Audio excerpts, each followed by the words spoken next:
o te whatalo whātu i le atunu, ma lo le soifua maua ma le langi mama, nei ua tātou lia le tai au le nei o le aso tofi, ua luas fulfasa o le wholaunga le masina o Februari, tau sanga lua fe luas fulurua whaftai pele atua no nā lofa mlo nā anga le lei, ai o le tau nei, ia, si mai al whafonga o tātou sānui ngā lotu, o le ataita ia lea, le sunga le whawhenga, Pastor Fono i moana whaita whatangi, mai le kalesia, pene te koso Samoa i tau ai Wellington, usmai al whafonga.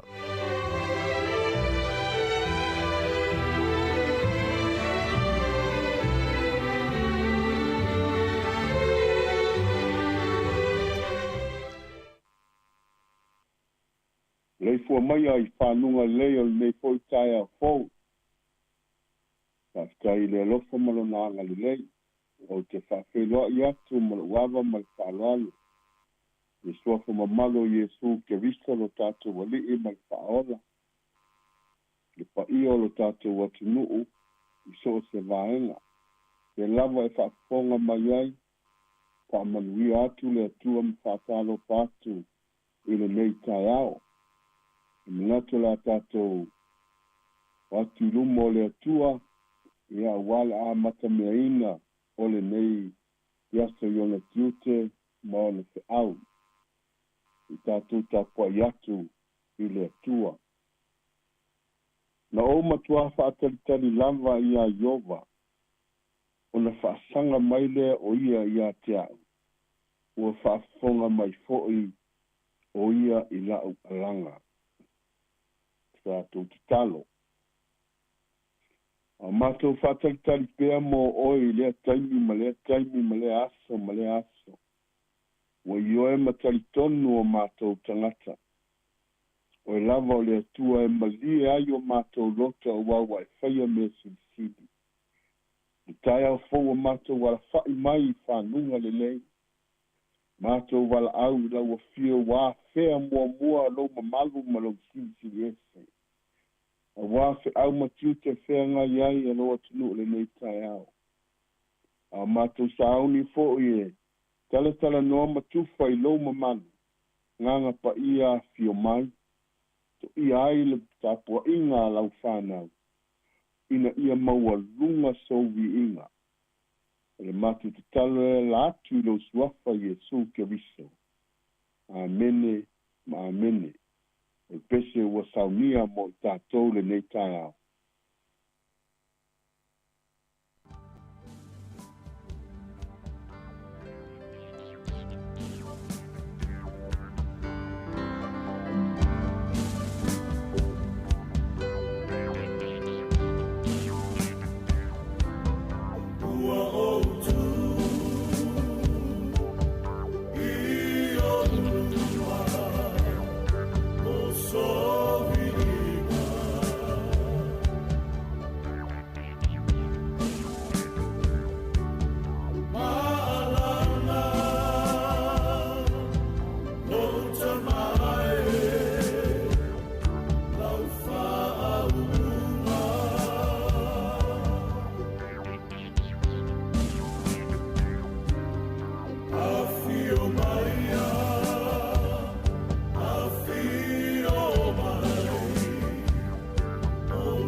faitauina o le atioga paia le atua le tusi faitau la mauaini manatu i lenei taeao mo i tatou i opu lona matau pesifulu ma le iva lau faitau mai le faiupu pesifulu ma e lua sifulu ma le tasi faagata mai le lua sifulu ma le fitu ia fa'afoga maia ia fioga paia lo tatou atua alofa mai ia outou iā te a'u inā alofa mai ia iā te a'u outou o a'u auā ua papa'i mai le a'ao le atua iā te a'u sia ea le mea tou te tulituli loa mai ai iā te a'u e pei o le atua ma ua outou le ma'o'ona i lo'u tino e fia tusia lava a'u upu a'u upue fia tusia ai i le tusi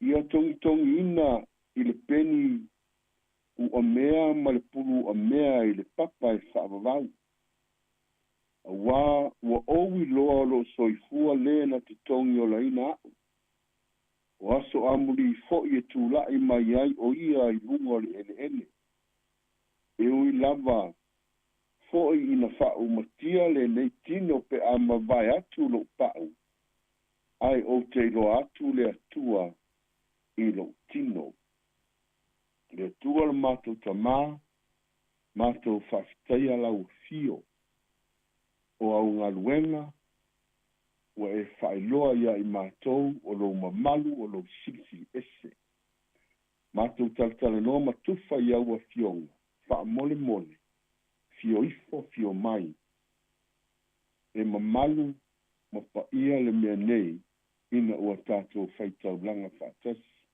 na pa'ia fesoasoani mai amene mai lea le faiupu e lua sulfitu ou te iloa atu iā te oe mo a'u lava e va'ai atu fo'i o mata iā te ia ae lē o se tasi pe a le toi ai o mana'o i te tonu iā te a'u e ese ta'ita'i mo latou fa'amoemoega e mafai lava ona tutusa le va'ai i luma ma le fa'amoemoe o le āi'u manuia se fuafuaga ma ta'oto lelei ai i se agatonu peita'i e iai ta'ita'i e finagalo ese'ese e foliga e usi ta'i uma i le atua ai le mafaufau ma le loto o le tagata moni lea o lei totonu o le matua o le talitonuga o le mamafa fo'i lea o le fa'atuatua e iloa ai le ta'ita'i e mamao sana va'ai e mamao fo'i sana fa'autautaga o iopu mana uō e valavala ma ese o latou va'ai i le taimi o puapuagā o le taimi o fa'afitauli o le taimi fo'i o tigā i le tusi atoa la i opu ua matuā ta'utino le vavau le fa'avavau o lona atua o lona lea togiola o le autū lau te fia tufa i ai lenei taeao e fa'apea ona o lo'o soifua lē na te togiolaina a'u ua mafai ai ona mafeloa'i ma taeao because he lives I can face tomorrow lo'o soifua lē na te togiolaina a'u ua mafai ai ona o fa'asauni ma te feloa'i ma taeao o lo'o soifua lo tatou togiola ona i faitau ia e lua o lo'o fa'aupito i ai le talitonuga i tua atu o le tugamau o lo'o talanoa ai le au'auna nei i tala atu o le tuunga mau. E le tutusa la taitai, e pei ona o ta ua mua i lunga. Fai mailo na to alua, fai i le atua, ina ia e oti. E u ina tasi, e uia ina tasi le talitonunga i le atua, ai e mutala na vaai i le tuunga mau. E iai le taita i ngata maila na vaai i le tuunga mau. E iai le taita i ngata i le aso. E le eise vaai mamau po se tanga i mamau. E leo o atu sana tō whālo loto i tala atu o le mea nei. Aua ne ngalo lo e soifua mataola. E iai tala atu o le ola nei. Ma te wheloa i matai au, ona o loo soifua le na te tongi o la ina. O le ata o le taitai, e le fo'ilo na talitonunga. Ai le whai e sona malosi. Ai ua tau muli i le e ona tai au. O nei, o le aso ua whaava ai ai ta ua le matango fie o ana ngā luenga mamana. A o tai au, e whaapito au ngafa ia i la tou o e malama ma taritonu o le tongiola na te momoli i ai i tā ua. O mai foi ana wo fai mai ai opu, e te sira fia, ana le lei mamatango fie lo o langa. I le o nei popo ngā i a te oe. Se tau tala mai lawa tangata e le eise rumanai. Le eise wha moe. E wha ta anoa le tō wha. I le wha vai na eise rumanai. Na o mea oti ma mea e whano. A whai o ia i tā ua le wa aina lea. Na o nei. O le tasi le wha amarusi au mo i tā ua. Ta te mawhaia tai au. Ona o loo soifua le ona tai au. Whatanga oe te sira manino. Ma e tangtanga i wha le atua. O le vaai lea na turi matai e le au auna. Mafatia na vaai tala atu o le aso. O le toa lua i opu mana wo. E le i tala noa. Ma fia malama mo le aso a tai au. E toru lani nai vaenga po puu ia o te fia. Ka asoa le iai. Mo i tā ua. E winga i le tai au na mo e miti i aile nei au auna. Mua. Whaafouro soifua. Ola i se soifuanga whaafowina. Ma taati atu i le wha masino tonu. Ma winga lofa o lona atua.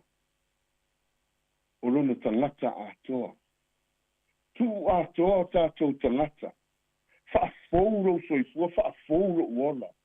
Ona taatia leo tātangata i le wha masino tonu. O ia o le atua lofa, o ia o le atua atoa. O ia e ona tai au. Tu iai o tātangata. Whai mai le tāmatua le nei tai au. Ona lo soifua le na ki tongi o la ina au. O tai au e tate whairoai. Aisia o loo soifua le ona tai au. Tu o tātangata i le atua. O a uma tā vaivainga whaafou. Langa o tai au o le me ave i tā ua i ai le na whaia i tā ua. Mai tala noa a Paulo i a Korinito. O i tātou o malu o le atua. Ua whaatauina i tātou i le tau. Na to tongi le tau e le atua. Ina ia whaatepa o e a tai au. E ngata le tā ua soifua ma le tāola i le tuunga mau. o ata e ao po talato le tuunga mau, o le tata e ao le na o lo tamu o mo o iai, ua uman to tongi e le atua, pau le mea, wha faulo soifua, wha anganga o tatu tangata, ia maua le tae ao lea na mo o iai. A e mana o mo tae ao, wha faulo soifua, wha faulo uola, ta atia i le wha amsinonga sili, o na wi ngā leo le tani lofo i le aso, ai ka wha toe mo a tae au. Lua, ia wha mamuru ese lo tua nai. Ave ese lo tua nai. Oka le tangata ina a malie ngō fie e wha mamuru lo na tua nai. O le ale tua nai, ua lei loa umana mea. Ua whaina lana whatoanga. Ua whaina ana lafu mani. Ua whaina si ana whanau. Whai mai le tusipa ia o iopu o le tangata milionea, mau o loa, mau mea, e tau ua i se sae. Ae na ave e sea uma, ae nofo le ngase papala. O le va aia le au auna, o lona tamau a inga, o le aso. A o tae au o ia. Wa uma oe o a tae au. Whakatana ta o tae au. Ave ese lo tā tuanai. Ai mana ai whaatea le tuanai. Whaatea whatia wāgu. Se i yo o mai a tae au. Se i tā o a tae au. A wai le ngata le tunga mau le lausia sila. Va ai mo tae au. Muni muni. Mana tua lo whaapongai. Mana tua lo whaapongai. O le tā whapongai, ia tābi ia le atua. O le whapongai al ta māloa le nei o yo, molo na wa aia tae au. Whai mai, ia vi ia whamanuina. Le na te tongi o laina, a wā o loo soifua o ia. O le tā whapongai na au mai tā ua le lalulangi le nei. Ia vi ia le li'i iau ngā ruenga, mau ngā ruenga, i lau soifua, ma lo wola. Le whapongai na amaya i tā ua i nei, ia maua sona vi ina. E lei au maia i tā ua e whaata anoa tu lou le ngangana. E lei au maia i tā ua le nei soifuanga, whai ai pēa le o tā o langa, whai o tā manao. Se iai o tā o le tunga mau tā o to ai tu lo wala o tala noa. Ai na whaia i tā ua e iai le whapongai. Ia te ia le biinga. Ia au mai lo kufonga se biinga mo ia. Au mai lo loto ma lo loto le talito nunga mo ia. Ia tā o a tai au. Samoa e te mawhaia tai au ono lo tātou whaatua o loo soifua le e ona tae au. Because he lives, I can face tomorrow. Tātou te tano. Le tua le mātou tamā. O le mātou lea mita mitanga i lau fio. A wā mātou te tāi ima o utamatai. Ai o le mātou tomorrow. O le mātou tae au. O loo yo au. O le mātou talitonunga fo i lea no mātou tamā. Mātou te ngāli lue ma le mātou loto ato atoa. A mawai atu ia ki ngā ma puapua ngā. Le lalo langi se sauso wai ma se furi tua. Le ve vesi o loo mātou fea ngai le leitai. A o atai au. O le a mātou mapu file mui o wa awalo. Te sosoani le mana o laua fio. Tai lo watu nuu. I o mana onga lo mātua tua. Wa uma fuwanga te whina ngalo e mo tangata. Abe i eile msoi fua maso mātua wola. Mana tua le nei lalo langi lo mātua tamā. Mana tua e kāle sia o loo. Whaia pēa le taulanga o le moli moli i o ruma o mātua tangata. O i lama o iai se fi. Wha amafana whana i lau fio. Oi foi o iai se feita ngai.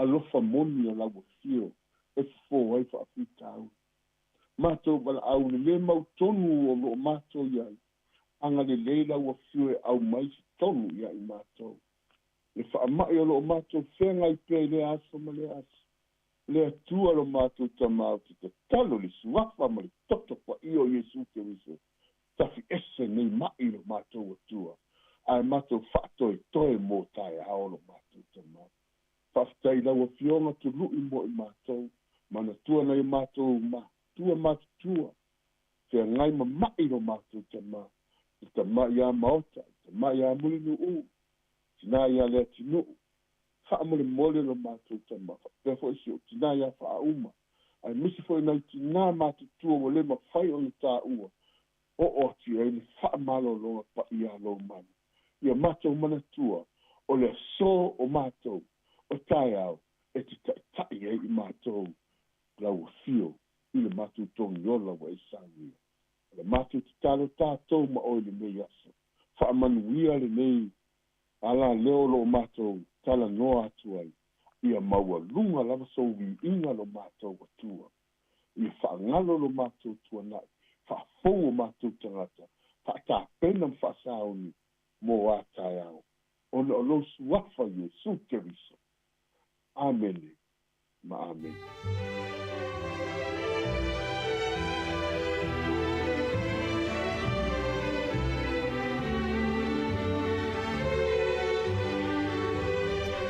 O le nau a whaafonga le tunu I le tātou sauringa lotu o le tai au nei. Taita ia le sunga le whaawhiringa, Pastor Fono I Moana, whaaita whaatangi. Mai le kalesia Pentekoso sa mo I tau I Wellingtone. Ia mo le 12 whaaitaitele lava le sunga, ma lota pena. Whaatai mo le upolofola le tua, whaatai fo I mo titano whaamurianga. Ia mo le tunu, ia le mātou fo I le tano, ia le atu le tua le sunga mo le tua, whaapeno whaalo. Ia le ngatu fo I le oltapo inga le kalesia. Luia tele fo fuanga malavu singa o le nei aso. O lea ua luas fulu male ono minute ua te ainei le fitu. Afar fitu o le tātou porkalami o le ata o le tae au. Te minei, ia o le pese whalenganga mai le sunga ia Roy Crichton ma le Hallelujah Singers. Ia o le whanga solo toi fo leo le siwanga o le tātou porkalami. Te minei, malol so I fua malol fo lau. Whaftai le whaafonga mai.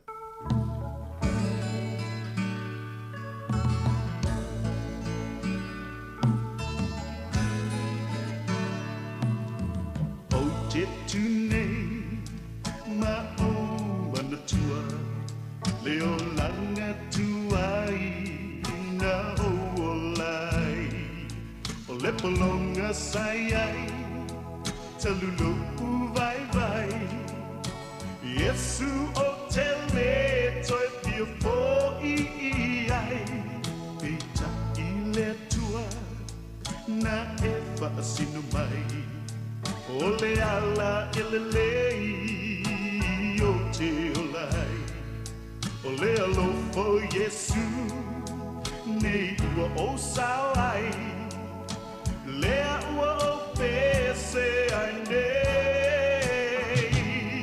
Yesu pa'afetai I loa lofa mai I lo utangata na sala nai ai Lene ua o iloa Mama utinoa E matano fie loa loa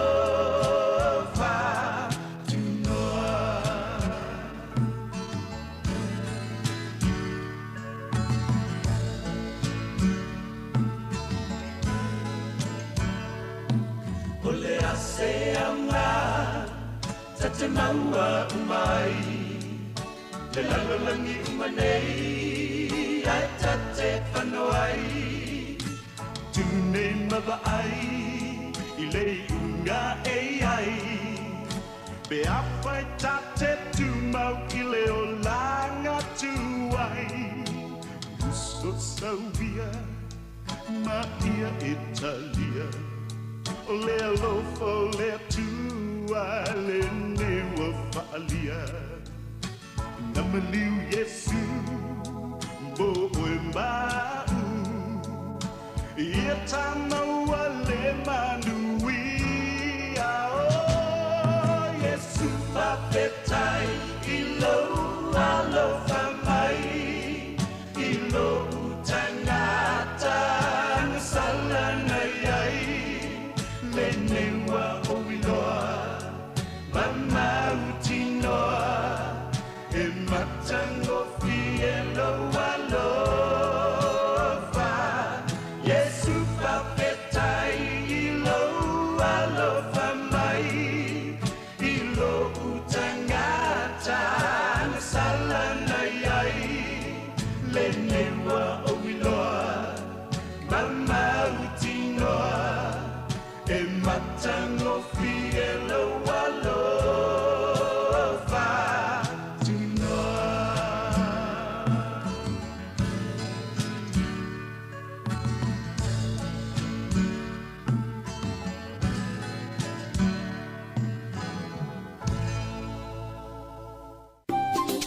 Hi Samoa, it's Auntie Chala here.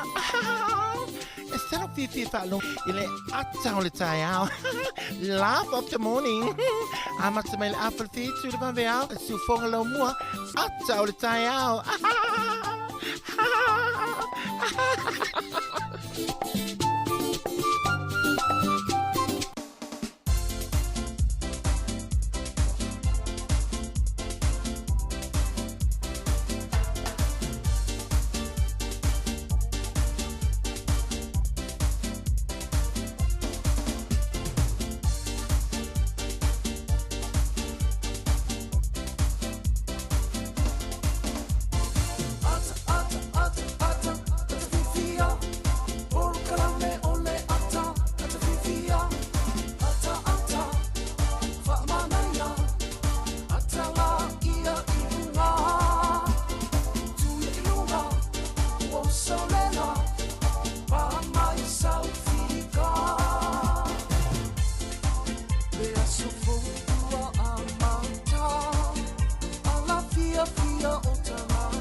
Io il tato por kalame le ata o le tai au, io le nei fu tato tu e whilo i lungo pia ule ea. Ia o le tala fia fia o lo o manuia le tato o whainga luenga nei.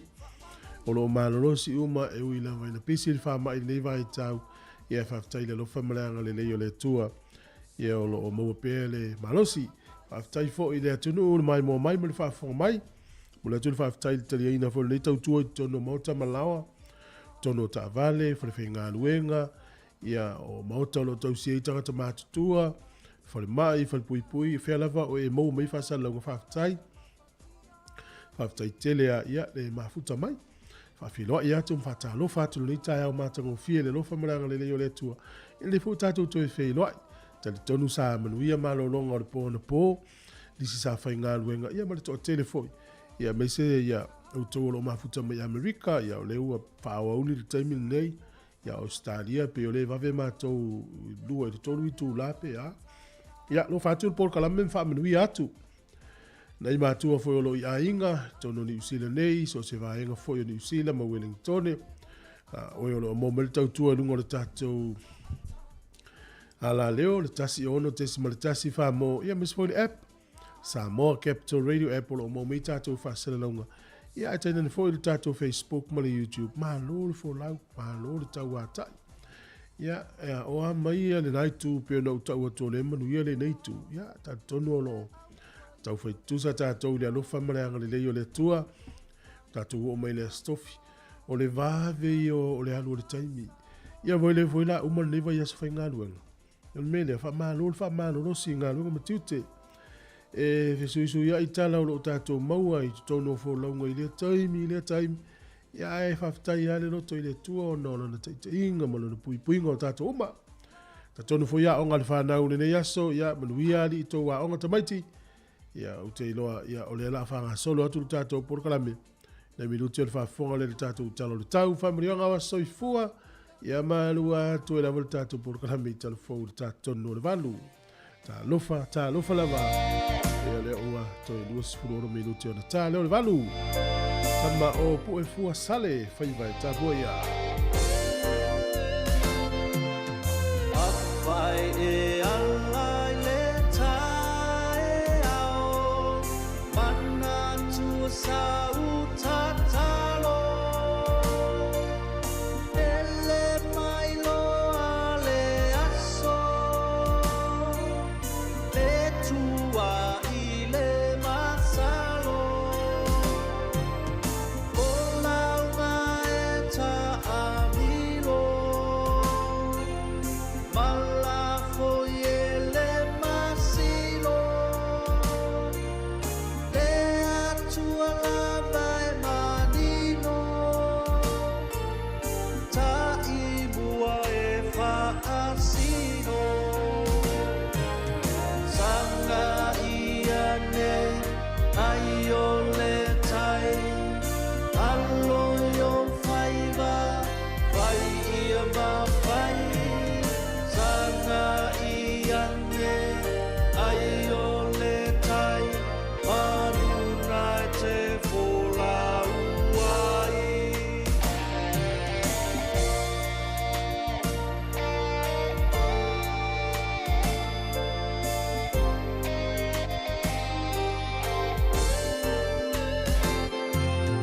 Matua i o tātou ainga Nala tō tāpua inga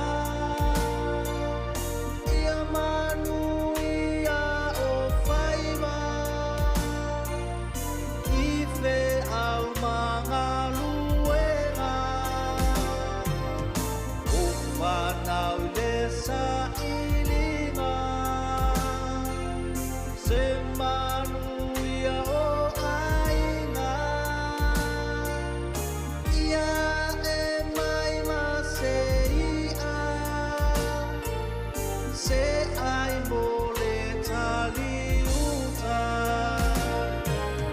Sanga ia ne ai o le tai Alo yo whaiva Whai ia ma whai Sanga ia ne ai o le tai Manuna te whola uai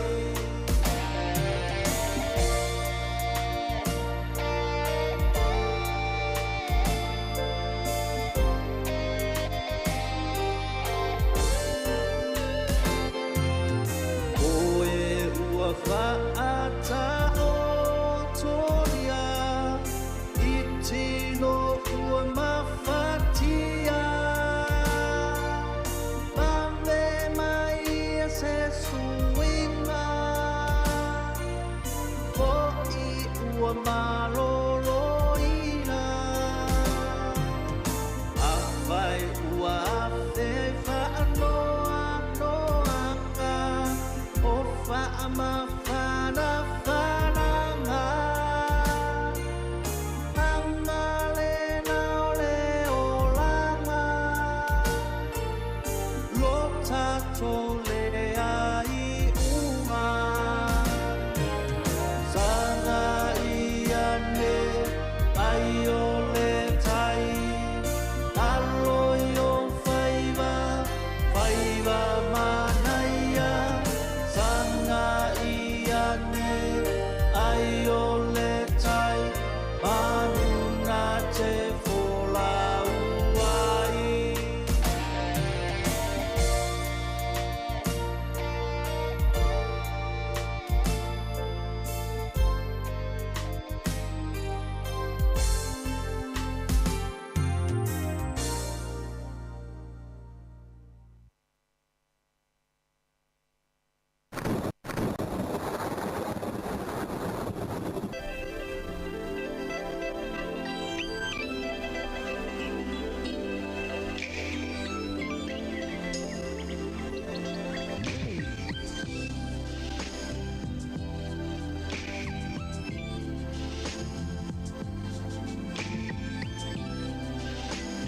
Ia whatala whāturu nei teimi usmel whafonga le tātou tala o le tau mō le nei tahe hao. O le tala o le tau mō le soe pe yon na walo ia le fiso le vai tau o tū mau pēr.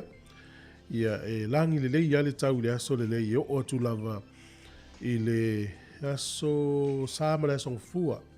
O le aso sāma le asong fua e au hoa. Ia e langi le lei le tau nei tae au e otu le sto nai. Ma vai e tu fo i le tūlango le tau ka piti le soe matua langi le lei lava le tau. E whape foi ia manu atu whanganui matara naki. Ta ulu ti munga le soi Hawke's Bay. E va ia le mate le lai nisi o taimi le ule o waiu rapa o Marlborough e langi le lei le tau le so. O le e malulu i nuuna o ta uolo i ai le valu le ule o taupo. E ma whanwhana le maulunga le o te iwu lufuru ono i Taranaki. Ia o le tūlanga lava nalo i le tau i nuu i o ta ua a mata tu lava nei o le asa. E langi le lei lava le tau. Au ki lani ma Hamilton e langi le lei le tau le so. O le motu i sau te mtuale a ia se au e whalawe langi le lei o le tau. Maulano le fuore malulu whamawina o lo ia i le se fulu i le nuu lea o Queenstown. E ma whanwhana le maulunga o oti e lua se fulu ma le tolu i Queenstown. Fo, i o lau te renga o le atunuu e langi le lei le te le waenga o le atunuu i le neiaso. Se i vangana nei pia ma Hastings le wha malu manu to ulu na timu. Wha pe fo i kispene to ulu e timu ngai le so. O sa moia pia ia familo fisio le wa i tau ina i timu lufu fitu lufu le vela. Lufu lima le mafan whana. O le angoto i fo le lai le so Wellingtone.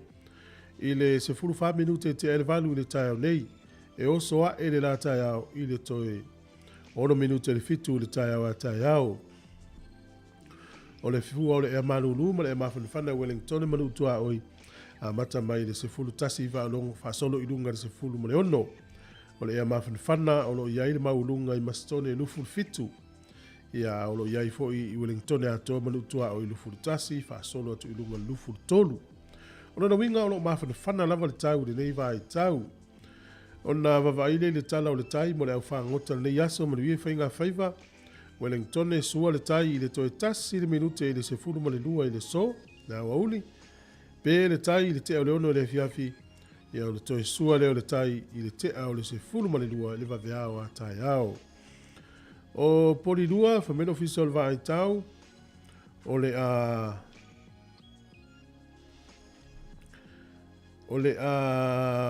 pe le tai i le toe fitu minute i le se furu i le tai au nei, ia ona sua leo le tai i le te o le ono i le fiafi, ia ona toe pe leo le tai i le tai i le afa le se fulu i le fiafi ana nei. Ia o le tala leo le tau, ma le tala o le tai, ia mo le sile fia i le atunu. Ia afa pe la fosa utupe, ia le ua mawhafsanga i ma le pule whale o leo le tupe, ia ua tūlanga tau tupe. O le swinga nei o tātou tupe, ia au a foilo o lofu tūla i si o tātou atunu i Samoa. Tasi tala New Zealand mau tupe Australia iwa sfulma le tasi sene. Tasi tala New Zealand mau al tupe fiti e tā la tōru sfulma le iwa sene. Tasi tala New Zealand mau tupe Samoa tā la ono sfulma le fitu sene. Ma le tasi tala New Zealand mau tupe Amerika ono sfulma le ono sene. Ia nao se e lunga. Ia le tūlanga o tātou tupe ma neva yaso. Manu ia tele. Lo tōanga leima lo tō orofa ne yaso.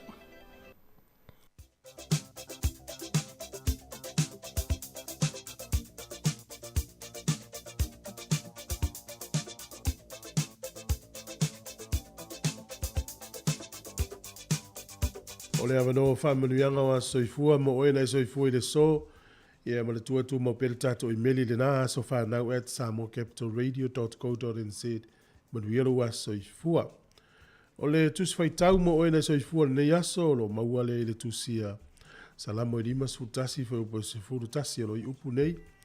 Aua e te la fo ina u i auluma. Aua fo i e te ave se ina lo wanganga pa ia i a te au.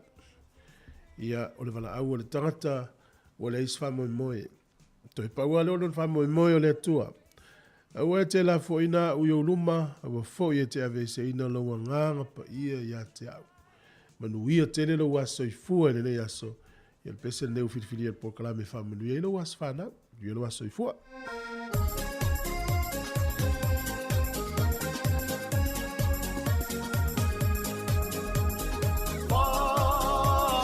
Tai ua o ria mai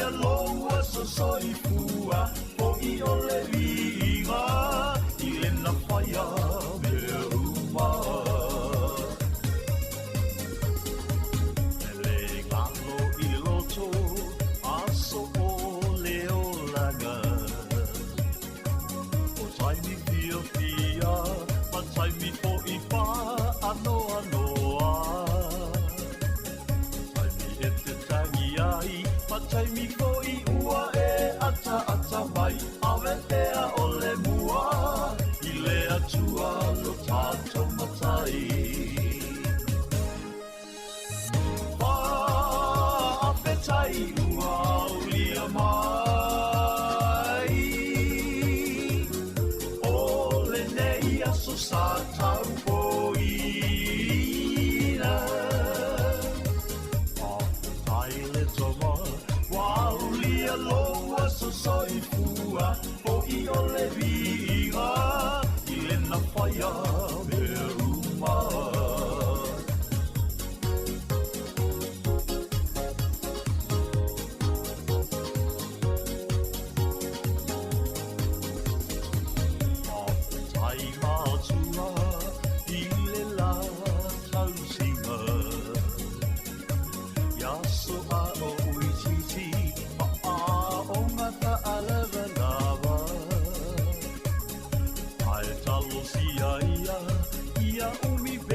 Sia uola o te tausia ai o lua ia soruna pa apetai ua ulia mai o le nei aso sa tau poina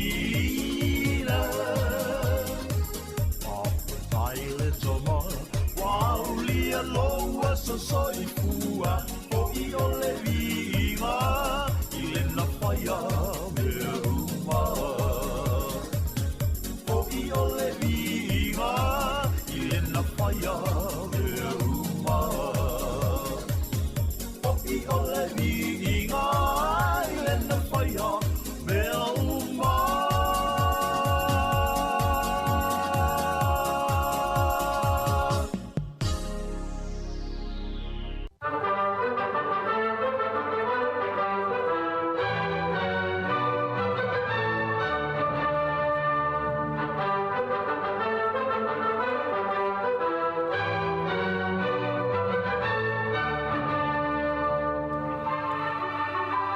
Tala faso le te me tai au fa manol fola munui o smel fa fongo le va ile tala me na topu la langi ne ya so tatu o riela luas fumal fa o la so luas fumal fa o February o le so ile tausanga e tasirima valus fumal lua o pope Gregory se furu tolu na ia fa ilo ile so ia le kalenda ta o le Gregorian calendar tausanga tasi fitu tasi na urua ilo mia ai ia le tusi le nei e tau le Encyclopedia Britannica. O lo minga mua lava na lo lomi le aso le tausanga e tasi fitu tasi. O le tausanga e tasi valu, onos furuma le valu. Ia o le moto sui o le mano Amerika na latou pālota ina ia molia le presidente o Andrew Johnson. I le whao ngā se o le paua o ia te ia. Peita iane, ia e le iausia le lua vai tolu. O pālota e mawhai ai o na mōlia o ia I lalo le tūla fono le impeachment. Ia po le whao ngā se o lona paua, po lona pule. O le tausanga e tasi valu fitu, o nuu ia lua po o aine ia lua o Paris, ia ma Brussels. O nuu mua ia po o taulanga mua ia lalangi wa fiso o tai I telefoni. O ia ila tau fiso o ta inga ia mai Paris I Brussels. Telefoni.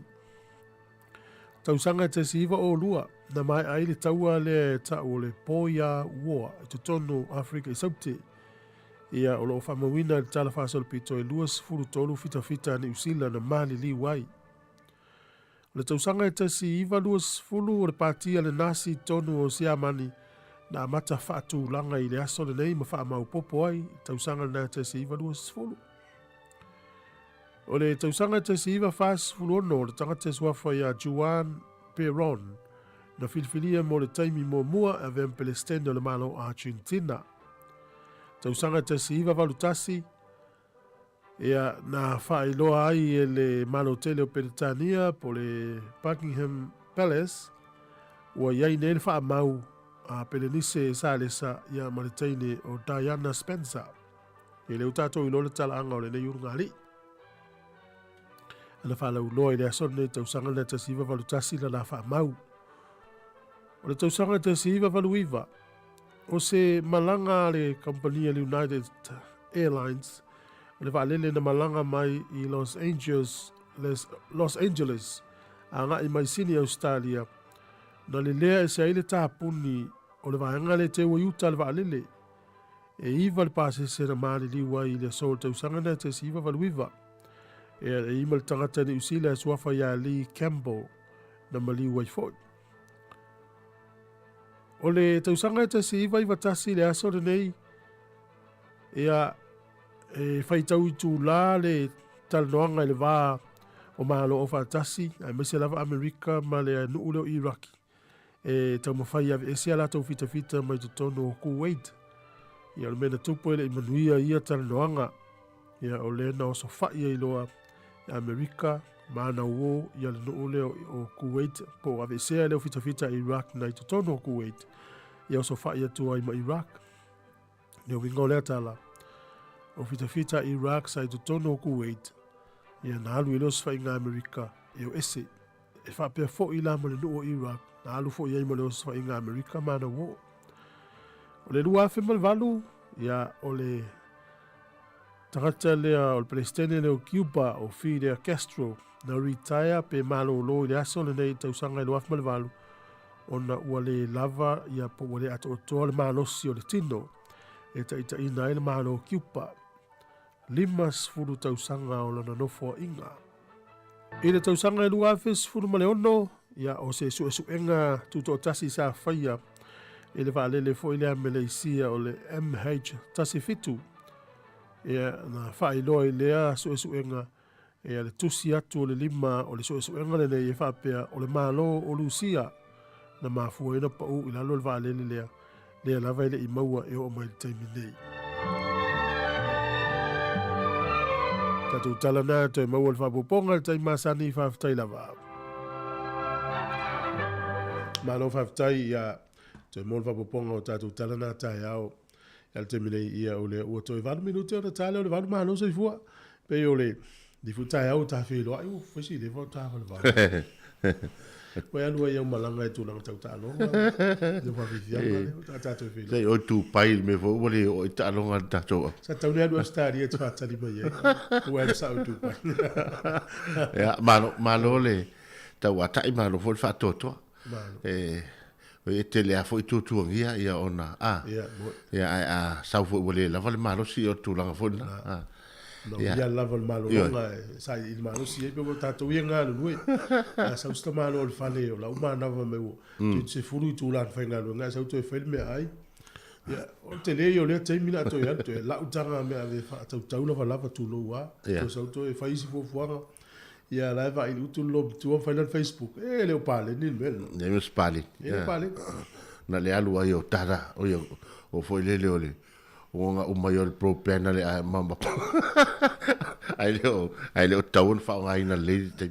A wale mene o Facebook malungo me o TV, me o le teknologi. Ele umiana e puno wo ai umaleso.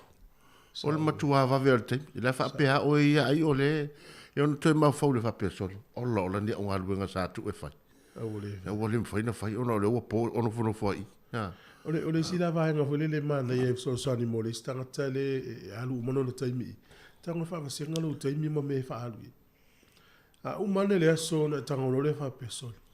Se fulu lua i tu la le na alu Facebook mal social media. Na. On matu tele na taimi ti ai mal ma so. Mana ye pa fa pe la e alu vole le a se vai nga fole wa o le to nga taimi le.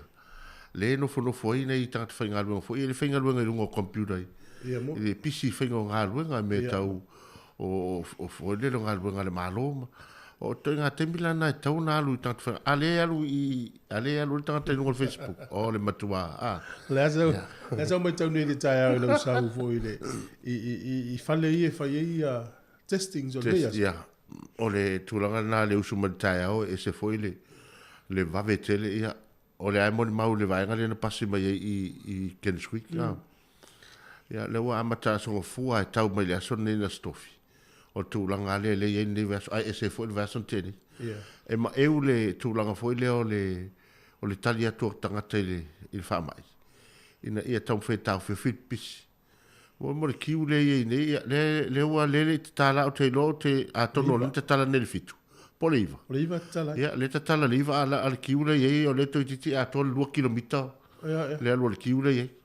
Wa ile le asona o le kiwi pasi mai Brenton. Wa watu ai lunga driver le alu al kiwi. O papele, eu foi le yo tangata foi tato pitonu. Ia le tali atu. O le wo nei al fama. Le lei pole. Wala fa mai el vanga le fa ia test. Ia. A e lo e tele ila talata i se isi e le nia un gol fa mai yawe. Au e tela tu fu fa sa test. Tu ai tele nga ruenga telo ile watu istanga tele ila talata ile nia un ala malo losi. E o atu le kiu. Le pole muso e fa nga ruenga ni istanga tape. Ia le na. Ia ai mantua foi. Ia ele o mai lo po fe tonu na Moi. Ele lo po le sitangata le wa le fa pe a mo le fa mai na ta mai le po. Ai fa pe a mo o fa mai ta o tula ia le o me o si le la e lo mo fa mai. E lo ai e ta tonga luenga ele lo to tele tangata satal noi. Ai a tonu. O la so lo o sa o tala le fa. Le pe a fa pe le wa maua. Ia. Fa maua fa mai. O te tango tau ia oe, tau tato whenga lunga, tau tangata whapela, len whail mato pele suipi ala nafi. Ia. O te vidia uo ia, soli, o leo positive lau test. Ia nao foi leo la, tu sau te, oa ue whenga lunga alofa o te tau e tanga tēno, o fisa o ta ia.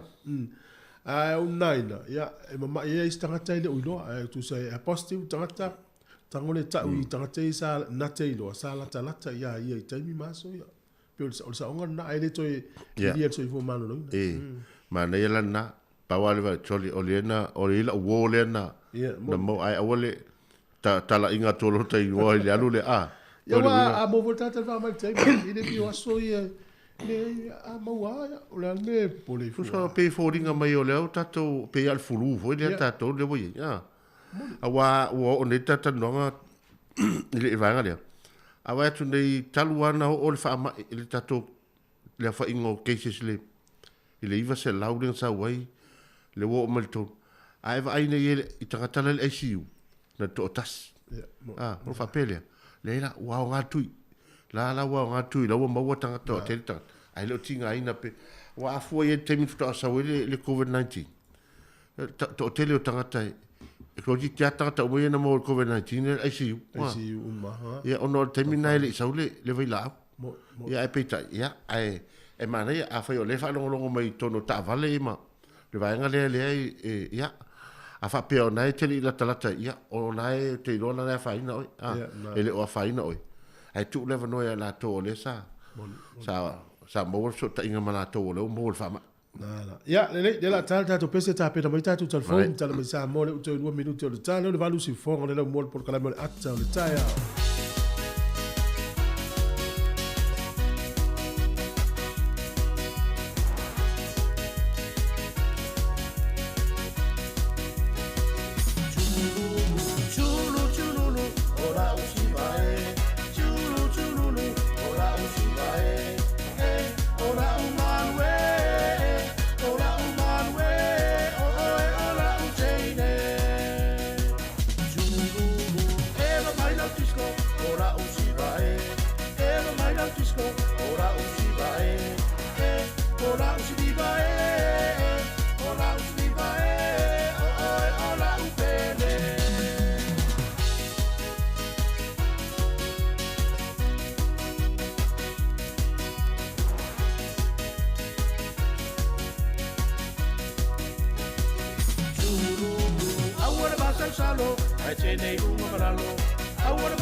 te vale, o tu si pola o le fale, o ina ua mi te vale, o tu si pola o le fale.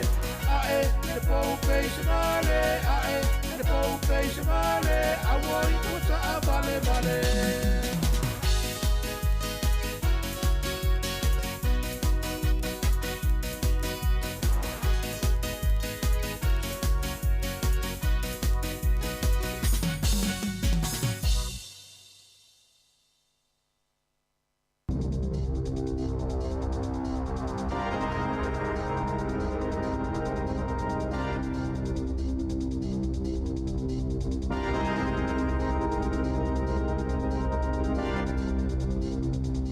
Tala flavel fa poponga mo telefon ma lisi ufonga le lau mo i Wellington mo le so luas fulfa Februari lua fe lua.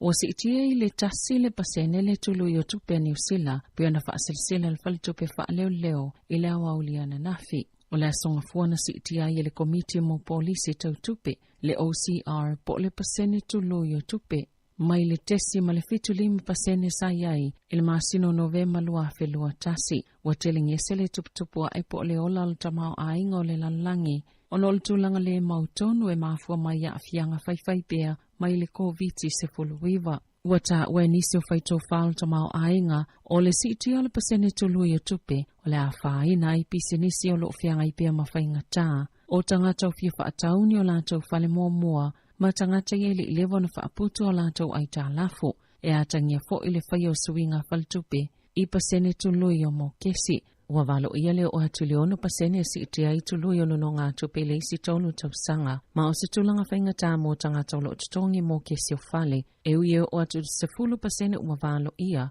o le apa uwaile ta o fale o lo ta wale ye beo ni tulanga o le afa lave na ile tamao ainga ini taimi pupuo ona olfa ama i COVID se fuluiva na ta walfal tupe fa leo ama walunga le foi numero tangata e faitu ipui tono New Zealand atoa ola amto afsoso antele fa ititi tulanga fa lave ino tamao ainga mai le fa mai na samania le malo le ame pasa ulusia i tono New Zealand e fa ilo atu ia ile tite e malo se New Zealand inga yoinga ma mionga le malo ulusia lo faya Ukraine wa fa mata wina fo ele minister vai fa ni usila na naya mahuta leono taliato ni usila ya laini tapu pe afa yulu fale fa malusi vanga awalusia malfa moe e fa o mapule ya Ukraine na sauno mahuta ongayo inga lusia e atangia mayayo le amatanga le ulu fale fa malusi e usofa e Ukraine beitai na sauno Jerry Brownlee o le vanga fa fayale national e tatau ile malo na tau fil fa la wilo ala to fa silsilanga ai fa atino se fainga e mafaya yeni usila na fayeni tapo e pei fo yo isi malo isi sifo wana nafina fa silsila i President Vladimir Putin o Lucia e fa apeo itu malo Donetsk Luhansk isa sa o Ukraine e tu to tasi masaya fa atono inaya na vaenga au ina ia ngai ia vaenga o Ukraine masafa atino fa atononga e fallinga mayo senga yo inga tau siele file mu ma uatele reporti o tane tau maisi mea whaingalwe ngale militeli wa aveanga ilitua oyo Ukraine. O ana nafina whaiesi a manise whai ungatele e tau fiele wha maudinga le paipai wha au yele kese ta wale Nord Stream 2 mai Lucia ma o se mali lienga e wha pe whai tau biliona ta la. Na fola fo i President Joe Biden o le United States ni tapu i whale tupe o Lucia ma fola ni si saa pe a whai e wha awau pe ngā yoinga ale malo Lucia. Na iyo e whaatasi fo i malo i tono le EU ini tapu e au fie marketi tautupe i tono Europa. Na sauno le Palimio New Zealand Jacinda Ardern o le ngayo inga Lucia e matua whaapapole nai le lalolangi. O le awauli o le sola fa yese folo sanga le minister mo le taliatu COVID-19 fuluiva Chris Hipkins whaatasi ma le whaatonu sila saifo maloloina Dr. Ashley Bloomfield. E whaatatau i le isi la asanga i onoanga i eile atunoo mo tuunga le COVID-19 fuluiva mo wa eile talitonunga i peo na liipotia. I le onoanga i one usila le vaenga tolu po le phase 3 i se taimia le o toe mamao. Talua i le mawalunga le fai numero tangata fo ua whaamaoni e le vairusi le aso itasi. Peo na whaamawina i le aso ananafi. E tolu a whelua se la uivas fulfito. Le fai numero tangata fia mai tutono le atuno i le aso lulu. Peo na whaasisila mtanga alwenga o saifua maloloina. e numero silia fo i au kilani e to afe fit se lau lua sfuluiva pito i le Southern DHB e fa se lau 5.5 so o atu i ai Waikato e to lua se lau iwa sfulfitu ai ua mol mawina al fa tup la ia peal fo i numero tangata fo e afia le vairusi. Mai le to malo Wellington e to se lau lua sfultolu le Capital and Coast, Wellington e pori rua makapiti e to lua sfulvalo e le Hutt Valley. E se lau fitu sfuluono i Canterbury, Nelson Marlborough e valu sfululima, Wairarapa e to o se fuluono. E to se lau fitu se fuluiva tangata o lo o tau fia i fale mai ona o le vairusi, to o tasi o lo i potu mo ngase te ngaina, o le taimine o lo i aini usila le phase 2 po le vaenga lua. Ma ua pepesi le vairusi tutono le atunu, au le itu o ave le wha mua, o le wha atele ngese le o le pepesi o le wha mai, ma ia puipuia tangata e pito sili o na lamatia ngō fie. Ai o le sitia maulunga le numero tangata fo wa afia le vairusi, le o iele talutonunga o le aono sifia i le atunu i le vaenga tolu po le phase 3. O ni suinga mo le atunu i lalo le phase 3 po le vaenga tolu, o le whaawinganga lea, o le tūlanga o tangata e lata ye e a afiam whaamoni e le vairusi, whaatasima suinga i suenga mo le vairusi, e a fia le whaapopo le whaonganga rats po le rapid antigen tests. Ye mawhai o na whai le tangata lava ia lana suenga, mamawa i sa taimi vavele unga, e whaita wafelo le whai numero tangata fo e maho le whaamai, i le aso e tasi, o na suia lo leo vaenga e ona whaatino mo le tali atu le whaamai. Ma o tangata na lata i ea fia le whaamai e pito sili o na lamatia, e te tau na whaanu nofo e sea, o le a maua suenga mo le vairusi, o rapid antigen test mai fō mai a ainga, o whale talavai, o nofuanga autu e wha yesu enga o le vairusi, po o whale whaingaluenga, matangata whaingaluenga mo au nanga mo mia, so o se tasi e whaamaunia i le vairusi, e mo mia na whaanofo e sea mo aso i se fulu. O le tootele lava o tangata a fia le vairusi le amawhaina tausia, i o lātou lava a inga. E to oluani tangata na tā ue whaapeo whaamaunia le COVID-19 i le solo te e le Parlemene Wellington ma le whaamtalanga le matangaluenga o soifua maloloina e te tāua na whaanu nofo e sea. E le uye se whaamatalanga le matangaluenga po o tangata i e to olua e au fia le vaenga le na tau fia maloka ina ina i aso tuana i ato. O ana nafina whaalia i le komisina o leo Andrew Costa i whaapea e i se au whaingaluenga leo na i le solo te wa afia le COVID-19. Na whaasirisila na nafil pule nu o lo wahat Gamble Barry e whaapea o le atu i tau wala whainga pālota o whainga malo laiti i le masino o ke topal tau sanga nei. O se whaaiaianga mo ia le avano e tautua i mo tangata o lo wahat i le tofinga pule nu i le lua ma le awa tau sanga o toa nai. E whaamana tupe ia te ia yasa uma lo na laki ua aveai o ia mata ita i o le ai sa soifua e ai whaatasi malona to olua. O se mita matanga fo i moia le tele o ngaluinga samwhaina whaatinoina. I lona taimi e wile whaama i le COVID-19 whaatasi matangata o la wahat wa whaaluaina le maulunga o whaatinonga e inivesia i ngaluinga ti tele auto masale inatia fo i tangata le tūlanga ma le taul toi whaale leia o au nanga mo suawai tau mafa, suawai i tāwhenga mai te munga, ma suawai na whaonga e tangata, o le fo i o toi whaule vai tā e le nai, ma se vaenga tope tele mai le malo, e whaatino i le polo keti, e tele lavanga luenga e whaielo wa hati na ia mawhai, o na tali atu ilo i tau o whaoli o le mai, pe o na sauno le pule noo. O se tonu whaavale vale a tele be ona whaingoina i leo, se tau pulepulenga ni tamaitia o ngai Dunedin, e tali malo i se pāti po o se fia, mō tangata wa afia le COVID i te tonu le whale o lo ono no whai. Na lipotia whaapena asiasi atu i leo i le whale e tui o ngā tonu, o le itua i e tamaitia onga ina o lātou mauatala e whaapea, o le poana pōlen fufu e whaiele pāti, e tu saimas whaalinga le sātini sinia Anthony Bond. Na whaamaunia le COVID-19, tamaite no nofoi i lea whale po o lea poto, masāti talatu i a lato wo ua whaamaunia le COVID, le vala au lea awai atuai i lea fia. Na ta ue ripoti le puana poa staff, sa tuli loa pēa leo ngaio i ngā tamaite no nofoi lea whale, malo lato whaanaunaunga, ia whaonga le fofuanga tatau le mawhauwhau po le common sense, a i lato ua fofuaina lea ngaio i ngā. I ta alonga, Wa whaamaniaina Dame Lisa Carrington ila whailonga pito mawalunga tufanga whailonga le Halberg Awards. Lisa whaile puana poi au kilani, sa pati e tau mawhainga tangata ta alo New Zealand, maile asa mōmua te se malua fe sifuluiva. He o maile asa tolu sifulu nove malua fe lua tasi. E tolu bine auro na maua Dame Lisa i ta alonga le Olimpeka i Tokyo. Nasafa amaniaina le tamaita ita alo le tau sanga, au le ito e tau a awina tu iai le Supreme Halberg Award. Ele ko Vanasilo New Zealand Dame Cindy Kero o Dame Sophie Pascoe sa maana malo le whailonga o le tangata ta alo yei mana onga whaapitoa mo le tau sanga le na ia mawaina pine auroi lua ma le siliva e tasi ma le apa me mea e tasi ili Olimpeka i Tokyo mo e mana onga whaapitoa ma le whaapitoa ilio na ia mawaina o le whailonga o le au kilikita le Black Caps o mawaina le whailonga le awa le tau sanga. Lena Siampini le World Test Championship o le kirikiti lua filua tasi. Ma avia ma au numero tasi lalangi le ODI. Na mawaina le kapiteni Kane Williamson. Le whailonga le tamta alo le tausanga. O Gordon Walker na mawaina le whailonga le whaiaonga le tausanga. Ma le whaafaileo na ia mawaina le whailonga o na opine auro e tolo le awalawa atamaita i Tokyo. O le tamaita i au o Erika Fairweather. O le whailonga le taleni wa matalia e lona tūlanga mawa e.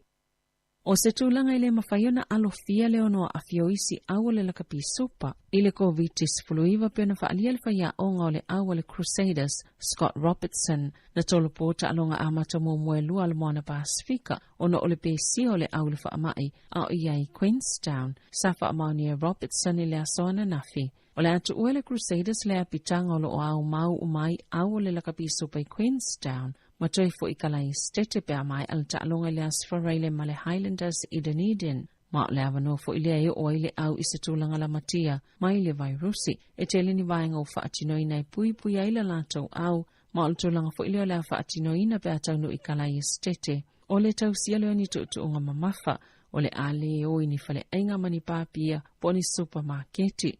Mana saunol whaia onga le Crusaders, i lo lātou walu lofa i le moana Pasifika no le tūlanga o loo iai, ma ua au whatu fo i la lātou sosani i se vaenga me whaiona lātou langolangwa i le au.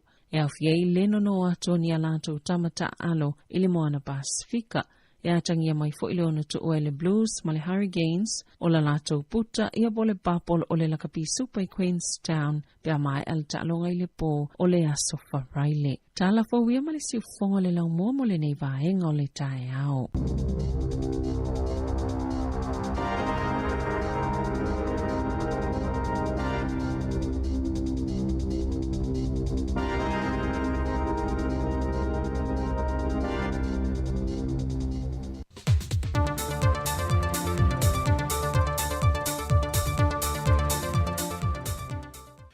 Falava o se whaopoponga o tātou telefoma i Samoa mole nei fo iaso usi mai al whaafonga.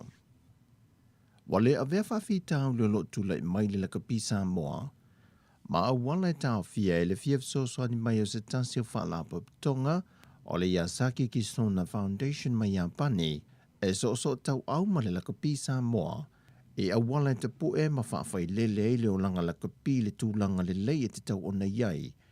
Alo ma whanau o le antunu ue iei le tāle ni o le lakapi. O le whesoswani a le whaalapa tonga mai a pani, na amata mai le tausangan te nei lua whelua se fulmaltasi, se i o antu le lua whelua se fulmaltolu. O se fiafianga le lakapi Samoa le whaapa anga e ma le Yasaki Kisuna. O se whaalapa tonga i a pani e le la vele li o ilanto e moa polo fiti tausanga te itasi. Lena whaawahina le kompania le Yasaki i le tausanga lua whesfulmal walu. Ua whaaftai e le ofisa silio le lakapi Samoa le fionga whale mawaenga Vincent Fipuleai. Leo fo mai o le whesoswani a lea fo i whaalapa tonga. E na ia whesoswani le si itia lea o le tūlanga le leo lo mo o mia le lakapi le lonolangi. E alo matama whanau o le antunu. E na ia tau fitu le whaatasi Samoa ma le tomai ma le anga waa le ua iai isi tamata alo. O isi atunu o laulangi.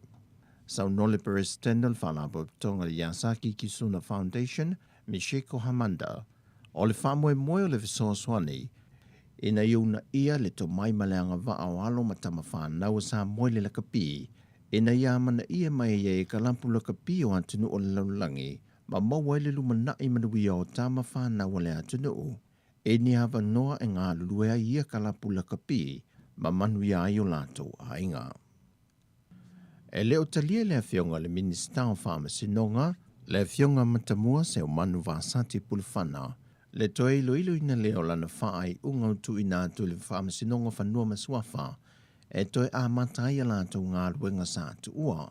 O le tusi le fionga le Minister le aso lua se frumalua Februari, na tusi atuai le peristene o le Whamasinonga whanua maswafa, le fionga whipulia I Antila Ropati, na ia tusi ai lea tusi, o loo manino le whaai unga le parlemene e whiliwhili ai se komisi sue, e la tau te sue ele e se senga o le pili o Whamasinonga whanua maswafa, ma le tula fono le sui o le whaavae lua fe lua se fulu. O le finangalo le fionga le Minister, o le tofi o le komisi sue, e whaamanino ai tūlanga I ta oto I ngā ruenga ma tiute, a le Whamasinonga o whanua maswafa. Sau noa matamua, e lea tusi na te le I whaatonu ina ai le whaatinonga o ngā ruenga o Whamasinonga o whanua maswafa. Mai lo iei fo isono manatu, e ai ia I ngā ruenga Whamasino o lo o ngā lulue ai. Ai le tusi mai a le fionga le perstene o le Whamasinonga o whanua maswafa le fionga whipulea I Antila Ropati. Na ia whaalia ai, o le tusi a le fionga le Minister wa ia taulimaina, o lo hantangi ai le ai na le kāpeneta le tu SSA no malo si angai lalo le whaavae o Samoa, lea o lo pui ai le vaenga o Whamasinonga, o lo limantai te inai le Whamasinonga o whanua maswafa, e ala le whai o le mea tonu, le whaaitu au ma le fefe. O le te minei wa tau fia uma se whaatanunga mai le kāpeneta, ngā luenga a le Whamasinonga o whanua maswafa se iai se aso, se ilongai mai aso e su engar komisi wa filifilia. Wa lapata ia le ofisa o whainga whaiva le mamalu le au whaiva le atunu, ilo lantou tango fia leo pole whaapupea I li tuisa sa e o savai, ona o leo ngā telo ye meto tino le malo, o mea ye loa ai le vevela ma le maa walunga o ngalu, o le saunga le mua le au whaiva po le au whangongota le atunu, e loa I fo I matangi malo losi ma wha, ma whaala lata mai e fo I ai o ngā samio le atunu. O pole ia na whaatupe mai e se fisoa swani al whaltupe le langi mo Samoa, o loo whaamawina I mani masini e mawhaion sa ili ai, pe a whai ai le lo pe whaalanga ina. O masini fo I e lo le lava le matanga ruenga o leo, le temina whaalanga inai, ma le nofanga sa ili ai ua ave iai el tangata.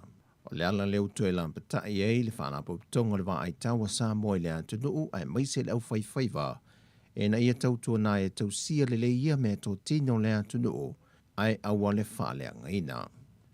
Wo atu lava le tūlanga whaafainga tau whe malanga inga, e le vau Samoa ma Amerika Samoa le teimile nei, ona ua salalau I tua le sia mo le whaamai o le Covitis Furuiva I Amerika Samoa. O se pasese o le whainga malanga mai Amerika e pe o na ripotia mo mua, wa sisi ila vai lunga le au whae o lanto wano o a afia, ai o lona tūlanga whainga tā, wa liki I tua le whaamai, ma walama ti ai le soifua o tangata le motu I sasae. Pau le tūlanga wa tulimata ia nei le soifua malolo ina Amerika Samoa, o le una ia leo le tele vave le wha umaina le tuipui mo le saunga le mua tangata uma. O tala fawia mai Samoa, manuia le yaso I lo tātou o tunu, wha soifoia.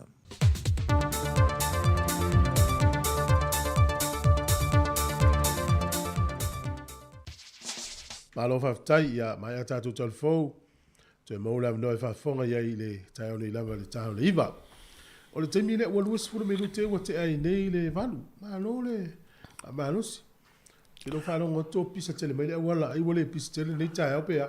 Ia, o le lava ua tātou iai le nevai tau e se fo le, o nisi ua hanga ia tu whainga ruenga, o nisi fo I o lewa, whainga ruenga mai I mauta malau.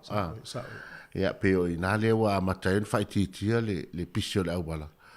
Ia, ai, o nisi fo I haonga o le fo I pei fo tama maua tala le na anafi, le tapuni e ia le aonga le Wellington Kills, wa pe fo I St. Mary's. Le la tala tanga I vaenga I o lo iele au vale au sol te. Ia, ai pe o le na, o te tonu ia, o le lava ua Wa ngai fo i tatu tunu i tūlanga o fi au mga luanga masane ni tai au manai. Malo. Ole mo a inga ia wa whanu fo i se ona uma ua le whaama. Ole se fulu le tai au nei to e tatu el por kala mele sa fatal no isu i le wonanga nei le Ministry of Social Development. Fa fonga mai me whaama ula no mela na ye so so ni mo outou. Ia ma se outou u whaama ni cases u whaama ni e whaina ma web so so ni me malo. Wale ole vaenga le fia whairo atu. Ia uane i manuia isi, ai le manuia isi. No lo po pangatia se ai ngau tātou i tūlanga tau whaasoa tupe o tau mafa, ia oa umanisi mana onga whapena. Toi whafonga mai le pokala mena ni se fu. O le tūlanga nā wā peo ni vai tau ia o le au tātou wa ia le whaasolo solo mai le malo o te leo mea lofa. Mea lofa foi e fsosoani ai tūlanga o pangatia o ainga o no le tama o ainga te milnik. Ia wale foi tātou whanongorongo foi tala nafi. Ia se lau fast food miliona leo whaanganga mo tūlanga. Mau ai marasina fast food miliona mo tātou tangata Pasifika maut. Zona o foi numero me tau te whalongo. Na, Atu na portanga ai le manuia i Pasifika i mei. Ale vaenga foi le e fia whamena tu atu o tātou ia i Lower Hutt, Mara Hutt Valley ato. Na wanga le leile o nanga le Pacific House Service. Pe paulo le service provider o le whai loa la tau tua mo tātou tangata Pasifika. O nei Wellington en poli rua misi atoa al whanau loi nei le uloa po i le whenga aluenga. Ai vidi sao lau tātou i nei poli rua mo Wellington i le mtanga aluenga le social development e so soani mai. Pea whaelo mafti o tau whama. Sa wai le le ale ma oti mai o io le le o vaenga tau sao na lui wa taimi nei. E alu runga se telefoni to ngā vaenga e ola e o matua umi o taimi te whatatari. Ia lava maupento vai ma on sai. O fo ile musu e whatatari umi o no lai kiu tangata i runga telefoni. Siri i se tangata whamtala upu ala i so soani e vifo sa moa e whatala nola mta upu. Na i so soani na mo le taimi nei. Ia whapewa i se sol tato a inga ua fia whama. Se o pole. O pole na sa ye lua tau sanga tanu e te mine. Ne o fa mai le pe al fulu. E si le na o man fa yo tu ia malo lo le fale ma. A wo fe wai ia ai pui le o mai. Ta ma fa fruits, veggies. Ia vai mangi penetol se ye fale to a inu vai malo lo le. O le tamal na e vave tapa ye o le inu o le fala au le penetol. Ia me toanga inu le vai audi. Aua ne pa le fofoa na tama o le inu le vai audi. Ia mau ali to manga oi ai muli ane mau mai so soan. Ia ala ua hanga i tātou vaenga lea. O le vaenga leo te fia e tatala ne le tāla ina e mole atunu. Ai i se sina mau e le wha mai. E le o se vaenga fo i le wha ai loa ai le ai tu salela ai tu wha mai o ani si vaenga na e whaia na so soan ia o e male a inga. Pea whapele na maua o le wha mai fia ngai o e malu i tau whainoa mai o aunga ma vaenga na o ia te oe le uto e whafusia lo malosi vili mai le tonu vanu lima nu o whatasi pea tala tu tato reina o lea o ngā le whaasoa mai o la tau sa mau mo le wha mai so soni mo i la tau ia o maua i taimi nei le mo i fo se manatu o na e te lei o so soani pe a fai o oe e le ta ua lo so fai lu o le tatou ai o na o le whaahilo mai a o au le nei sa o lua vai astal wai le na mawai au whama. O tau sanga funte nei. O tau sanga funte nei. Ia o aunga nei. Ia o vaenga fo nei na o whatino ina. E fo le mawai se mapusanga mole. Ia o a fo to inga ti inga sa. Sa te peti inga ina pere. Ia o nei vaenga na o ngai whasoa mai eima tufa mai. Ia o ngā fo ia la tau ia whawhewhewe mpala ai tūlanga e peone. Ai peone whatata. Aua pala ai. Aua tato te popole ai. Ia e whatupu mai fo il popole. Ia leo tatu iai whatasi mal whamai, tolu a whe mon tupu anafi. Ia le lo foi po whea leo, a tonu al vaenga le nā le telo whainu mela leo. Leo a leina kiu whapea ia. Ia le tā leo no le tai ao no winga wa 11 to 2 oinis. Ia i le kiu, foi le mo meo test. Wana anu anu po loka i le aso lua. Na tā au fia i le kiu. O mafu angai wailo atu. E ila ua to a lua, ua maua le wha mai. Ai pau yo ave ta vale a inga ia. O lena toi watu ai watu tangata o la to inga fai test. Au tangata ave atu ta vale. O la ua positive la ko test. O sure. O lena winga o lisi le wala e te vilia i le Ministry of Health. Le mumena le la tui. E mo mia se driver posta vale sa piki lo to a inga. Fata ta inga o se tangata. O na le fai toi ani fa fo mal fale tangata le o positive. Ya almena tau fia. o i tangata i whaia testing i Kennesquik. Ua maua le wha mai, ua pipisi mai tangata i ono le mea tupu. Ua iei tangata ua positive. Ala whiwa ia tuai la wala mta. Ele ta tau no mo le wha. Ia tua le wai tono ta vale tas. Ia mo tino ala le vahenga le tono i pia whau le Omicron. Ia no winga, ua. O la ua i whai testa ala ua.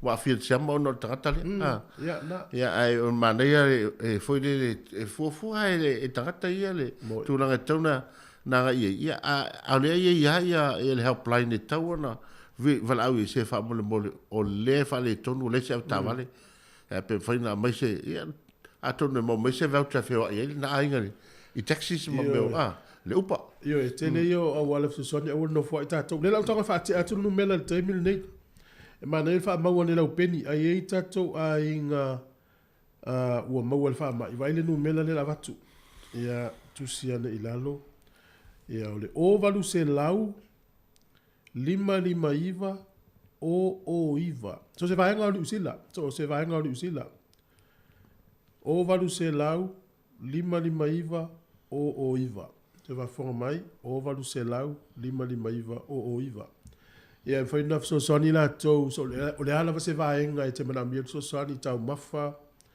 o fa tau tu pe foi fa tau me fa pe na so soni me ia tu pe malo tu pela o tongi la fonga le woto e fo i mai to yang le mai mo tatou ia o tu langa na ia monino mai le numel ai to tatou por kala mene se fulu na ma eu foi le se foi le fa lo tau mani tiniti e lo tatino le va vai fa lo tu il mele o fela o se el tu langa le foi le va o Ukraine ma Lucia ia o fa pe o nu nei o nu tua o e fole le tua o le lo ele ia mon ia ai pe o le lava na ma fu na tau vala mai ia fe se nga presidente ne lua i te bifo ile ta luai i vale le ia na tua i ai ia mon e Lucia ia Ukraine la ton fa nei la non vale ia ai pe o na la fa ale wa matatu no vai tu nei ai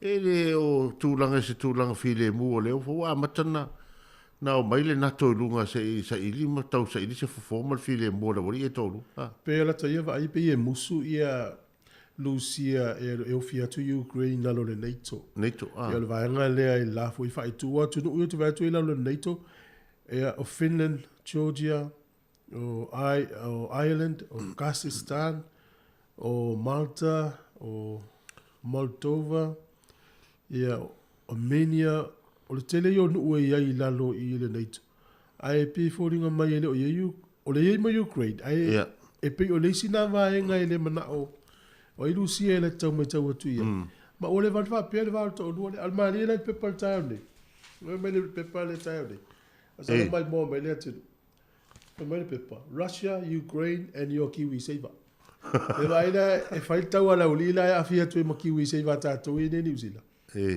ona e tu pe al tato Kiwi saver o lai e o te tu i pe la le tu pe la the New Zealand Super Fund had just under 25 million invested in Russian companies o lai investi o tu pe Kiwi saver New Zealand i company Lucia ia afa pela fi tau yo wala wotelen poloka ia penka ia share it ia faina to foi mutu pe ta to ia fai Kiwi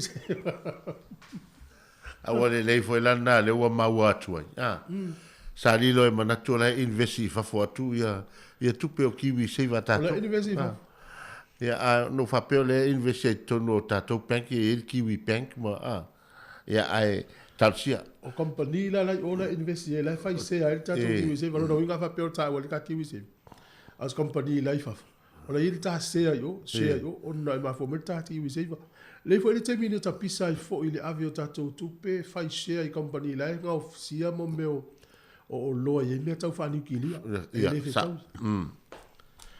ia pela nei vai nga ta se ia va na mo se filemu a vai foi le malo si tele le talanoa Biden le vai nga le ele o leo mali maru ale leo Biden le sta te phone fa fita o li fa pe ta wa ve Biden le mavole Roosevelt speak softly but carry a hard stick le mutal no malo si sasala ta milo mai tu ala tal pese Mare. tato ta noi le afa le valu ta tala le tato le na ta pule na vatu nei tato fa so ai ina ia mo e fo sef so soni mo la to mo le fa ma si fongo lo mo afa le valu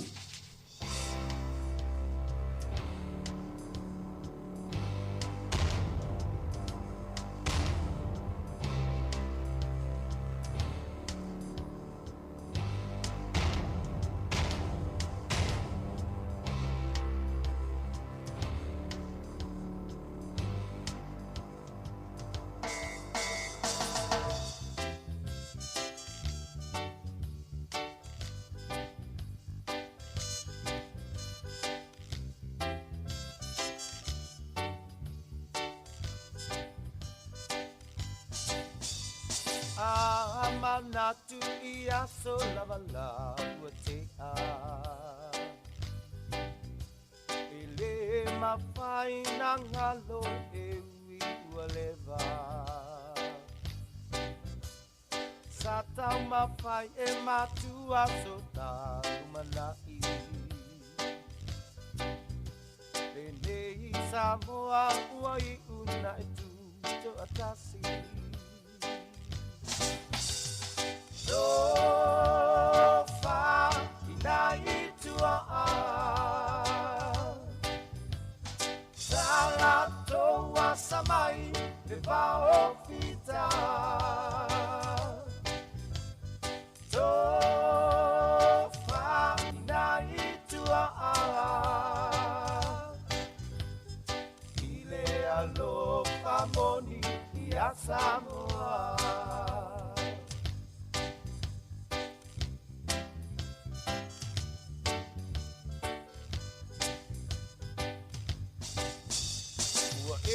Tau vivi ina maua so ai paasili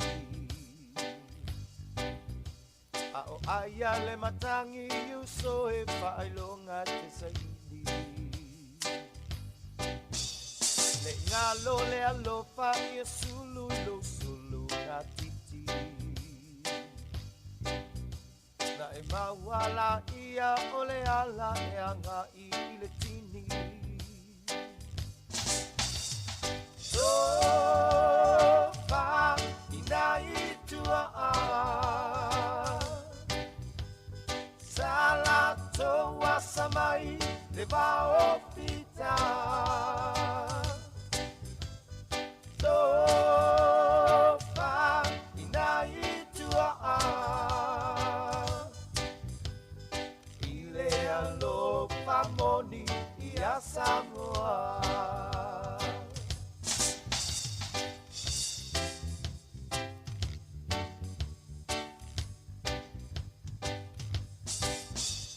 Ole upu ia seu ole manu atangai ile ngalu Wala nei Samoa o se manatu Manatu ilo ta fa mai nei te iwa malepe Ona tangi ai nea ole fatu Pale ele ele So far, inai tua Salato wa samai le vao fita So far, inai tua Ile alo famoni ia Samoa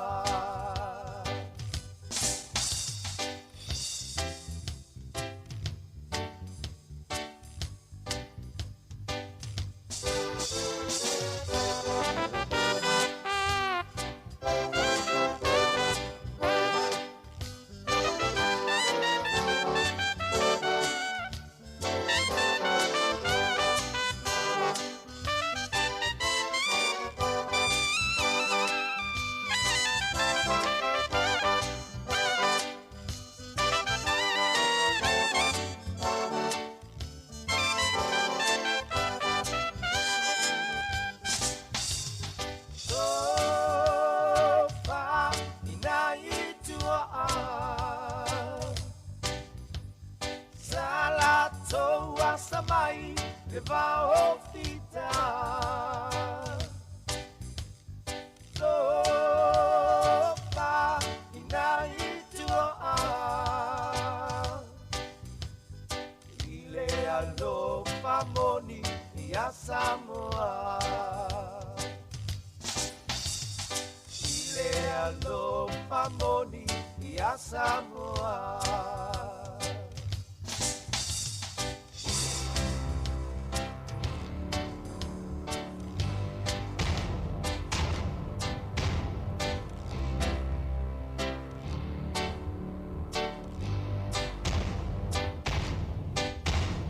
O le whaasisilanga tāua, e whaamana atu i le mamalo le tātou au whaafonga, e iaila wa ia te tau i lalo le tulafono o le Broadcasting Act tasiiwa valuiva, e whai e sau whaasea po o se whai tionga i mata upo, tau i whaasalalanga i lunga le Samoa Capital Radio. O lo o au ili lalo le upenga o sota inga le pūlenga o whaasalalanga, po le Broadcasting Standards Authority, bsa.gov.nz.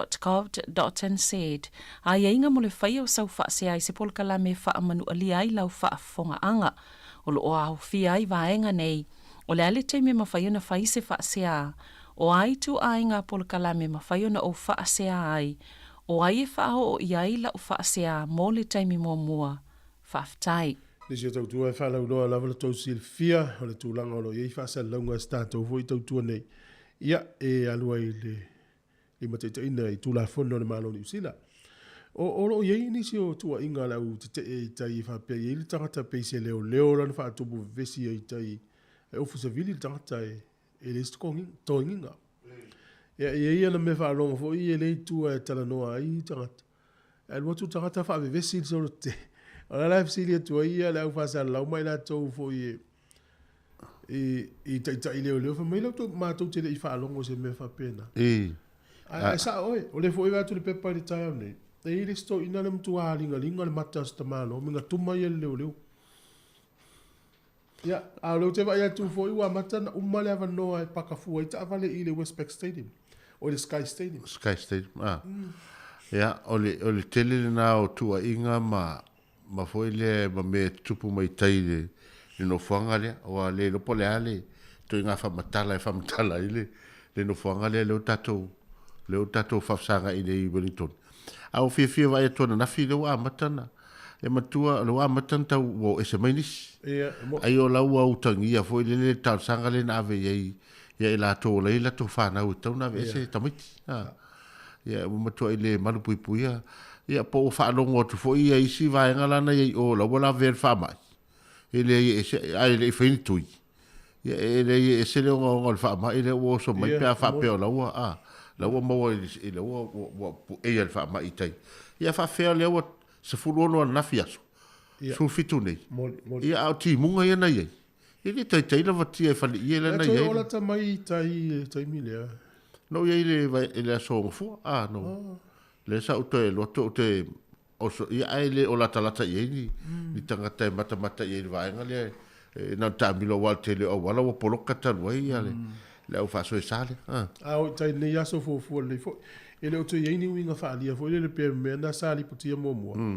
Tu sai e ai la tu malau mask la te alua o isa u fuanga leso.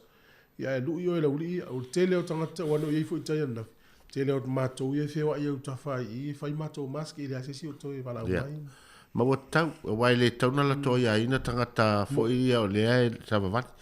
Wa le ia le no fatu le fai tau atu i meli ai o i meli ale a foi le ngo al tatou wa min sta tupe le i meli solo i o tatou tangata nu te lo le mo me tata ni usila ia le ai tau fam tala mai e tu langa e pe ona e fo fanga le malo i le vaenga la le tali atu ai ma tau fo i ai le tatou le sorte ia le tau e vaenga le fa pe sorte file mu ia ole amatanga mai mal tatou vai ele se sorte file mu le te le fala la ven tu po ia le ala e mai ele fa fta ia tatou nei tatou te le au ai i le tūranga o le te ale tatou te utangia tūranga o le sosoani mai ale malo ma le whatatianga o le foi ei tupe i o whatatia foi mo tūranga o e sosoani mai ei pisinisi pe a o le teimi foi e toi i ei lisi la sanga le la toi no leo tatou vai fai no mele tele leo ye ya le yala o lai o lai e vese tu lato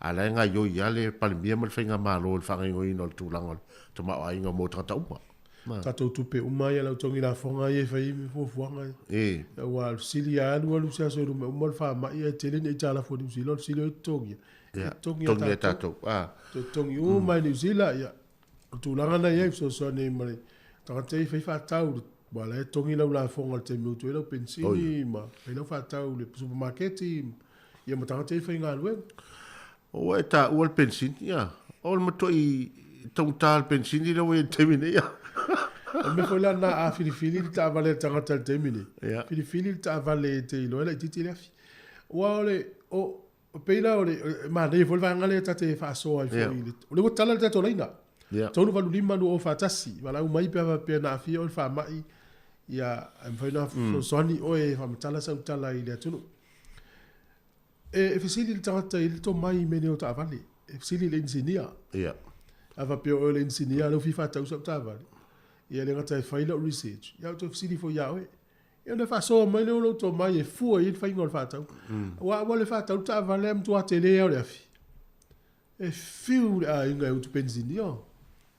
A me sa ta vale ia ono lita. Le ono ia, le ono, le 6 cylinders le ta o la tau ono lita la iluma. Ia o tau i insinia ma tau e. Ia, pe fōringa mai o afi titele. Awa, ai sinsila ni tu fuan tu langa ele fa tau nga ta vale o termine o tele ta vale light ai no light ti le afi ia ma te lo fo i ole o matal no fo ma fa so mal matu ai nga nafi va ai tu le i fa no melal pam o i fa i lunga le lo ta la ono lo ta la fit su sen to ti te tolu ta la le iva o va mal to ta la o kilani o fa pele o fatu ele ole a fa i ole tu langa fo le tau so o sa mai fa awa feaunga le leia ma le poloketi le malo le tau whaatatia le au mingo ta vale fo ia alu el tise tono le whapea to es futo sanga wa le to yeni rono winga fōringa pena le awa amata na ofi mai tu la fono le whai lato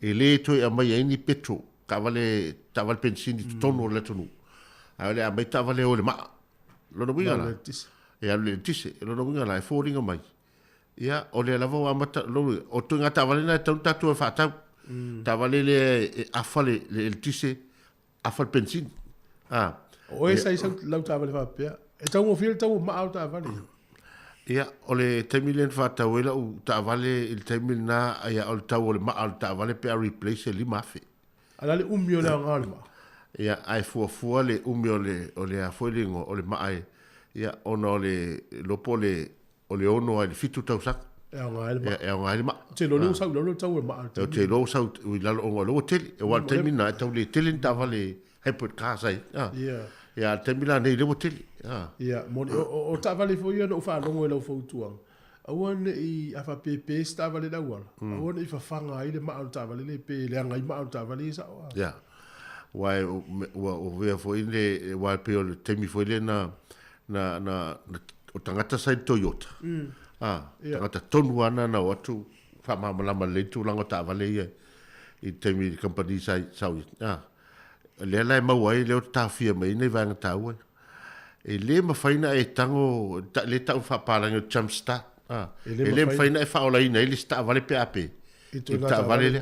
Pe whape whafonga. Wato tele tatotunu ura o tofu ta vale whape. Hybrid. Mo hybrid cars. E le mawhaina e tango a watu tu i eina whaola i leo le sta vale. E le angai. A whaina i le maa ta vale. Ia e le leia. Ai o foi le leo. Ai mana i foi wana ia ia. Ia ape o tūlanga nā wai. A o rola e wale o tele foi ta vale foi le wao le tise le se pensin. Ia.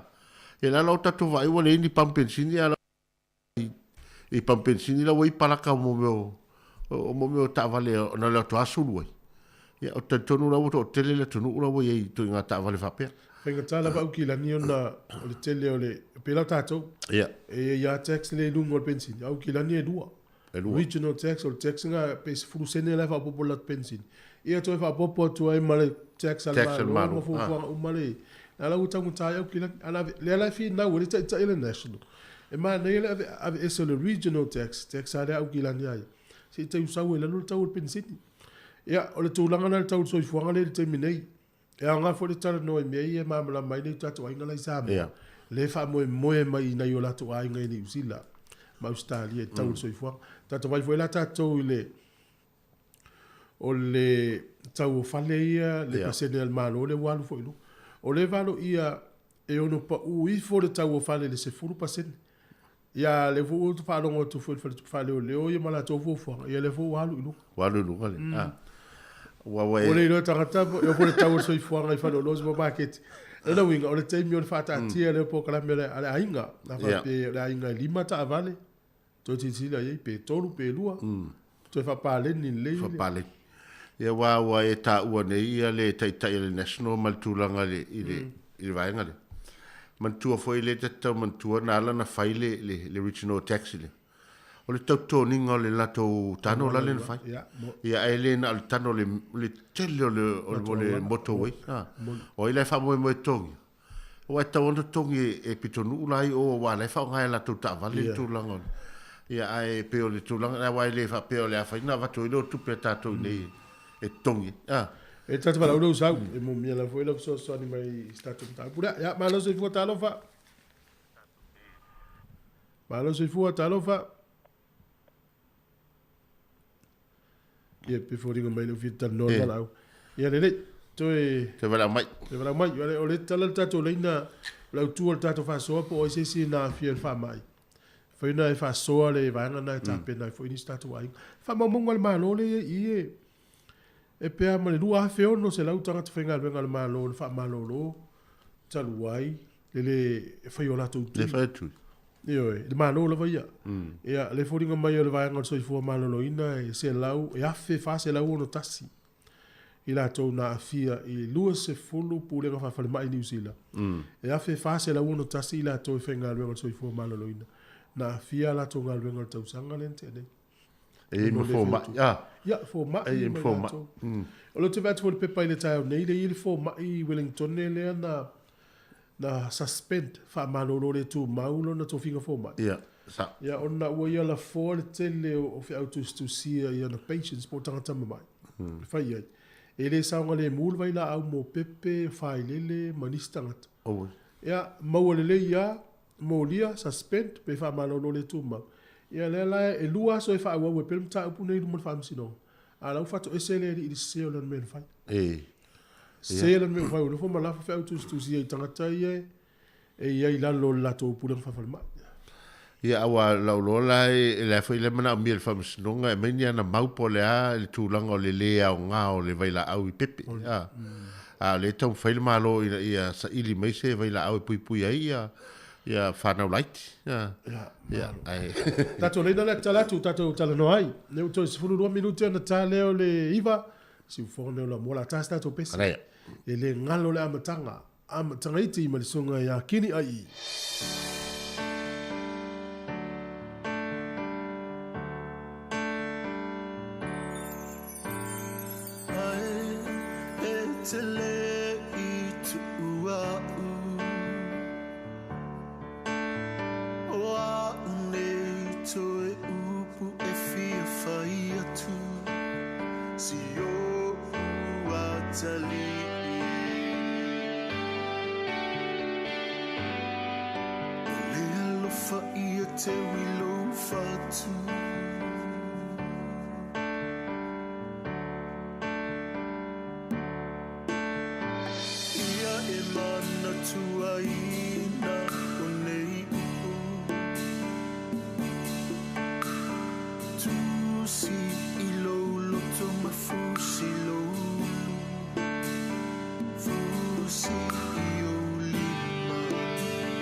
Ia la tato atu i le tato wala au fa malulu atu e tal pese malo so i fua talo tina. Malo so i futu fue. Ia, o me Australia. O lo manui ala va fa fitai. Ia malula. Ia la pa ioe. Ia o afo io o ma o mse uso la titi. Ta maua ile a fo ile I fa mai. O le asolo furu iwa o te se mala sa ungi le Tausaga fo. E whaamalulua kua ke uwhaisinga umi I whaafonga ne lea kungu. Piki mai, o e nai me tāua. Ioe, o lea piki aku pea. Ele. Ia, o lea so lufuru iwo te sema. Ngā maua ima umusio uso lai kiki. Ngā mau e asia isio uso tali whale mai. Ma foi mai ai fili mai ia lo nis fa mai.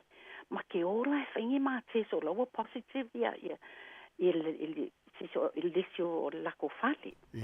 Ia wa maua ole ma popole. Ma popole fo ile ma kwa kuwale. O ngal ke mi ngai le maua mai ia test fo ia le wa whaingi. Le rat test. Ia le wa vave na maua. Le wa vave na maua le mwhainga whaile fali. Ma o loa tu fue e kale ko amor ke fongi okay ma ke fale maua la fiafi wa ke ala kiki ala fiku maolo ma pisi solo fai e su se me fai ai vili aku foile I fanga fai me sela ko so soangi ai ka mai nga ole fale mai le ka kala ke minga ya ma ke aku fi we fa kali ma ke le yo iluma ma ko yo mai lo le fale ia o lo kai au ele I afa le lima o ma ku ku fo I o lisi me fai ai fo test ku sala ma o long fiku ai o mai o man kuskus o mai la no o ko le menga o I ma o e o mai la ke nge fo mai I ama ko ai fai mai o le lenga o mele ma ke ai nga o kanga ka travelers nga o kanga ka le fe wai le fe wai le lo fe ai fa singo mai la ma o ma ke o le drive through ilisi fo e fai fo islenga ma tu fue mas e fa le lima I kula o ma fakakali wa o ma ku ai fo ila ma le malo si le ma o ke fongi o ta ma ke fongi so wa o ma usala ma ko kanga ka ko kolu ma o le o ka vale no ko e o aku o le fa pu aku e o aku lo mai o ai fa mai le kengi fo mai e nide ma ua le download ole for le mele le test le test o fa ke fa mo nga wa e si mai wale se ma out ke fongi because o langa wo facing leva nga mai fa fo su engo meia pe ma fainga mai se pengi ma se api se kusia ilalo ia ma information nga va ko le fa mai lola ia wale o mafi fia la vale kai minga u fai mai ai ia pakalon maka vale I avaku ye ma information fo ilea fai lo ma test ma mai lo le fale e kolu ia po fa kali dai lua po wa cancel o ma koi wale ai se mako pa ki o le afo o le ni wia lenga ko e fai wa popole foi ma fa ngaula ko ia po le anu wa cancel ai le mako pa ia ai ke wa mai le for 72 hours ai ke wa fix fo goi kula ai ko a mai le mea e negative fa no mai fo le fa fong ma fa o du a o unga sa ma wa ia ma wa o le kinga o le ulu ma ku lo lava tu fo o le fa I o te ia o le fa I fo le wa le mangongi se me ai o vili lo I le fo mai fa mon mole o le wa mai le test a le fa mai negative a ma o le wa mo wa I symptoms ia ko e fai mai le fa mai fo mai fa mole ma ke ko fa se test o fa ya ko lola ia wa pe o ka o le fia fa mole pe ma fai langa e tango e fai ni ma appointment ma ke o ai fa le mai I really need your help ke le ko manga o ko o le mele le la lenga fai e lo ele a fo I le fo mai o amako ile appointment il fal mai ile la kala mai ile kwa ke ile lua ile aso ala ia ma wa ko lo fai nga maua mai ia ile nga maua mai ile mi e maua mai le test e maua mai wa negative la negative nge maua ma ile a fo ile ia o ia ole mai wa eva wale mangongi se me ai ia fa mai la pa wale me ole pe ia me o lu fa kuanga ning fai mai il kai au o ia fo le Panadol o le Panamax o ka mafale vai o ai wa uma garlic wa uma ginger wa uma me ia vaingi fo ile o wa mau le ko vale wa mau le popole o kwai popole ama walanga mako ainga e fai fisinga mai ma ke musu ke o mawai ala fai akula le famkalanga tufue o le mako ainga e a fo e fai singa fa mai mai lo ma o le malolosi ai le mawai ele e mawai a lenga mawai e ma we symptoms o ma lava le Omicron o teila o le menga anga le aso 5 o ai fo yang wali ko am fainga va ai o fo mai kom fainga va ai ma o fo mai I ko kongo le surgery I ko kongo le fo mai o nga lo ke a ia o fa mai fo mai okay o la ma wa ku pe vai ai ma wai fo o le menga fa mai wa faisinga ma va veo fai le test ai wala nga ma va veo langa o ma popole wa mo wale popole me foi la le o que a foi so sonha foi lá I canta e mo symptoms wai e may be ele o mawai o le popole okay lo o le popole o le wo test ai negative o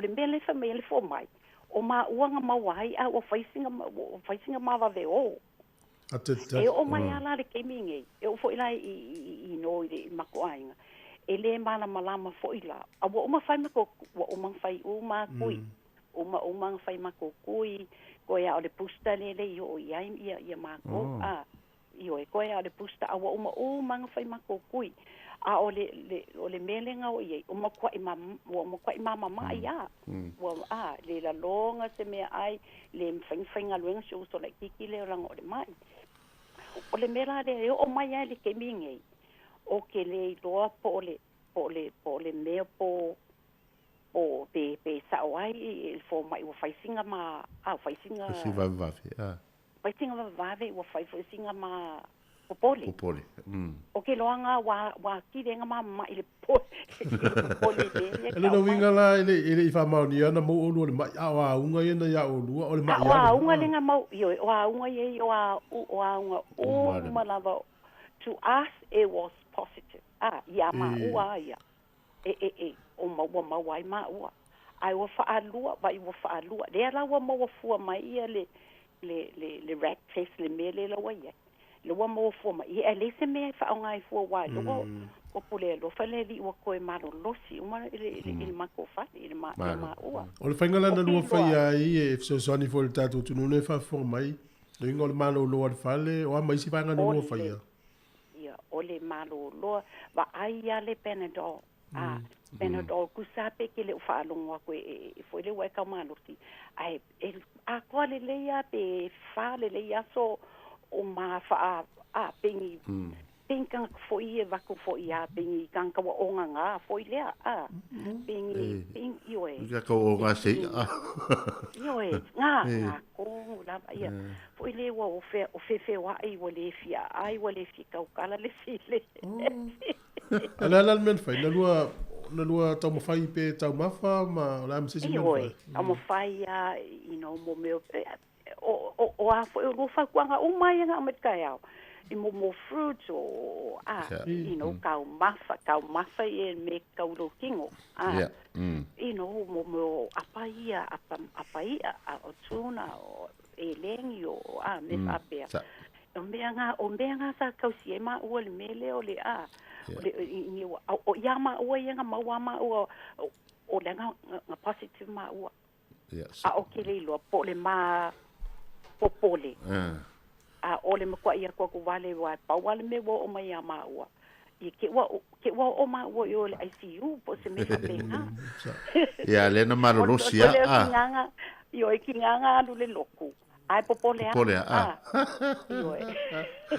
o nana fa tangata I ta to o popole mo le moto ya e ma ngai lu ko kala me fa longa longa ko pe a ola lava foi le fa kuanga I o awole popole o lo ye fo so swangi a makele I manga o me foi la wai foi so swangi a skadi la koi I kanga fa pe a o te o kala fo mai a wa ai a mama nga o si I Panadol po angi me vili le ku mai le ngu me la ia ai o ka ko Samoa o le a faile me foi le o le nga le o ka ko fa nga kulo a le nga le ia fa mai ki mo ka ku ku pusa meri ia I fala au ku ai le ai o le nga mafaya e ma o mo so le la wo ko io le la wo ko Paula wa do fo o kele mai a o ko ale o ka wa maka ma ko nga du la o ka le wo ka fio lolo wa sa fa ngoe ma ko ole Omicron tsunami le ka ile ko asa wai il fa ungo o te se ma le la wa maka ka tsunami mai ma ko ia o ko ma ka lo fai ia ba lo fa tai mo sa matango fia wa fa longo tu mal fa fonga le tunu ia wa nga foi fa tu pula ngona mo matou nei ia tu langa pe na fa so mai ono le o tate mo tatal fo tai lava lu ia mo pe taimi ia lava il polo caname o me tila la ia fa se fo lo fa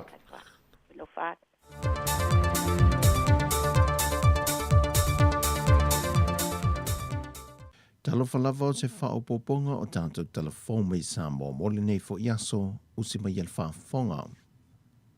Wale a vea whawhitau leo lo tūlai mai le laka pi Samoa, ma a wala e tāo fia e le fia fsoswani mai o se tasi o whaalapa tonga o le Yasaki Kisona Foundation mai Japani e so tau au ma le laka pi Samoa e a wala e te pue ma whaafai lele e leo langa laka pi le tūlanga le lei e te tau ona iai. Alo ma whanau o le antunu e iei le tāle ni o le laka pi.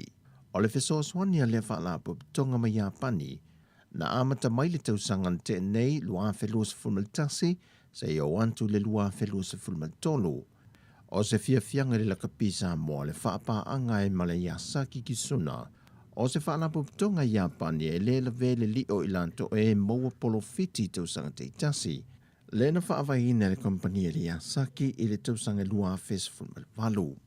Ua whaaftai e le ofisa silio le laka pi Samoa le fionga whale maavaenga Vincent Fipuleai. Le ofo mai o le fisoswani a le fwoi whaalapu tonga. E na ia fisoswani le si itia lea o le tūlanga le leo lo mo o mia le laka pi le lolangi. E alo matama whanau le atunu. E na ia tau fituli whaatasi Samoa ma le tomai ma le anga waa le ua iai isi tamata alo o isi atunu o lolangi. Sau nole President whanau tonga le Yasaki Kisuna Foundation, Michiko Hamanda, o le whamoe moe o le fisoswani, ina iuna ia le to mai maleanga wa au alo matama whanau sa moe le laka pi, ina ia mana ia mai e kalampu laka pi o antunu o le laulangi, ma maua le lumana i manuia o tama whanau le atunu, e ni hawa noa e ngā lulua ia kalampu laka pi, ma manuia ai o lato a inga. E leo talia le fionga le Minister o Whamasinonga, le fionga matamua se o manu vasati pulwhana, le toe ilo ina leo lana whaai unga utu ina atu le Whamasinonga whanua maswafa, e toe a matai ala atu ngā ruenga sa atu ua. O le tusia le fionga le Minister le aso lua se frumalua Februari, na tusia tuai le peristene o le Whamasinonga whanua maswafa, le fionga whipulea ai antila ropati, na ia tusia i lea tusi, o loo manino le whaai unga le parlemene e filifili ai se komisi sue, e la tau te sue ele e se sengo le pili o whaamasinongo whanua maswafa, ma le tula fono le sui o le whaavae lua fe lua se fulu. O le finangano le fionga le minister, o le tofio le komisi sue, e whaamanino ai tūlanga i ta oto i ngā ruenga ma tiute, a le whaamasinonga o whanua maswafa. Sau noa matamua, e lea tusi na te le I whaatonu I nai le whaatinonga o ngā luenga whaamsinonga o whanua maswafa. Mai lo iei fo isono manatu e a ia I ngā luenga whaamasino o lo o ngā lulue ai. Ai le tusi mai a le fionga le persteni o le whaamsinonga o whanua maswafa le fionga whipulea ai Antila Ropati. Na ia whaalia ai o le tusi a le fionga le minister wa ia taulimaina o lo hantangi ai le ai na le kapene tolu tu SSA no malo si angai lalo le whaavai o Samoa. Le o lo pui ai le vaenga o whaamsinonga.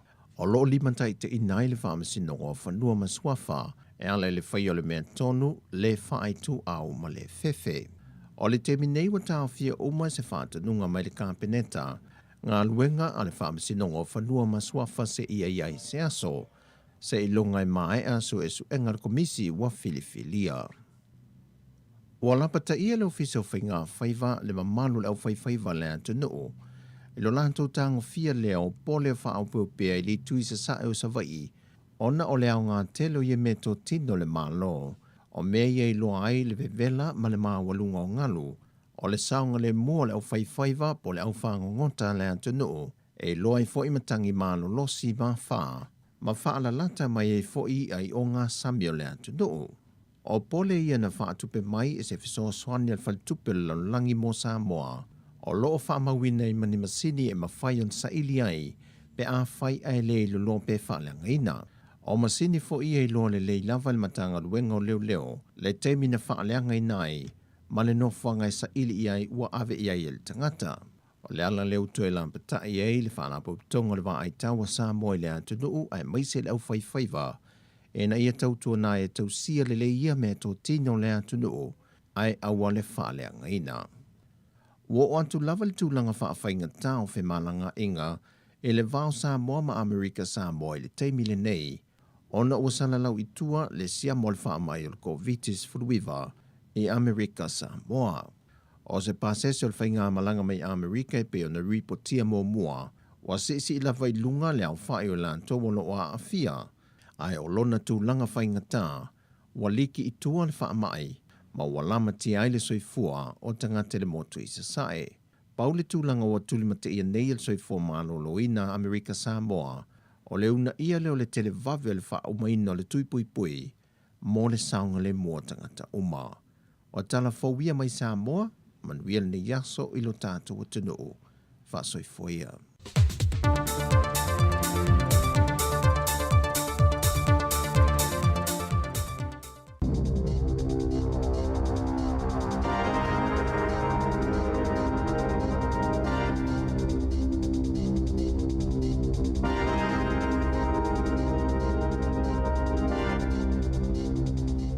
Tui whaatala whātua whaapoponga o telefon malisi u whonga le lau mua mule nei vaenga o le tai au.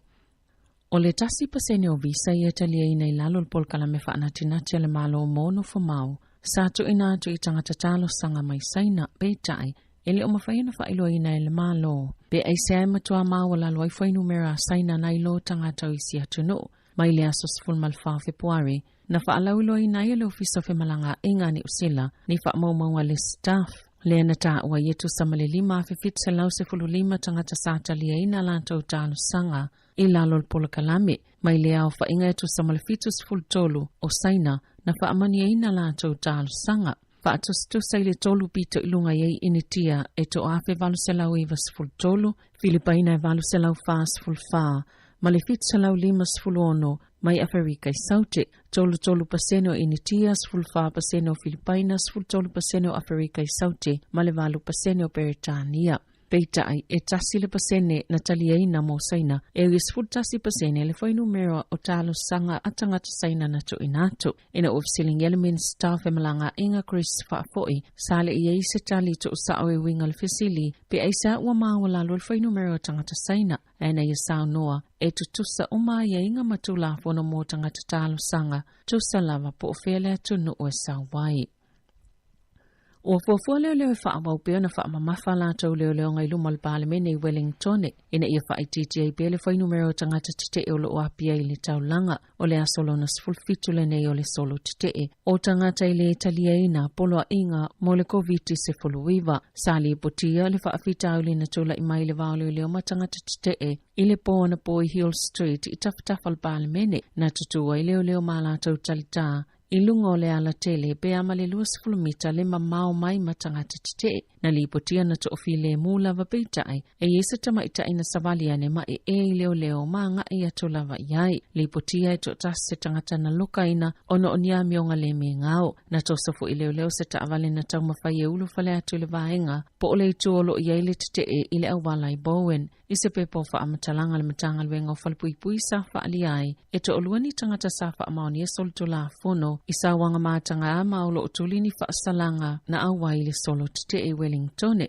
mana ta weso upo ele isolia ye tangata ni tuunga mo ila ua ivaenga pe ona tuli mata ya yel tola fono ilola awai ele solo peitai na faatonwina ina iao ese matu ua le solo te wafa wo pe ona la tuli mata ina to olevaenga olo yel solo te ina ia iloa pe ini so tau aveina mafa pi e masini ye tuli lo itanga solo tola fono a olo ono fo va ia pe tuli ni faasalanga wata wenisi reporti e whapeo whaititia le numero whale ia I luma o le palemene. O si itia I le tasi le pasene le tulu I o tupe New Zealand, pia na whaasilsila le whale tupe whaaleo leo I le awa uliana nafi. O le asonga fuana si itia I le komiti mo polisi tau tupe, le OCR po le pasene tulu I o tupe. Mai le tesi ma le fitu lima pasene sa iai, il masino Novemba lua whelua tasi, wa teling esele tuputupu a epo le ola le tamao a ingo le lalangi, ono le tulanga le mautonu e mafua mai a fianga whaiwhai pea mai le COVID se fuluiva. Wata ue nisi o whaito whao tamao a inga, o le siti o le pasene tulu I o tupe, o le a whaina I pisi nisi o lo fianga I pea mawhainga tā, o tangata o fia whaatauni o lato whale mua, ma tangata ye le ilevo na whaaputu o lato ai tā lafo, e atangia fo I le whai o suinga whaltupe, I pasene tului o mo kesi, ua walo ia leo o hatuli ono pasene si iti ai tului o lono ngā tupe le isi tolu tausanga, ma o se tulanga whainga tā mo tangata o lo tutongi mo kesi o whale, e ui o atu sefulu pasene ua walo ia, o le apa uwaile tā o whale. O lo tā wale ye peo ni tulanga o le a whaalave lave na ilita mao ainga, ini taimi pupuo o na olfa ama i olko viti se fuluiva na ta walfal tupe fa leo leo ama walunga le foi numero tangata e faitu I pui tutono New Zealand atoa o le amto afsoso antele fa ititi e tulanga fa lavelave ino le tamao ainga mai le fa mai. Na samania le malo le ame pasa o lusia I tutono New Zealand e fa ilo atu ia ile tite e malo sia New Zealand inga yoinga ma mionga le malo o lusia o lo faya Ukraine. Wa wha matauina fo ia le minsta le vai whawha New Zealand na naya mahuta, le ono tali ato New Zealand e ala ini tapu, pe awha I ulu whale wha malusi vai ngā awalusia mal wha moe moe, e wha oa mapule a Ukraine na saunua mahuta, o ngā yoinga Lucia e atangia mai e ole amatanga leo le ulu whale wha malusi e uso wha a Ukraine, peitai, na saunua Jerry Brownlee o le vai ngā wha le National, e te tau I le malo na tau fil wha lau ilo ala tau wha asilasilanga, ai whaatino se whainga, e mawhaia I New Zealand na whaia ni tapu, e peifo I oisi malo I se sifo. O ana nafina whaasilsila I Presidente Vladimir Putin o Lucia, e whaapeo I tu malo Donetsk, ma Luhansk, I sa sae o Ukraine, e tu to tasi, masaya whaatono I naia na vaenga au, ina ia ngai ia vaenga o Ukraine. Masafa atino le whaatononga, e fōlinga mai o se ngā yoinga e tau siele file e mu, ma ua tele reporti, o tane tau maisi mea whaingalwe ngale militeli wa aveanga ili tua oyo Ukraine. O ana nafina whai e si amani se whai unga tele, e tau fi ele wha maudinga o le paipai wha au ele kesi e ta o le Nord Stream 2 mai Lucia, ma o se malilianga e wha pe whai tau biliona ta la. Na fola fo I Presidente Joe Biden o le United States ni tapu I whale tupe o Lucia, ma fola ni si saa pe a whai e wha awau pe ngā yoinga ale malo Lucia. Na iyo e whaatasi fo I malo I tutono le EU ini tapu e au fiei maketi tau tupe I tutono Europa. Na sauno le palimia New Zealand Jacinda Ardern o le ngayo inga Lucia e matua whaapapole nai le lalolangi. O le awauli o le sola fa yesa folo sanga le minsta mo le talia tulko vitis fuluiva. Chris Hipkins whaatasi ama le whaatonu sila saifo maloloina Dr. Ashley Bloomfield. E whaatatau I le isi la asanga I onoanga I eile atunoo mo tuunga le COVID se fuluiva ma ua eile talitonunga I peo na lipotia. I le onoanga I o New Zealand vaenga tolu po le Phase 3 I se taimi le o toe mamao. Talua I le mawalunga le fai numero tangata fo ua whaamani le vairusi le aso itasi. Peo na whaamawina I le aso ana nafi. E tolu a whelua se la uivas fulfito. Le fai numero tangata fia mai tutono le atuno I le aso lulu. Peo na whaasisila mtanga lwenga saifua maloloina. E numero silia fo I aukilani. E to afe fit se la uluas fuluiva. Pito I le Southern DHB e wha se lau limas fululima. So o atu I Waikato e to olua se lau ivas fulfitu. Ai ua molma winal wha atuptupla I a peal fai numero tangata fo e a fia le vairusi. mai le to malo Wellington e to se lau luas fultolo le Capital and Coast, Wellington e pori rua makapiti e to luas fulvalo e le Hutt Valley, e se lau fitus fuluono i Canterbury, Nelson Marlborough e valus fululima, Wairarapa e to se fuluono. E to se lau fitu se fuluiva tangata o lo tau fia I fale mai ona o le vairusi, to atasi o lo I potu mo ngase ngase te ngaina, o le taimine o lo iaini usila le phase 2 po le vaenga lua, ma ua pepesi le vairusi tutono le atunu, au le itu o ave le wha mua, o le wha atele ngese le o le pepesi o le wha mai, ma ia pui puia tangata I pito sili o na lamatia ngō fie, ai o le sitia maulunga le whainumero tangata fo wa fia le vairusi, le o iele talutanunga, o le aono sifia I le atunu I le vaenga tolu po le phase 3. O se tonu whaavale vale a tele be ona whaingoina I leo leo, se tau pule pulenga ntamaitia o ngai Dunedin, e tali malo I se pāti po se fia, mō tangata wa a fia le COVID I te tonu le fale o lo ono no whai. Na lipotia whaapena asia se atu I leo leo I le fale e tui o ngā tonu, o le itua I tamaitia onga ina wala tau mauatala e whaapea, o le poana pōlen fōfua e whaiele pāti, e tu saimas whaalinga le sātini sinia Anthony Bond. Na whaamani le COVID-19 fuluiva, tamaitia no nofoi I lea whale po leo potu, masāti talatu I alato wo ua whaamani le COVID-19, le vala au lea awai atuwai I lea fia. Na ta ue ripoti le poana pōle staff, sa tuli loa pēa leo ngai o I ngā tamaitia no nofoi lea whale, malo lātou whaanaunga, ia whaonga le fofuanga tatau le mawhau po le common sense, a I lātou ua fofuaina lea ngai o inga. I ta alonga, ua whaamaniaina Dame Lisa Carrington I le whailonga pito mawalunga o tufanga whailonga le Halberg Awards. Lisa whaile puana poi au kilani, sa pāti patia I tau mawhainga tangata ta alo New Zealand, mai le asa mōmua te se malua fe sifuluiva. He o mai le asa tolu sifulonove malua fe lua tasi. E tolu pine auro na maua Dame Lisa I ta alonga le Olimpika I Tokyo. Masafa amaniaina le tamaita I ta alo le tausanga, au le ito tau a awina tu iai le Supreme Halberg Award. Ele govana silo New Zealand Dame Cindy Kero o Dame Sophie Pascoe sa maana malo le whailonga o le tangata ta alo yeimana o ngā whaapitoa mō le tausanga le na ia mawaina pine auro e lua ma le siliva e tasi ma le apa me mea e tasi I le Olimpika I Tokyo mō e yeimana o ngā whaapitoa ma le whaapitoa I leo na ia mawaina o le whailonga o le au kilikiti le Black Caps o mawaina le whailonga le au o le tausanga. Lena Stampini I le World Test Championship o le kirikiti lua whelua tasi, ma avea ma au numero tasi lalangi le ODI, na mawaina le kapiteni Kane Williamson, le whailonga le tamta alo le tausanga, o Gordon Walker, na mawaina le whailonga le whaiaonga le tausanga, ma le whaafaileo na ia mawaina le whailonga, o na opine aure e tolo le awalava a tamaita I Tokyo, o le tamaita I au o Erika Fairweather, o le whailonga le tāleni ua matalia e lona tūlanga maua e.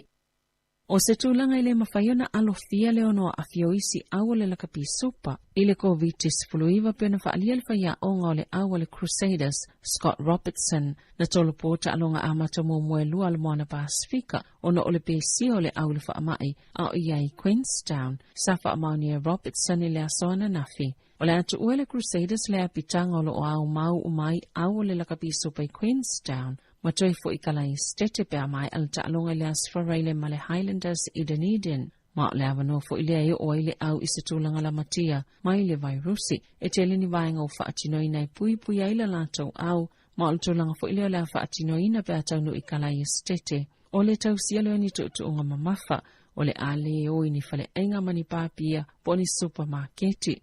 Mana sauno le whaia onga le Crusaders, I lo lātou walu lofa I le moana Pasifika no le tūlanga o loo iai, ma ua o whatu fo I la lātou sosani I se vaenga mawhaina lātou langolangoa I le au. E au fiei leno no ato ni a lātou tamata alo I le moana Pasifika. E atangia mai fo I le ono tu oe le Blues ma le Hurricanes, o la lātou puta ia bole papol o le lakapi supa I Queenstown, pia mai al ta'alonga I le pō o le aso wharaile. Tāla fo wia ma le siu fonga le lau mo le nei vaenga o le tae au.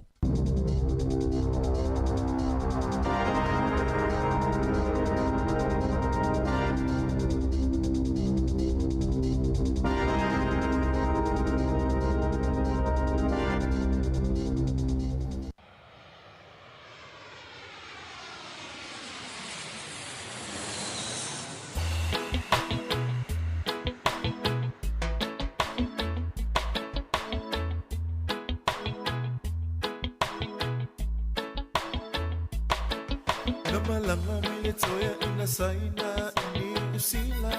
Ni hao ma. Ola na sila sila ele leite le muse fale ainga. Leala ua ya ineila na take away. Ua pina fa amawe o maila wa yuna pone. Na siya si mai fo I ole toya ina initia. Ola na ia mau se fale oloa imana o mia. Lea ua pine fa amau fo I oceana dairy. Ua fa atawai o tangata I le vange ole taini.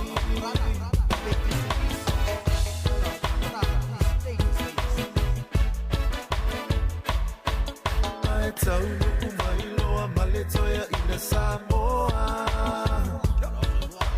Ti e mata mata mamai moa. Mawale tonu se ifa atu loa sana lotu. Ola na ia maufa amua mole ami o tonu. Ole fa amata la ina na oli usila. Ile fina mai ole au initi amasaina.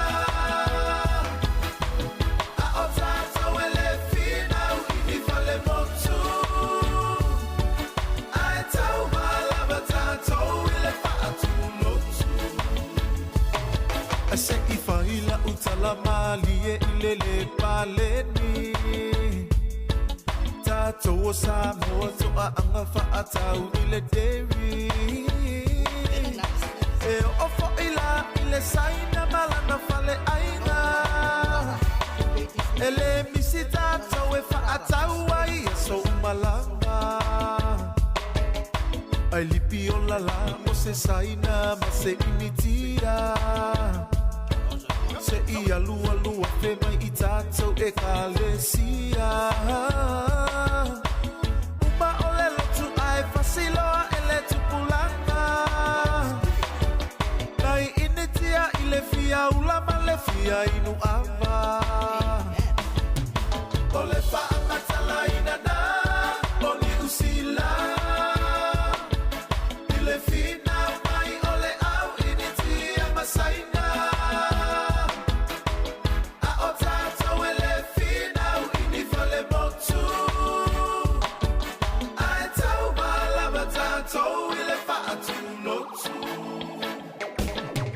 Ole fa amatala inana oni usila. Ile fina mai ole au initi amasaina.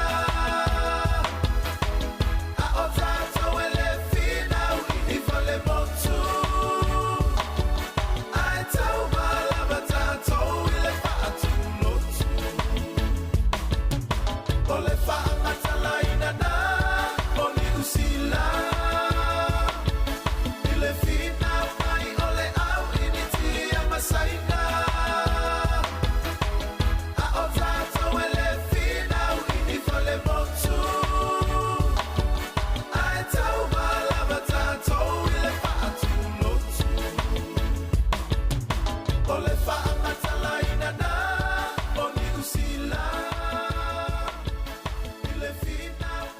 Nei fa ni le tembe le tai au tu atu fonga le mua sunga jo fai lua for 5 minute o te ai dei va pe for inga sfa linga na yo duma fa mo.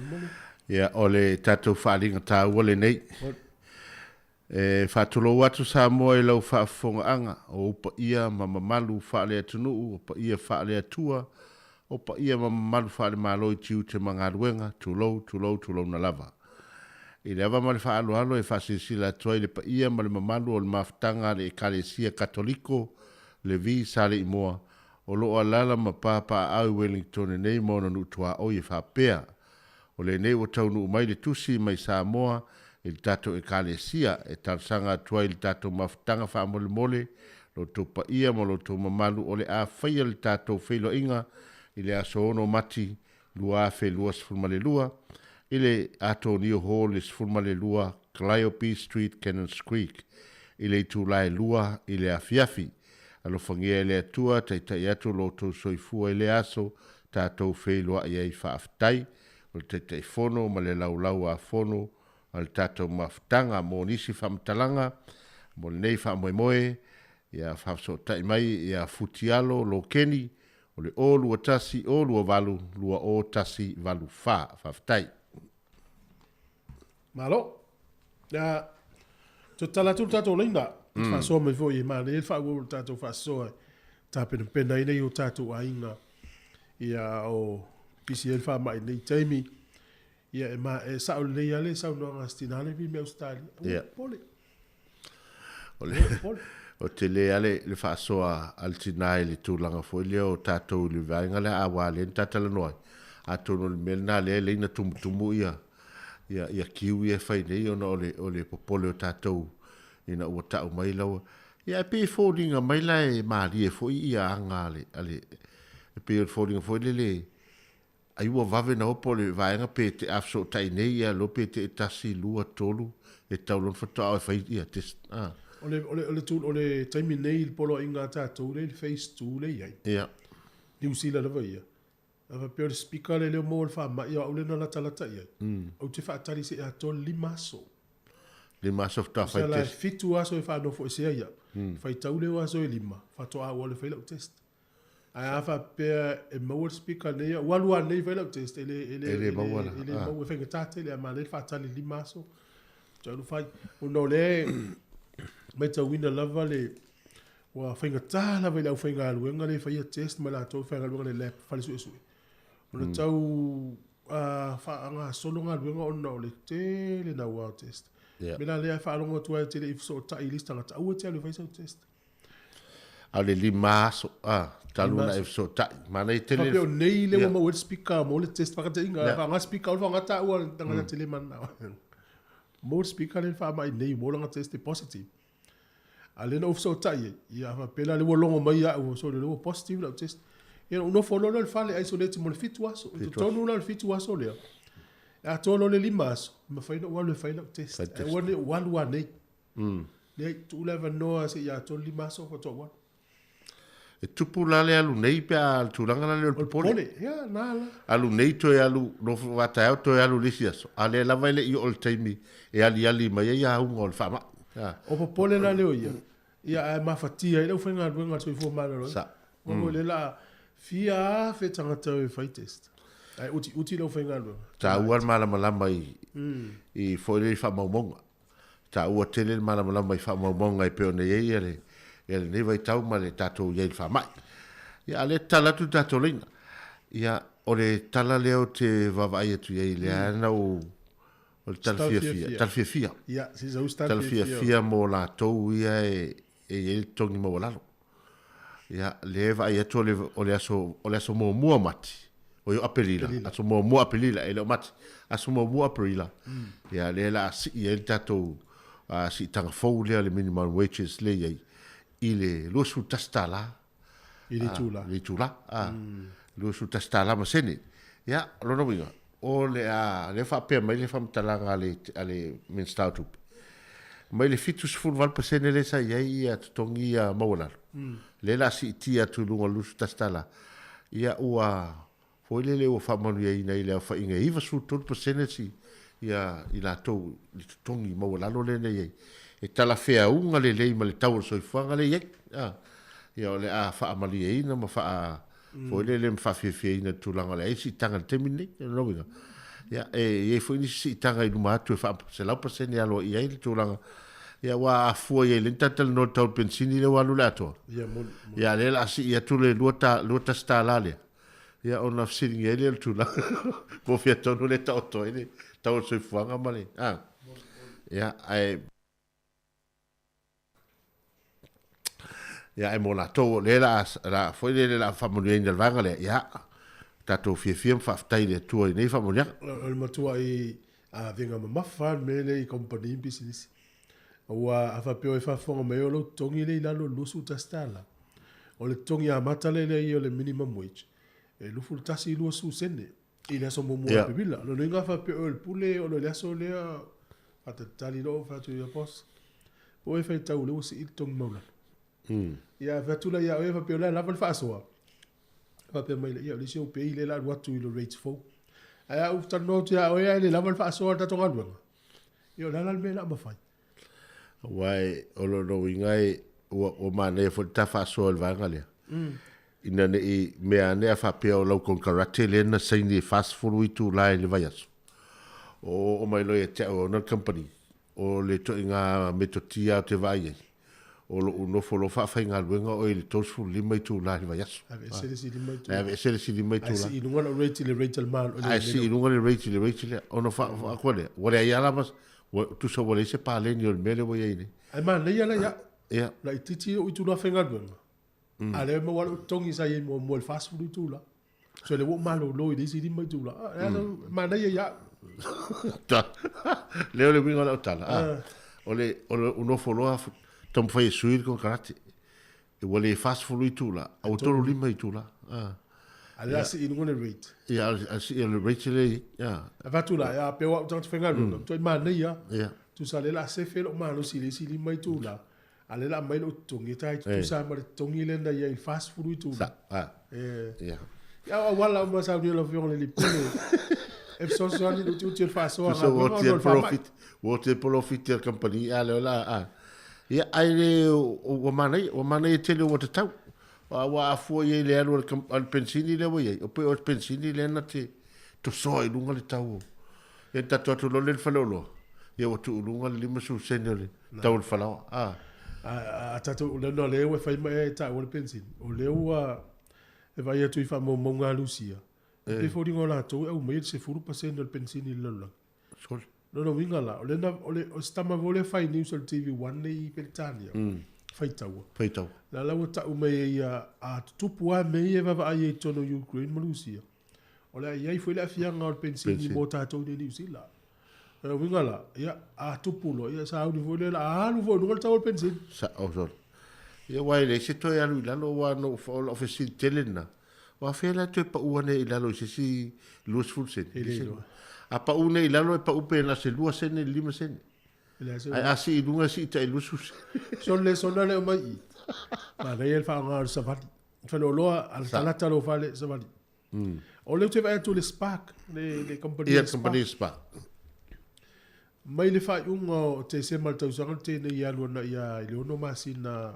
fa yo tau sang te ne e lua se furu rua pa se ne usi iti la to polo fiti e tu sa le ina wa ese uma tax mai si me fa pena la fo se lau fitu iva miliona ta la di usi le polo fiti le spark i to tonu le ono masina uli muli le tau sang te ne tu sa la le yo uma is company ma to o company e fa ngang ele au na la to me o data wifi me u fa pe se lau fitu iva miliona polo fiti le spark ananga le wini matsu el spa ela la ta watu e tayar nei valau ya se foi sta tala ya ano se fua tarofa ma lo se fuai luas sunga foi tia kono ni taya ma lo le nga due mane polo klame matango fi tai la ves nalo ya ma lo lava ya fitala no atu winga lo poklame ile lo tanwanga winga te tongi ya awa o se tala fia o leo si ilunga ile la si ilunga ia te tongi la to ia maulalo tongi ia o leva fo i tato atu nu o nei tamama nei tina wa leva nga lulu a mesa ia nga benga fo ia kilingi fale o loa fale ainga ia ni se taimi o ta ilua ta itolu ia nga luenga tangata ona o le tama fai fo ile ia maua le tupe to tongi ia fale ia mapili mea ai si tu lo fe me fa pena i wa leva foi na fina mai na insa tu ta a me sa ta tu pasika i le fiu nga lulu ai la ititi tongi ia ai la le lave foi la ia va ai o ia o le o si tia tu tongi tanga tai e maulalo tongi se tu lo ia o tanga fo ele ni la tu si pasi se tu lo fo ia le opule to ia tia le a tanga tala ia le o nga ma wai la tu si pasi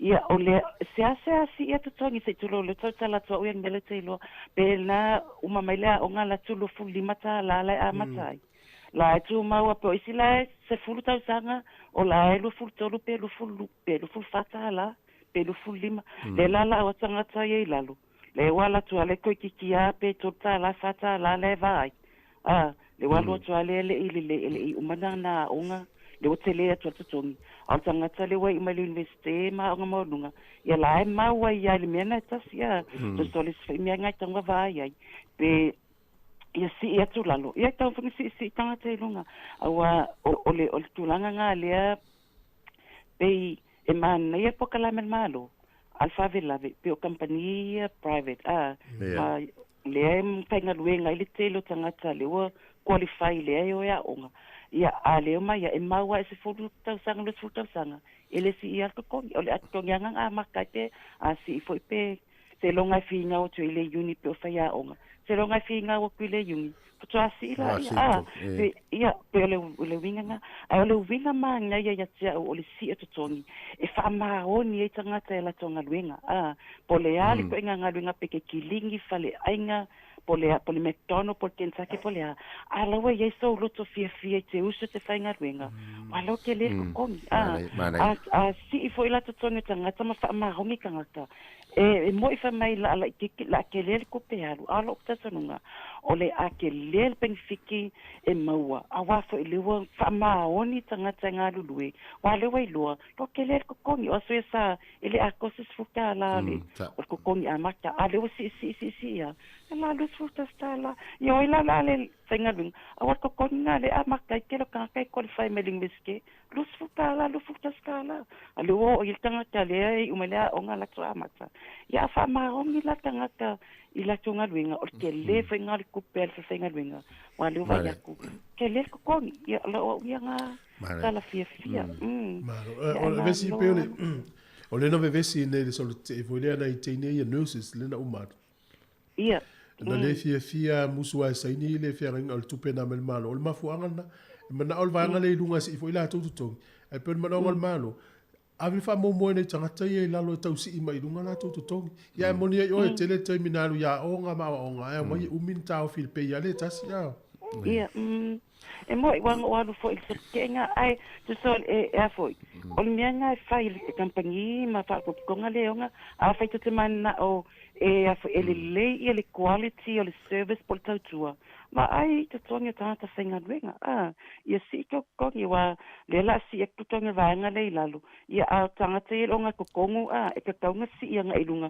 ia me ia ko malalo me ilunga ai wa longa winga lai ia ilo lan manga tunga isa fatia ia le sa nga ia o nga ale ve ko sa wa ko kongu le le o nga le la si le ko ia pe me to fa paling tu fo le organization ia nga wenga ia fight la ko fenga ia fa paling ko kongi pe a fe manga ngao ele le tau tua ia maka fio fila tu tangata a wa kulanga le mato ia onga amata fa ia onga ia lo feme ia isolo isi fa ia onga amata wa levanga ia ia lo kile fa me ola o fesa si me ka ke me i maloka ku spasi fa ia onga o vai kunga e makwa ki nga inga la vanga venga a ko kongi ala la nga ia pe o tu langa ia e ile si mata o pule o tu siringi o vesi wale fe tau po la valute o le fai tau tu le news le tai ne yo le tele o tina le o fili tu loa fa pe o tau le ni fa to sanga o fili la to ia e fa na wala to e no mo fa to sanga e lua mafu anga o tau le fa to sanga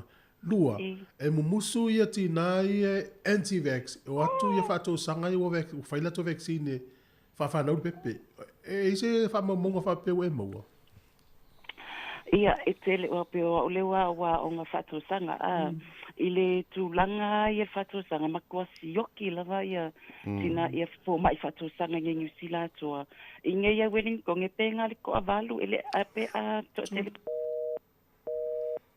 e mtalo wole ua telefonia vesi mtalo pepe la tangi fo la ua le ua telefon taua fo le vai galena vala mai ia fatu wai il tulang foi le la tau yele la tau le se cap le vale ole io no la o tangata foi e awa pe o kon kalate la tau ia le uma university o tomata foi tilo ye ia pe e tutong ia matala se ki mai po le fatata inga lu suon tala e fa mai o matu la tau sanga le o so vale tu lunga lu su iva tala ia sa vali le fa pena le fingo con karati ia ono le mana o ia ia vesi tu esi tu lunga dos fu lima tala lo tongi le ia dos ia o le tonu ana le na ia fa ye fi no ngale na umatu ia lo to sa uta va usi va tata ia ma lo se fu talo fa fa malulu atu le au e lo kola no mo ku fa fo se te fongi ole mate fo le no mela le na e au mai pe valu e pe fie to ala iti fa to sa le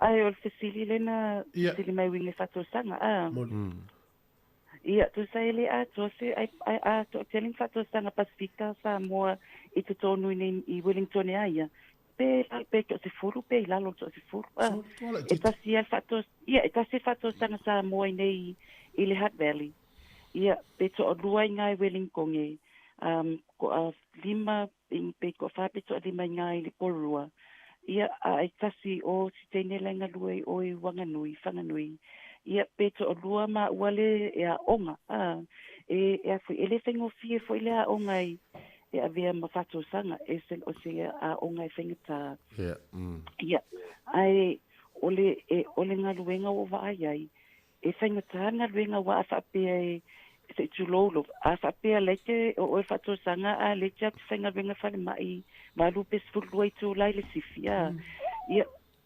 e alu le aso e tu a fa pe o le fato sanga leke nga lue i to tonu o e ai lo episingisi ele me faina tala noa po le ale taimi se tulo e tinga ile manava tinga ia te lai takoa e fo inai i le po le wa fo o toi vala au mai le fato san e te alua e longa vine kele malolo ia pe fia tu lai e tenga lue ai mole natina le o toi sau te alua ele mos malolo ele mos malolo ele fai ngo fie la ngai va ne fa ele fai ngo fie la no o soifu o tangata ia e to lua le eu ia ele fai ngo fie fa pete ala tu fa pe me le la fa na le finia te wala tu to sa ele fa na e ko sa ka e tele malolo pensa fa la ngati holiday awa ole ia pe to fie tina ia te vai pa no ia to la io ele mfanya ke holiday langa le ia ele leila toto e fu ole soni e fanya ta wa afapia ole tinalenga tontala ke ma o ke va ia ai te ua foi nei ole sana ole tina se tulo lava sa pe lo ba ke fel mai ke ole sana ya ole tina lo a fel mai sana wi ka telefon mai ye lo mo vino ina fue la pe afale le funding esa picture e fai assim complicated fai assim fai ngata foi ya tu langa tu pui le meu au ina mato o tu pui sa le mu tu pui itina mai tanga ye matina ya e fa so la tu pepe ona pe lua filu si fulu le teni fatu o mai fa mai ia sa tele tanga sare mfina tuitina mai tanga ona popolenga fa pete wa fiela to pepe ai tata wa ai I fa foi tu ni fa fo so tele tina mai tanga ngi mari liu ona sa le fa tanga ina pui oni sila tina mai tanga pe ta fo se accident o se me na maua I se fa lave o le va ai tu tina ia mai tanga o la tele tina mai tanga le fiota o mari liu ia o ai lolo istina mai tanga faila tui pe o la tu tonunga ale tui e oti tui ia mai fiot ia sili lole o tui se va ai po le ale ia ana maua o tina ia na faila tui pui ele ia fia fai malato pepe ia le ala wa mafai tu em tu enga ele ai etelele puinga e maua tina mai tanga e tui nai lole le tui e foi la tina e fa so la to pepe a fa pe e fa tui po tina le fa so na pepe e fe so ani e longa immune system e pui ia e ma so ani foi I le pepe le susu ma pepe fai le tonu na valtina. O le pui. Malai te, malai. Malai ni fam talanga. Manu foi au tomu fenga uma vesi malua finau ya tai foi molo fa so matango fie. Ia whawhetai fo ia te o lua mo le mata o poneta ia ia whamanu ia fo i le tui ngā ruenga po whanga ne asa. Ia tō whase kua. Ia, so foi. Pautu le pisi a le sfaltu vesi a le tal noma ia tafsi. Te le ofsi. Mana ia tele ia nei whamaumaunga ia mana ia foi le whamtalanga ia o ngā mo i la tau fo i o lo maua le maitanga ma ala foi popoli. I tūlanga o le whai o le tui ma le whai o le tui. Ia ma tūlanga fo i o wa e tau wa a vida nele midwife e pukin midwife o le i el whato sanga. Ia ai tuaina sau. Ia le la vai atu whawhita auti. Runga tasi whato sanga ai whae le lima ia. Ia i la tau o lewa ai le aso e tasi. Tau le lia. Ia le le tātu wala. Mahalo sa i fua. Whatalo whatu mahalo sa i fua. Talo wha. Ia pi fo ringa ia ini se la tunu le o fie fie tal no whato sanga tau po. E mafua le le mwhaina langona me le telefoni me le ta whataro. Langa le e leo tele le tio. Pe leo telefoni TV le whasanga iai. Mana ia tutu le titi lalo le leo. Ia ona e wala mai le telefoni. Whamamori. E tato whase silanga le wo. Katoa tau nume o numa te roi whase silanga le tau le ia mo e o levana e fie tango le tama le o lesi. O le whasalunga ne le Samoa Agricultural Produce i Wellington ne. E lo pole product i al produce le upule i.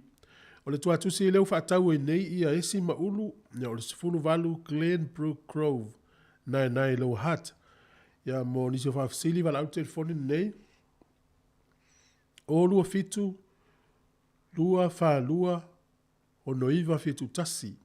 O lua fitu, lua wha lua, o noiva fitu tasi. Ia pole o lua tasi, ono lua tolu, o no valu. O lua tasi, ono lua tolu, o no valu. Ia e mawhaiona whatau atu le esi, i le tau e lua sifuru valu tā la le pepa esi. O le ulu mai Samoa e lua sifuru lima tā la e le pepa ulu. Koko malu mai Samoa sifuru wha tā la. O le teimi e te talai, ia o le iwa i le tai au, i le ono i le fiafi, mai le asonga fua i le asto nai. Se mai tau mai teimi tala mai teimi tapuni ne, te o latu se siwa, tō whale a inga sifuru lua le po. O le iwa le tai au, i le ono i le fiafi. Ia, wha ne loa sa uesi, ma se koko, ma se ulu, e langolango ai tātou pisinisi Samoa. O le ama whaifoi ona maua i a wa olo umane i le maketi i porirua, i le aso tōna i nei, lua sifuru ono Februari. Ia, whaftai. Ia, nau manino mai whaasiri silanga lea, to e luatu i se taimi, ia po tae au. Numero telefoni walau iai, monisi fisili, o lua fitu, lua wha lua, ono iwa fitu tasi. Ia pole, o lua tasi, ono lua tolu, o ono valu. Whaftai lava, se iwa vai fo stato pese. Ia ona, to e foi mai lea wha nisi vai ngal porklame, mana tua, e il porklame al mtanga luenga leo social development e whain wha fonga i sifulu, te le wha mtalanga lelei. Ia mao ngā wala foi, ia le nei taimi a pisi e wha mai, so sani mo tātou.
Pale fianga mena fe pesele oli o vai ngafa ya o pesele na e fa tau fo ina tau fo ile ima no fa to isa mo la mo fa mena piona tangi mena fe pesele sa tu wala lo ana I vai nga ia ala o mo na ia tu te se lau ta la pion fa longo tu il fenga malo I masina ya ma le fa so ile tau ese sengo le tau o lo nga o kilani mai nei ya ole tulanga na e peona man tu foi a saule si mai sa moa fa ta yala les a saule si mai sa mono foi o kilani a la fa pe tau o kilani ma wel profit o kilani ile ru li matala pe lu sutala o na a o mai no la Wellington lo no winga la e tantu atu la titi lunga mos profit ya mo se profit ale al tangata le ni ya wa e fai fo fiolo il tangata le fi ai supos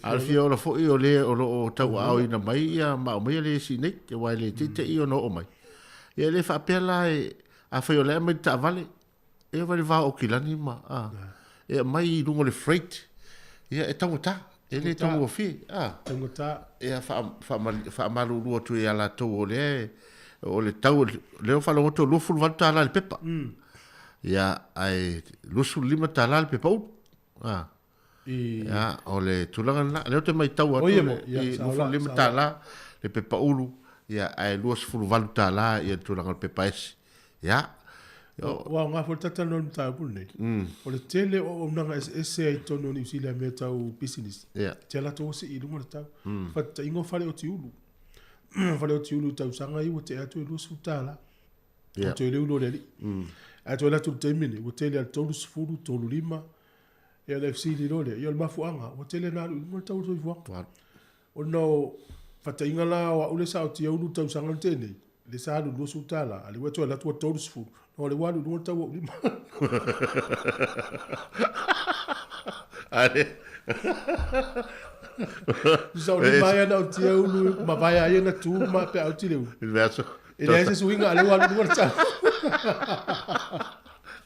ese voi fai con si tanga le oti lui ai pe foringa mai na e latu oti alo fa funga lo wao ele lo sutala tau sante nei le la wo tau sante nei o matua te le alo u lo le wo ya na to latu lo fa wo to sutala le wo la motu fa o le mele elo u lo le ye matua te le alo u lo le ye fa funga ino lo wo te le lo wiloa o vai ai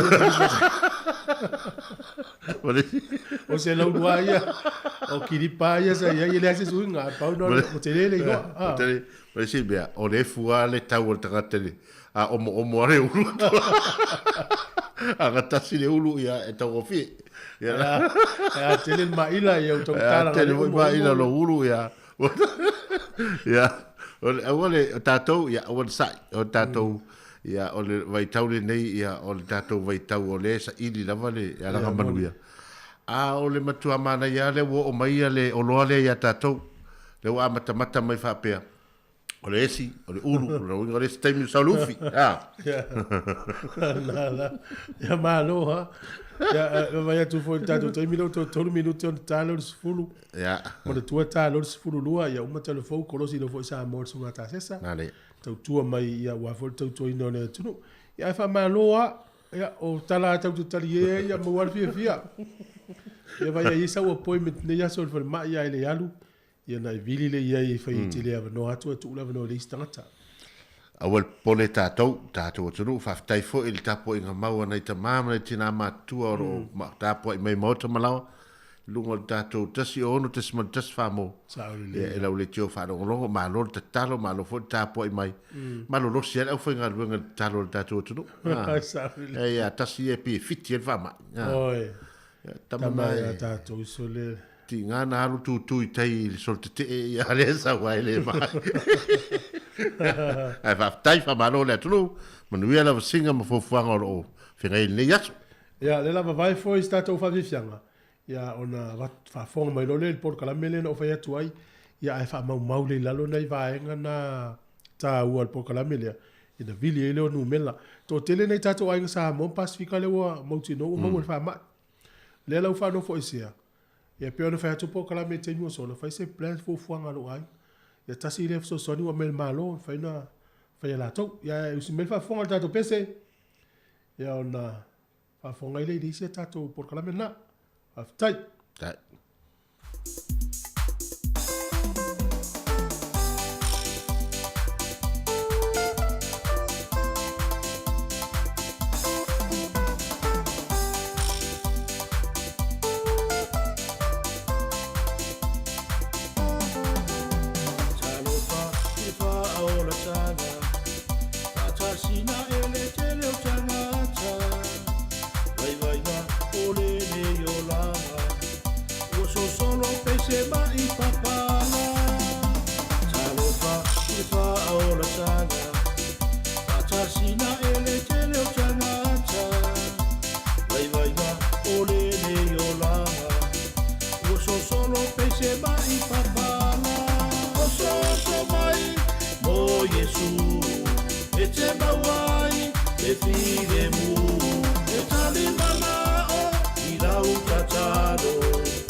Toi whatalofa tulu whawhonganga le tino nau mai e tulu vaenga mo mo tato polkala me whasafa taltano ia Dr. Alvin Mitu Kulena ia le o le te me taltano e masui o le awhenga ruenga mai le MSD o lo whaatasi mai lunga le somu le sunga le Regional Commissioner o ngā ngau Annan Dale Stone ia whaapea malana whawhatua Eddie Fale Tutulu ia whapea ma le Operational Manager Nain Preet Daliwell. Whatalofa, good morning, greetings to all of you. Malo lava, ngau me siri lau toi si whawa ai atu i lau whionga netai au. Alofa lava, maloi lelei and morena koutou everybody. It's good to be here and to represent the Ministry of Social Development.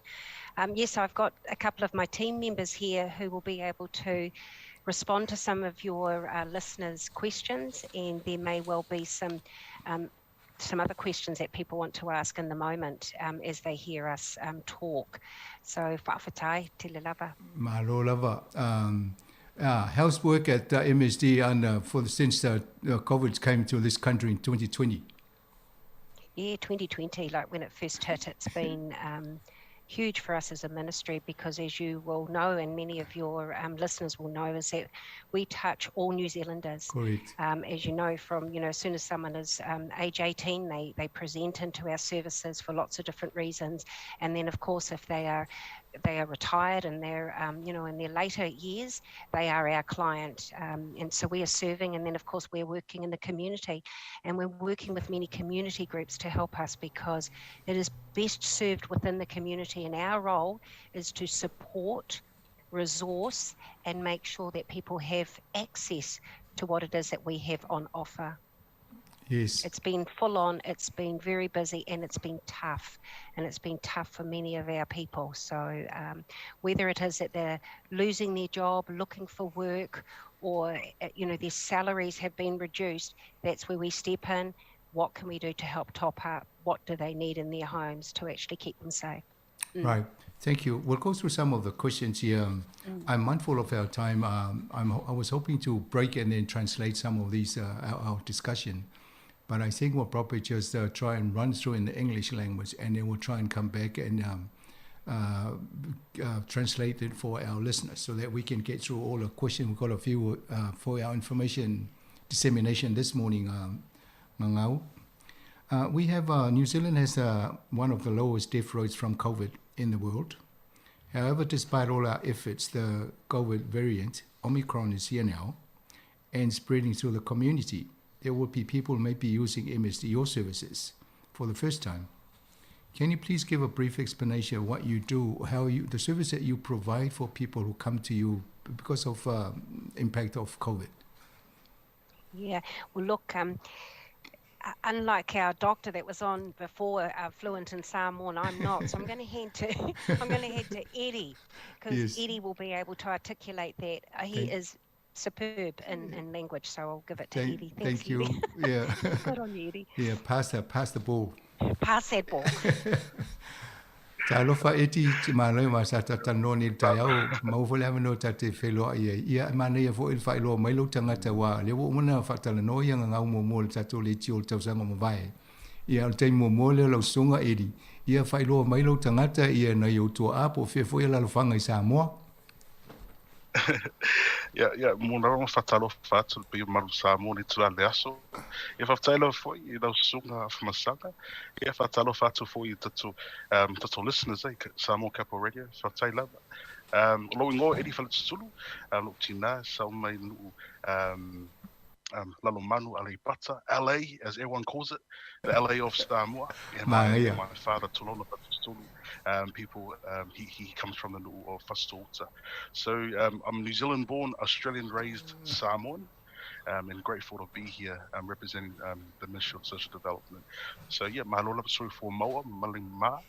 But thank you for the opportunity to be here. I want to introduce our my other colleague, our operations lead manager, Nan Preet, as well. She's been very instrumental in terms of our response to our COVID, our welfare response to COVID here in our Wellington region. So Nan Preet, do you want to say hello to our listeners this morning? Is it okay? Talofa. Alofa. Morning, Kotu, and just wanting to say good morning to everyone who's listening and to you as well. And it's an absolute privilege working alongside Eddie and Ngao and be part of this COVID protection framework. So yeah, absolutely privileged. All right. So you've been fielding quite a few questions, I take it. Yeah, absolutely. Yeah, absolutely. All right, thank you. I just wanted to just jump back to the initial question. Yes.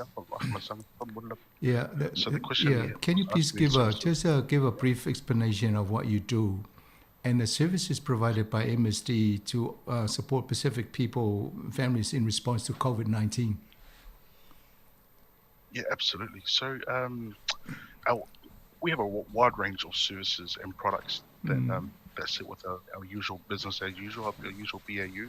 But in terms of responding to our COVID or the COVID protection framework, we have partnered with some organisations around our region, Wellington region, in terms of the food response and our community connectors. And I think those are the things I'll touch base on later on in our interview from Monilava, from Masanga. But I think for us, like we have heard from the community, we have heard we have listened and learned from previous lockdowns, and I think our approach now is to support those who are self-isolating, to ensure that people stay home. Given that I'm finding if I more my in finding if so song in my care for some more money so I more multi of a phone of a yeah, if that's all right, just mix it, you know. If facing a finger cow, okay, that's fine. Facing a liver, no, it's fine. Yeah, continue. Yeah, well, that's all right. If that's okay to us. Yeah, that's fine. Okay, continue. I'll walk slow down and I'll probably translate as we go. Yeah. Because of the terms and the translations can sometimes get muddled up, and I don't want to. Yeah. So in terms of our products and services, as I mentioned before, from Masanga, we have a wide range of services to support those who are self-isolating now under the COVID protection framework. We have contracted out to our food providers here in our Wellington region, as well as community connectors. And I'll go through that later on in the interview. But in terms of our business as usual, we have things like financial support. We also have supporting our employers as well in terms of if their staff member is isolating, how they can access. We have a program for that as well, to ensure that people don't get left behind and people don't fall through the gaps. So we are learning as we grow, and I think over time through recent lockdowns we've been able to just lean into that and learn a bit more, to support our ainga across our region. Yes. So, if we have more Pacific people self-isolating at home, this means time off work. So, what support does MSD offer for the people who can't go to work because they have to stay at home? Yeah, I'll probably pass it to Nan Pretty if that's okay. Yeah, if that's okay. That's Since fine. We're talking in English now. Yeah. No, that's fine. Yeah. Well, thank you. So for families who are self-isolating and are not able to work and have no annual leave or sick leave, we have COVID-19 leave support scheme, and we also have COVID-19 short-term absence payment that employers can apply for their employees' behalf. So that's something that employers can access through MSD. Other support like one-off hardships can also be accessed through MSD on an individual level as well. We also have providers, and we also have a lot of community support around our families to support them through these difficult times as well. Right. So there is an all-round approach. Nan, can I please ask? I think the important thing here is if we have ainga family whānau who need to isolate, what we will do, it is a health response. They are the lead agency, but they will do an assessment very quickly, and it's about how can we keep that family in that house safe so they don't have to go out. So our role is to actually surround them whatever support services they need to be able to stay home safely and not be without, or not feel that they have to go out of the house to get something. So we team up.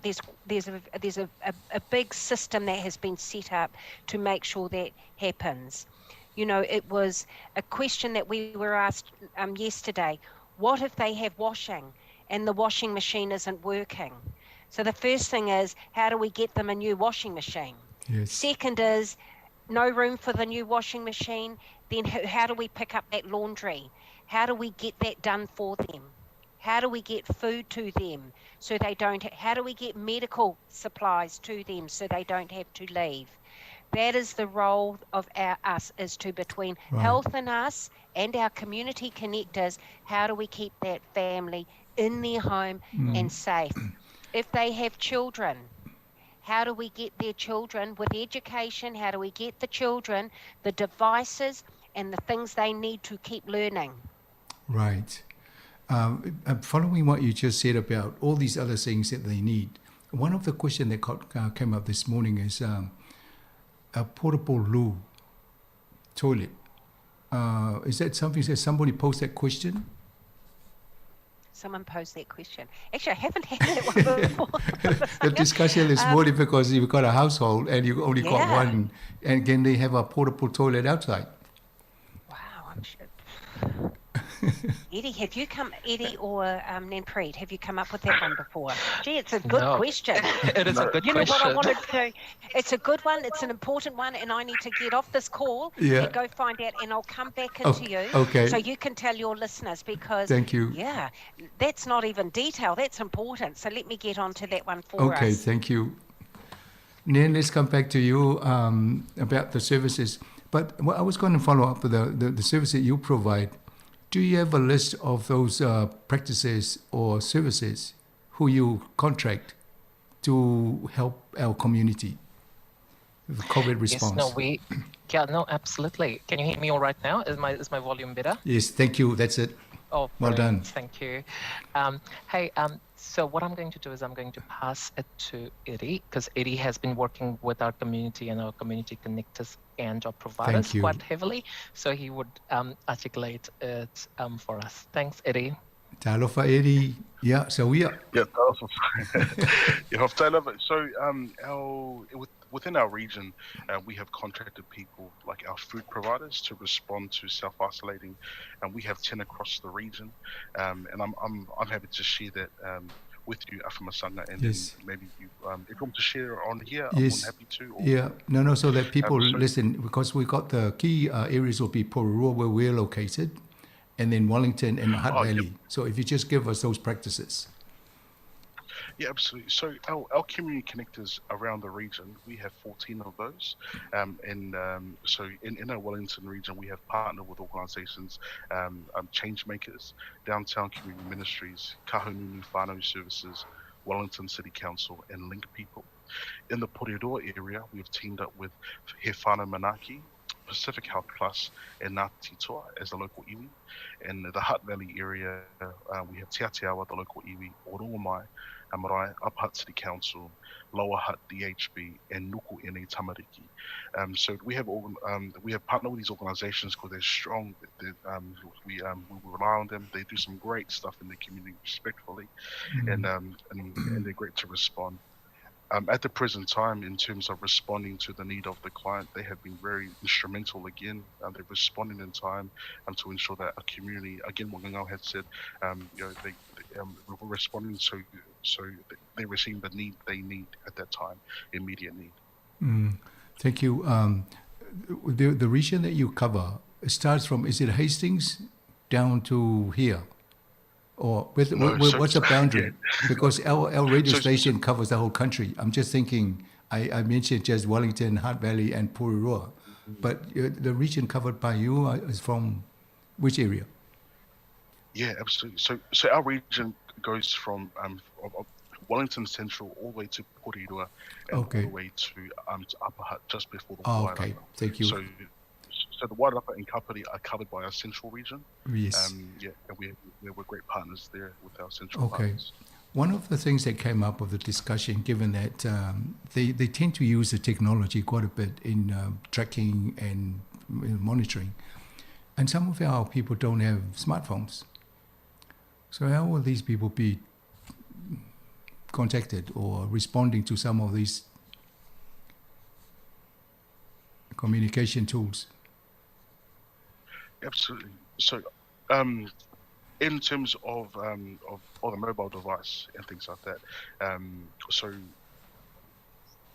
that falls under our usual business as usual, and we're happy to provide that as well. But also, our community connectors are well equipped in terms of their own discretionary funds to support their whānau, or to support the Pacific family that are isolating as well. So we're more than happy to. So our community connectors are plugged into the local spokes. I think the health experts this morning had touched around the the local health spokes around our region, and our community connectors are plugged into those spokes so that we can meet that need of Pacific families, Maori family, ethnic families, in the general public. Can I suggest, Eddie, perhaps in your team, if you have a Samoan, fluent Samoan speaking connector in our region, perhaps if you put them onto us so that we can, they can actually give us some of the type of examples of assistance they've given some of our people. Did you hear that clearly, or Eddie? Hearing that loud and clear. Yes. Absolutely, we can do that. Yeah, I think that would be. We'll find a slot for them to come onto your radio and connect, and to speak fluently in Samoan. Yeah, because they will also answer some of the curly questions that people will have. That they, and then see if they can come up with solutions. Or obviously. And I think what I just, again, and it is apologies for not being able to speak. No, that's fine. In Samoan or Tongan, but the thing here is that there's the Omicron, there is the COVID response, and then there is MSD, business as usual. So in the Omicron COVID response area, we are serving all New Zealanders. So when I talk about client, please do not limit that to a person who collects a benefit. Thank you. This is all New Zealanders. Health of the lead, MSD is the support in terms of manaki and welfare support to keep people isolated, safe, and having all of the things they need to stay home and be there with their family. So that's one part. Right. Then we have MSD, which is the WINS or the working income, that is for all clients and New Zealanders as well, but it's our business as usual. In there, we do emergency housing, we do various accommodation allowances, we are doing employment. We've got so many jobs at the moment. I've got employers knocking on the door. We've got jobs, and so we're preventing people from coming on benefit and getting them out to employers. And we've got, and Eddie talked about products and services. So if I just say support things like flexi wages, for a person to be able to have an outfit and the tools they need to go to work. That's what we do in our business as usual. The Omicron and the COVID response that we are sort of here to talk about today is really quite ring-fenced. And the Portaloo, I ran out to the office to find out what's happening with Portaloos, and no one has actually got a response to that just yet. Right. So health are looking into it. I'll definitely have it on the top of my things to do list after here, but no one has actually done anything with that. Very good question. We've got to find out about that. And I think it will be on what we call a needs base. So if there is a family or ainga that actually says, look how many people we've got here, we need a Portaloo, then that's where we as ministry, as government, need to see what do we do to make that happen. So it's not a no, it's just we need to just make sure that if that need is required, who, what, make it happen. Thank you for that, Ngangau. Thank you for responding to that. I think the family will now be looking forward to some positive outcome. All right. So the click and collect, I think I started asking that question about the technology, and obviously your connectors will be in a position to better assist so our listeners will be informed. So we need to get from Eddie the list of the connectors and their contacts so that we can announce it on the radio so that people know who to go to. But if they need to come directly to your help desk or your call center, then it'll be good to get that number as well so that people know where to go. Yeah, absolutely. So we do have an 0800 number that clients can call directly, which our team that Nanpret looks after picks up those calls and triages, and then we can provide the service from there. So I'm more than happy to provide that number and that list of contacts as well to you, right? So that you can provide to your listeners. Okay, thank you. This food and then using debit card and credit cards. One of the questions came up is that I don't have a debit card, I don't have a credit card, so how do they deal with this? So again, your connectors will find a solution for them. Is that how it works? For people who don't have a debit card or credit card, we do have Westpac prepaid cards that we can get delivered or issued to the family or the person, but we would be doing it in a partnership with our community connectors. So yeah, absolutely right. We would get our community. Yes. Thank you. The other question that was raised, you've dealt with it now about the washing machine, and I'm glad that's already been dealt with. I'm quite sure a few people are in that sort of predicament. And the other things that came up is the dietary requirements. Now, obviously, it will be a health issue for some of these people, so I would suspect they should talk to their doctor, and then the doctor will probably refer it to you or a connector. Is that how it works? Yeah. So if people are isolating in their home, I think, because health would be involved in that anyway. Sure. Once we know that there is ainga that's actually a close contact, or they have got a positive case in there, health actually move in, and health will do an assessment. And if there are dietary in that assessment, in that understanding the family situation, they need to get special food, or that all of that will be covered.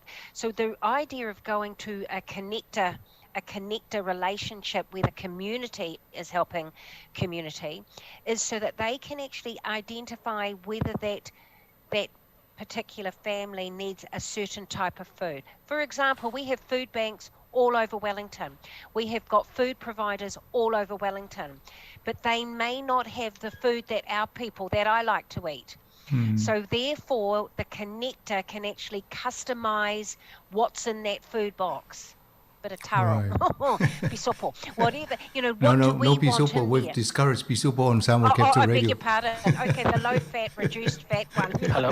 But it's all of that, and I think really what the connector has been the very clever way to work with this, because if your listener rings our 0800 number, they might not get that personal service and that level of detail that a connector can go and be with a family, closer to the family, probably from the letterbox, but really identify a little bit more and understand more about that family. And as Eddie said, with the connectors, we have picked people from the community who know the community, who live in the community, and who can speak in that community. Right. And how readily available are the connectors? Like we've had some people ring here and say, we've rung some of the service providers here, and then they wait for, no response. And then when they send an email, it takes a while.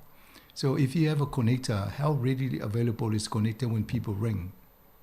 What's the response time? I was working in the weekend. We had a connector online and available. The idea is 8 to 8. Right. That would be the ideal window, but we know these things happen outside of those hours. So my team are pretty much 24/7 in terms of availability once we get notification from health. If it comes through our 0800 line or through our online service, we are notified. So, Cheryl, she's not here at the moment, but she picks up that call and she works with the team and navigates through the system to make sure that that family or that Ainga gets support immediately or soon. Yeah. Yes. So they shouldn't have to. I'd be disappointed if they're not getting through to our support in the community. I would be disappointed by that. So I don't know. The escalation would probably have to be to us here to find out what the blockage is there. When people go into isolation, they tend to somehow come across some mental, stress, and some of them would be looking for things like games or something to release that. Does the MSD help with buying things like that to help them? Yeah, so I was working with one of our providers this week, and absolutely we know that when you've got all those children and they're all isolating at home, and they're going to have fights, like fun fights as siblings do. Yes, games, books, education, tools that they might need. The connector has a discretionary fund. And that discretionary fund can be used in the moment with that particular family for what they may need there, rather than going through all of our systems to get these approvals and ask 50 questions. The connector can make that happen very quickly right there. Yeah, I was just somebody raised the thing about buying a ukulele so they can play that and sing along rather than having a Yes. Pillow fights. Definitely those things. I want to know that house. I might go there myself with my microphone. Okay. No, that's very good. So, in terms of leave, if somebody runs out of leave and they have to self-isolate, does the MSD help in that situation? Yep, definitely. So for people who are required to self-isolate or they don't have sick leave or annual leave, we can help with COVID-19 leave support payment or COVID-19 short-term absence payment, and employers can apply for those leaves on individuals' behalf. But in the meantime, as an individual, you could also qualify for assistance from us as well. So those are kind of like the channels where we can access support for our families. Right. A number of our people are proprietary, like solo employee, like Uber drivers and people like that. Yeah. What sort of assistance do you give them? The same type of assistance is also available for them as well. So they can, as self-employed or self-employed person, they can also apply for COVID-19 leave support scheme, and they also are eligible to apply for COVID-19 short-term absence payment as well. I think Ngau and your team, it looks like we'll be running out of time shortly. But given that we are now in the second year of COVID, what are some of the things you're looking at as we, going down? I don't know what's happening next, whether there's another variant, or are you doing much of the muchness, or are there other things that you're dreaming up to help people? And I guess the Minister of Finance will have some more funding to help out with the situations. Yes, so just in the wrap up on that, we have learned a lot, and we have listened, and we are responding. So when we started off with this journey, we had 5 connected community connectors out there, and now we've doubled that number. And that is because we wanted to make sure we had the coverage. What we have done here in the ministry is we have actually seconded or put a group of people across the whole country. Auckland in particular is our biggest market, as you will know that from the news and everything. We've put a team completely offline to serve in this space. So we've really maneuvered the way we work to do that. Many of our own staff belong to whānau, to family, and they are actually we've got people that are having to work from home, isolate from home as well. So it is very difficult sometimes to actually manage that. But everything we can do by phone. Okay. So that's what we're doing. We are resorting a lot to the phone work in order to get the response and the need out to the community. So yes, we are learning and we are changing every single day. We're on these Zoom calls all the time with new direction, new ways of working. And the discretionary fund that I'm talking about, we were just in a call yesterday. And what has happened from our Pacific unit up in National Office, they have just increased the capacity of that fund to meet the need of our people. That's just happened, and that just means that's why Eddie and Nanpreet were able to say we can do, because it's a can do, what can we do? And now you've given me that challenge on the Portaloo, so I've got to go find out about that one. But definitely that fund is available, and it's available to people in our communities to stay home, stay safe with their families. Okay, the people listening now, somebody is probably wanting to get hold of somebody. What is the number they can bring on? Is there a number somebody? Nanpreet's looking up her personal number. She'll take all those calls. Offer yourself. Yeah.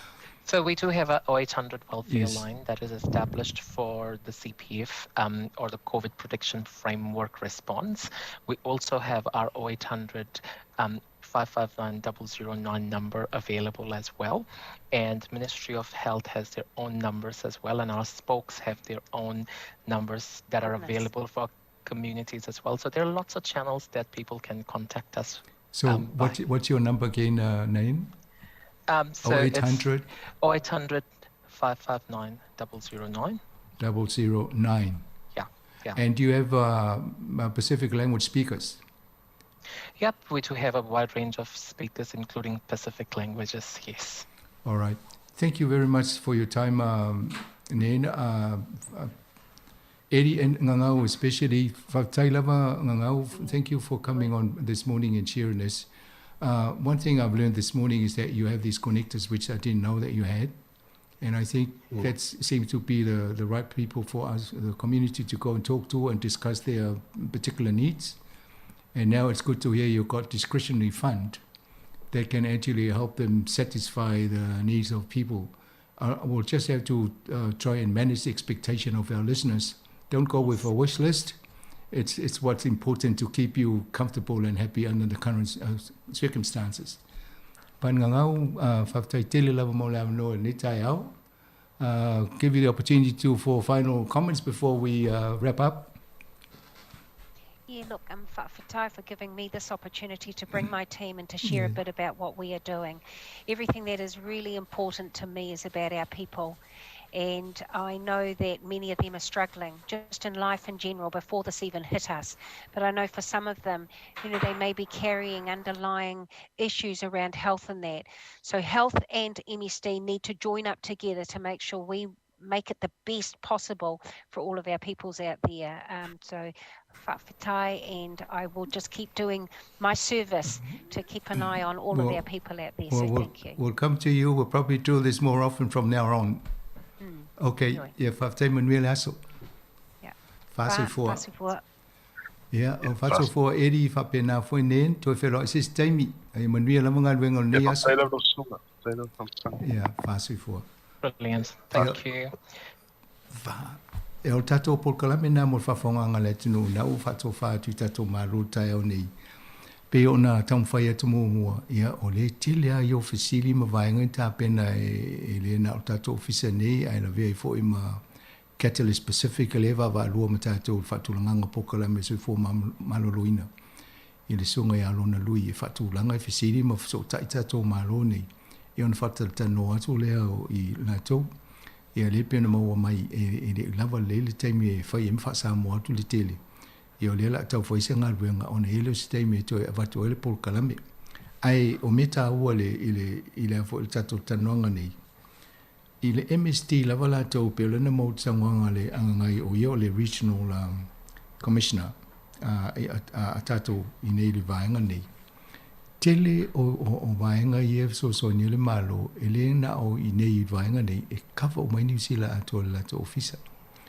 I mea lava i tau i COVID o i e mawele to o manga so se vaenga lava o e mawhati ai. A whapea o yeise mea o whaane tonu wailo a inga po e pangati ai. A o te no fwa i o lena maine numero le oval se lau 555 o iwa.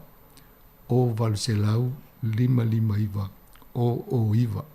Le fo ina sau noa mai ana nen o le lato nen preet. O lo iai matangata e mwhai ona tau tala i ngangana Pasifika. Ia mo isi fo i ngangana le lalurangi. Ia wha pe te vidia tu iai ia ona e fisili la i te fia tala noa se si e wha toke lau po wha niwe po le alawan ngana. Ia on tau mwhai la ia. A leo tango e te tansanga e mai le lisi o vaenga i ta ua connectors. E fōringa mai, o lo to tele ala tō ia leo o sfulu ona ele a whailena mai lisi e tantanoa. O sfulu wha, ia connectors ia, o la tōla na e me whai ona e whaso tai ei. Ma nei fo ile e watu le whale, pe a wha pe whaingo fie, taltana noa i ele tūlanga a malamalama le tangata leo. O leo te whanongolongo ma tō whaonga mai fo. O lo iai le discretionary fund, o lo iai fo ile ia la tō e mawhai ei, ona la tō pāsia se whaengo pāketi, e watu fōfua ia i tūlanga whapea o maua se ainga se tūlanga whaingta. Mo la tō ia le ua mai le whatununga fo ile le isolate. Ia a whapea isolate tō e mele ainga. Ia o waenga lana e te whaingta a whapea o le ini livi, lo ina la le se tongi o me umana i tau ona fo fola ma aveanga i le connecta lea, tangata lea. Ia ona alo leo ia whailana fofuanga a mawhai ona tali ia mawhailana whai unga tusai ma le paketi ma le mawalunga e me o ielana ia fo i pule i wha soanga o tupe. Ia mawhai au na tali wawe atu. Alea, ia lo inga e o le ia ngangau na whai mele se tonu le lato ofisa e whasosoania ia autou. O le si vaenga le tau mō mai. I teimina i o le COVID o le la nofo isolate ainga. Ia e te lea le tūlanga white ina i tonu le whale o isi e tau mō le mental stress i ma fo whauma tūlanga whapena. Alai e fo iei le awa noa tatano am whai. Se a mai ni mena tatai musika se i tau whate ai fo le nofo ta mai timo le pisa ma misa i tonu ainga. Ia o vaenga o mana e whain whateltanoa mo e se fsosoni. Ia le tanoanga na whaini le tai au le na tūla i mele fasili le potalu e fsosongi ainga. Wa o le sia vaenga le whainta e whamaile malo e tauna isolate ngato lainga. O tātou whale ainga Pasifika. Ma telefo iau ainga palang na le tasi a le whale ese. Tasi le bathroom, tasi le whale ese. E le ma whaipe whawhena isolate tangata le lewa mai wa e loinga isolate ma mai umatu ma isi e tono le whale. Ia alala na maile fasili na manepe na isi whale ese awi fafu. Ia a whapela ele garage po se whale e lua i whale o le ainga. E mi whai ona whatea i ele si e no fuori taimi le isolate ai. Ia nā lau tau e se vāenga tau talawhia ngai. Nā o le whale e se ala mo mia.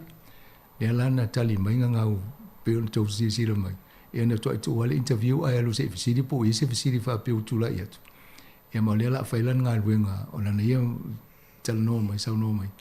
Ma nei e tele fisiri o le mea tau ona mawa i e wae pe i talawhia ngai fo tūlanga o e tātou le vai temi nei a mesi ale mene o le nofo e se o tangata. E isolate. Ia peo nei vaenga ia lena mau atu. A lewa mani numero na, ma vaenga ia tau mwhai tātou talanoa, wha mamlama atiri vaenga nei, ia mau esi tau manga mo tātou. A iei fu inisi fasilia nisi, e mele o le fiso tai o lātou, a iei se whawhita uli po se whaita, longo mai la ia, no talanoa la ia ia edi ma nain preet lena ia ma le nganga. Ma tau ia i o le, ma nei al tala noa mai i vaenga ia mwhai ona mo e au nanga msota inga. Ma fsoswani, ia wha lawe fiu tala noa le, ia o vaenga na e whasoa mai le ia tātou. Ngā lulu e whaatasi tātou ma lātou. Ia na mo le si tō manga tātou au whaafonga. Ia atonu o le vaenga na mwhai ona o ia se tau mwhai ngal Nepal Kalame. A mo le anga iluma, o le tau mwhai tātou ofisa i whaongali teknolosi lea. Ma wa mai nisi o onanga ele ngata so fo malolo ina. A nisi foi onanga o mo mai so so ani mo tatangata. Ina ia sila fa fonga fo le tunu. O le ye la to ye e fa to ai lo fa fita huli po so so ani mo mia. Ia on tam faile ye e mai stale o tato no foi. Ia ave mo foi stangata tupe ale tato no fo tato. A pe o tulanga nai. Mele watu e fa malo ia tonu fa so mai na pe tata no tu fo tai au man nafi e mai ni ia fo in ta pu ia vai le wa ngal ta no ngale le o mo le po le lule le la fa le ngal ngal MSD ia mo lo vai ngal tau ta o le si idea le na la tu examo capture radio ala ta no ngal tai o nei ai bona fa muta il ta to por kalamini ia la to si e tu fo e manu e tele la ia tu la to nei aso.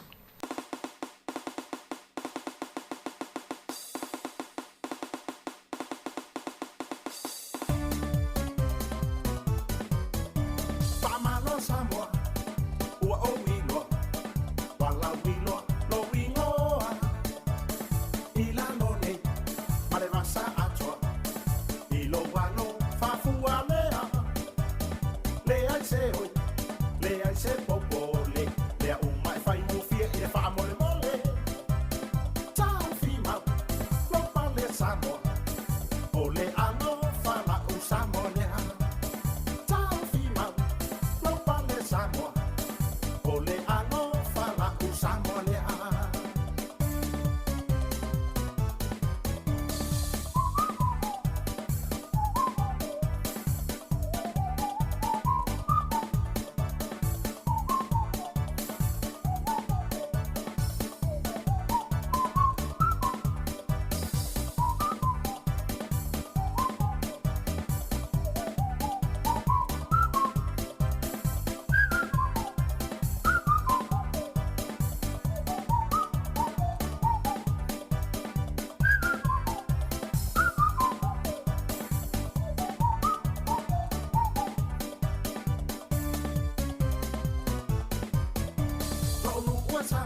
Tato teba le Pacific love if I mai on bo le apatuna ele lolo etele mai for yai ever yen fancy I know vai vai ya ti ties tia seka pisa musica te fiai so ma mai lo panga fa manga yai la we manga e uma ole polu ko foi e ko fisi o fa ma fanga yeah ale ai foi yo lenga ko isau kasi ma fanga fa seki ai o fico le o ko mai o le musica put your hands in the air yeah yeah move your body side to side yeah yeah put your feet on the ground shake me on the ground move your body shake your body jump up and down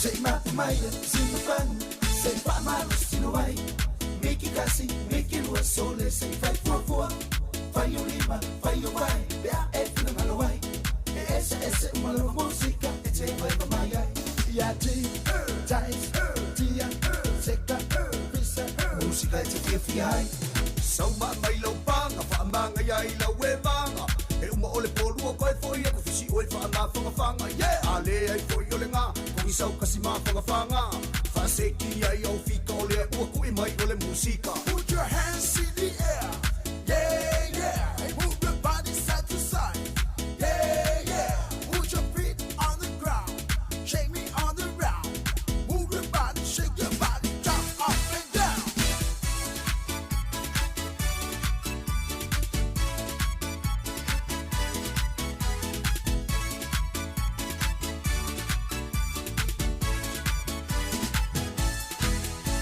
so ma mai lo panga fa manga yai la we manga e uma ole polu ko foi e ko fisi o fa ma fanga yeah ale ai foi yo lenga ko isau kasi ma fanga fa seki ai au fika o le ua kui mai o le musika. Put your hands in the air, yeah, yeah. Hey, move your body side to side, yeah, yeah.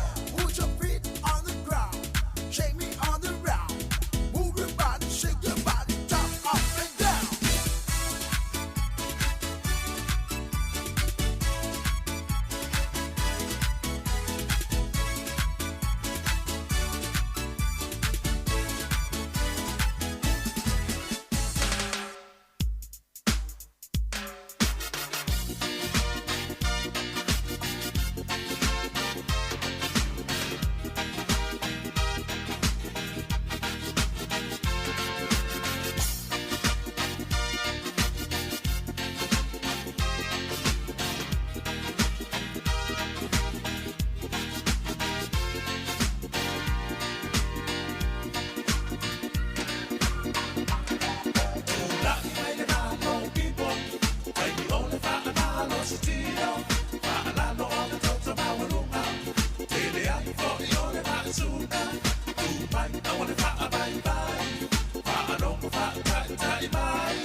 Maya,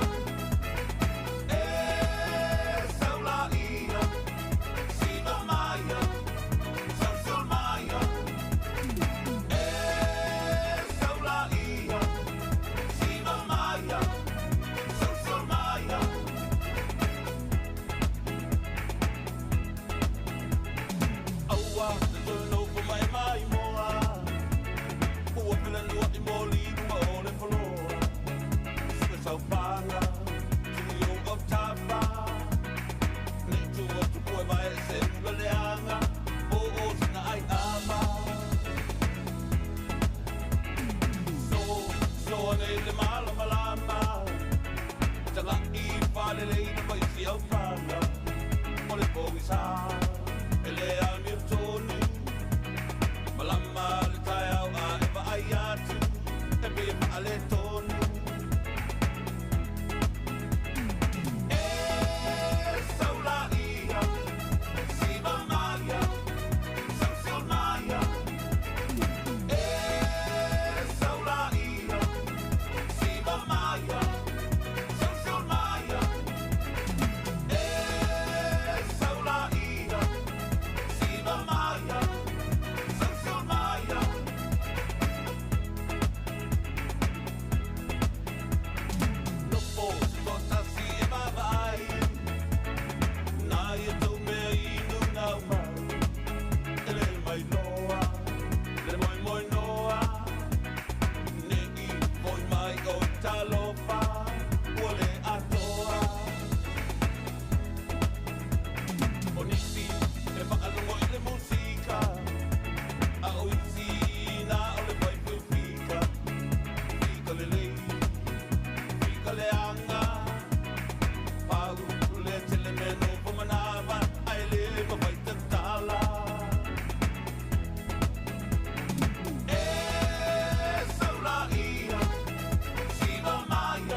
pina warele a vea yo e fai mo usei te upi maluia o e ne i fa o alo la lele te upi maluia o e ne i fa o alo la lele.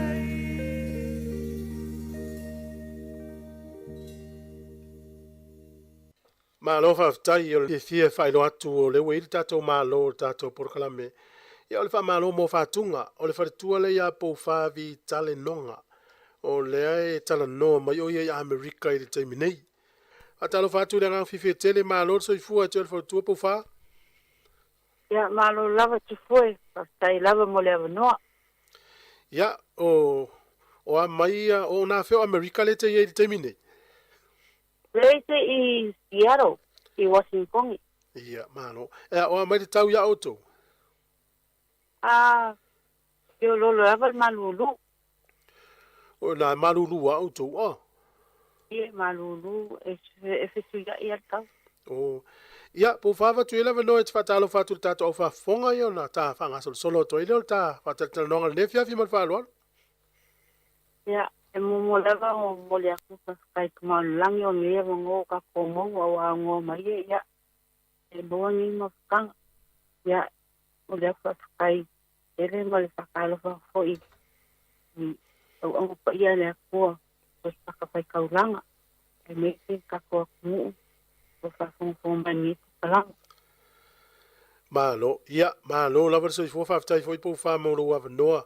Ta tonu na ua malama lwa veao las freile au taupe, lwa veao las tofi au taupe a. I, lea lava. Lwa veao las tofi sa, ia leo afi o las tofi ma tau. Ia, lelei, po wha, e mawhaiona e sa noa ma e whailo fo i lea tunu ia fio anga fo i te fio mai fo i, ma le whalolo. Ia o ilau ni i kukuila. A o kua a o kamae e tau mai kukuila. A o lo i ngā o le pāre siku, ia o sangapu le siku. Ia tau whāngau kukuila o lo o langa kukulu langa tā whaia oe. Ngā lima pa. O le alau so o tanga ia Maria Marapati. Le alau whai ia e. O Maria lo uso. A ta kausila vela ua. Ta uola fuala i mulimu ma i ua whale leo vele i kalango whale kule kuma yakela. E ia whenga. Malo, whaftai. O le teine la i lauli i tuila ia mawhionga i o le pām sa anapu ia nei so i fua ina le tele o tal whātai o pior sa o le a. Malo, whaftai. Ia, o le aunga o le porkalame o le whaftai ma le whamalo mo whatunga ma pesenga le tunu o te tonu. Ia, lo e pe tele lo taimi na ia la whai pese le penina lo tia whau. Ai a tonu eise taimi mulmuri ane o le tala noa le whare tua sia usa matua whare tua ia maari ala pati. Ai le whiwhinei, po wha, sa ia ise ingoa se au whai pese na e... O la le tausanga na e iai le penina o tia whau au e ese mai ma e pese loa na oe. O ke kongo le afe slau mo iwa, o ke minga le ho la kile kikila o lau ke alu le aonga. Onga o mai umala o whai pese whafo, whai peila wanga o madma taki mo kua hangi. Ia o mai umai whafo o le te te whai whai ia ngā loanga o aloe lera e fusongi ala ua. Taimina leo le te aonga? I te aonga high school, lau kwa usanga iwa. Malo. O lau iei la lau whai pese le penina o tia whau. E ise si ingoa na ingoa, lau whai pese le au le ingoa le penina o tia whau. Io, e sa ingoa, keimi wele o ngā o la ua makola eki o Pakasuka. Pakasuka? I mungu. Pakasuka, iso. Sui lo le penina o tia whau le na iei vai taulo le ono iwa. Io, le ai. Kemi ngā lewa ulako o penina tia whau, a o mulingu ulava sa ila Pakasuka ia. Sa ifulai, mangkole tu e pi i kamale ia tupai. Ia, tupai. Ngā lako whaia lea fueli. Koe suia le ingoa lea o penina o tia whau. Onga o ki le tia whau le ngā ngofo iako la mako. Malo. Lona winga la o le asau fa mtalanga I pese le penino tia fau. O le tele o pese ia ua fa ali pine ma fa sa la umala wi lo le fa pese na o ye lo si fonga I tonu pese ia. Ele o pese mala la I uma o pese O le ale leo le te uso ela tele o pese ia. O kusa la fa sala. O I pese lo ke pese. O le ala se pese al penino tia fau le ke lead ai po le te pese mo mai lu malo leo. Lau li e se o moni. O le ranga Solomona. O le ko on poi. O le fa fonga la le tunu uma o le fa fonga le tunu mala fa longo la fa pe amato o le si fonga o maria le ye pese ia. Dei o mai o pese o maria nga vele o maulunga ya pakinga sa sala. O ela lead.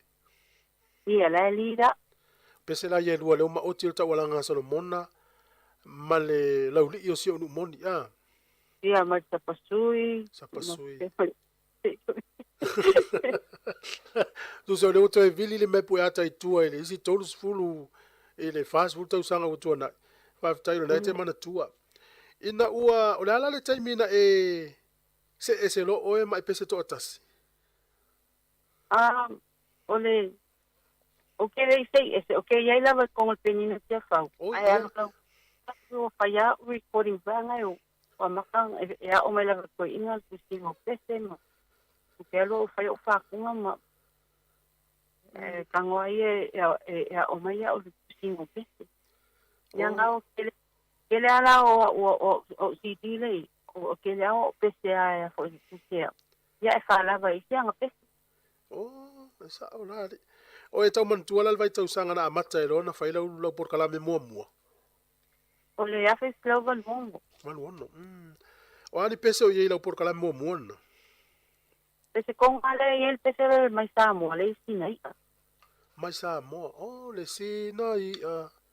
I nga konga. E te u le mea ato. Yo. O ai sa o la na tu sia le pese le a pufa. So kama o alpak yang kustel pese nga el fucking o mai ang takule kang kusi me so pese fucking nga tangolo ye kusi me pese nga Renga pawal me o ena na ave el fati a mai lo upu lau o ye pese e usualo. Yo. Ele usuala le pese na tonu se lipine el penino tia fau. ai.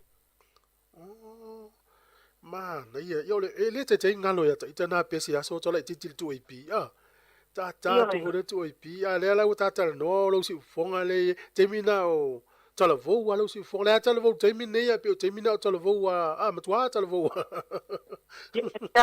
ta so no o le temina le we pese to tasi efeso sonia tu la ya malia mal pati to e lango lo leo to no la por calamele pe we pese to tasi lo na we especial especial a ua ya e va falla o recording ya que e fa la ko city ya je fi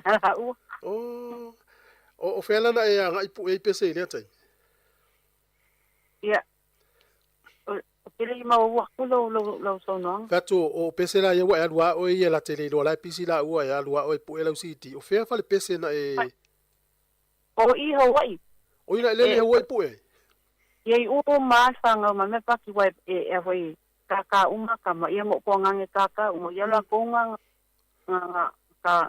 pese pese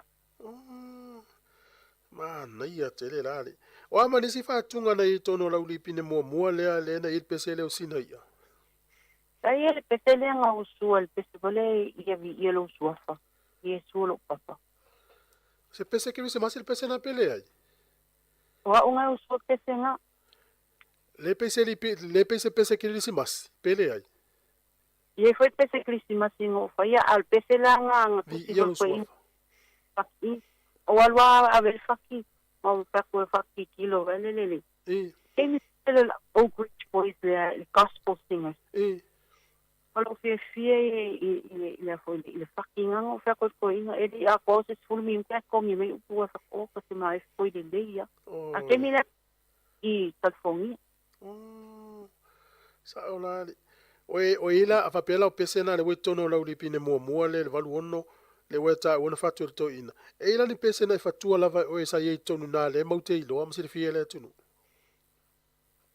e mi la nga e le fakia e o se pese ia la o li pinge mo mo ia al li pinge longa lua o le se atu la li pine lona lua o ai ma nisi pese te ua misi atu le matou falo no nisi pese na fatu to ina na usue le li pine mo mo le pese nga le nau tai le pese la e le fa le faki foi mo fie fie mo kangole ku ye kangwe faki me so pese e mi nga le kangwe o fa le kau singo pese ya yo tipo wanga nga makang kangwe o le ya foi kompai kangwa o kusio pese o tau si en faina la mingal pese no tai no tai wa te tai pa po malili ya o ha ia le o tau mau atu malo e mai la lipine lua i lau por kala melona lua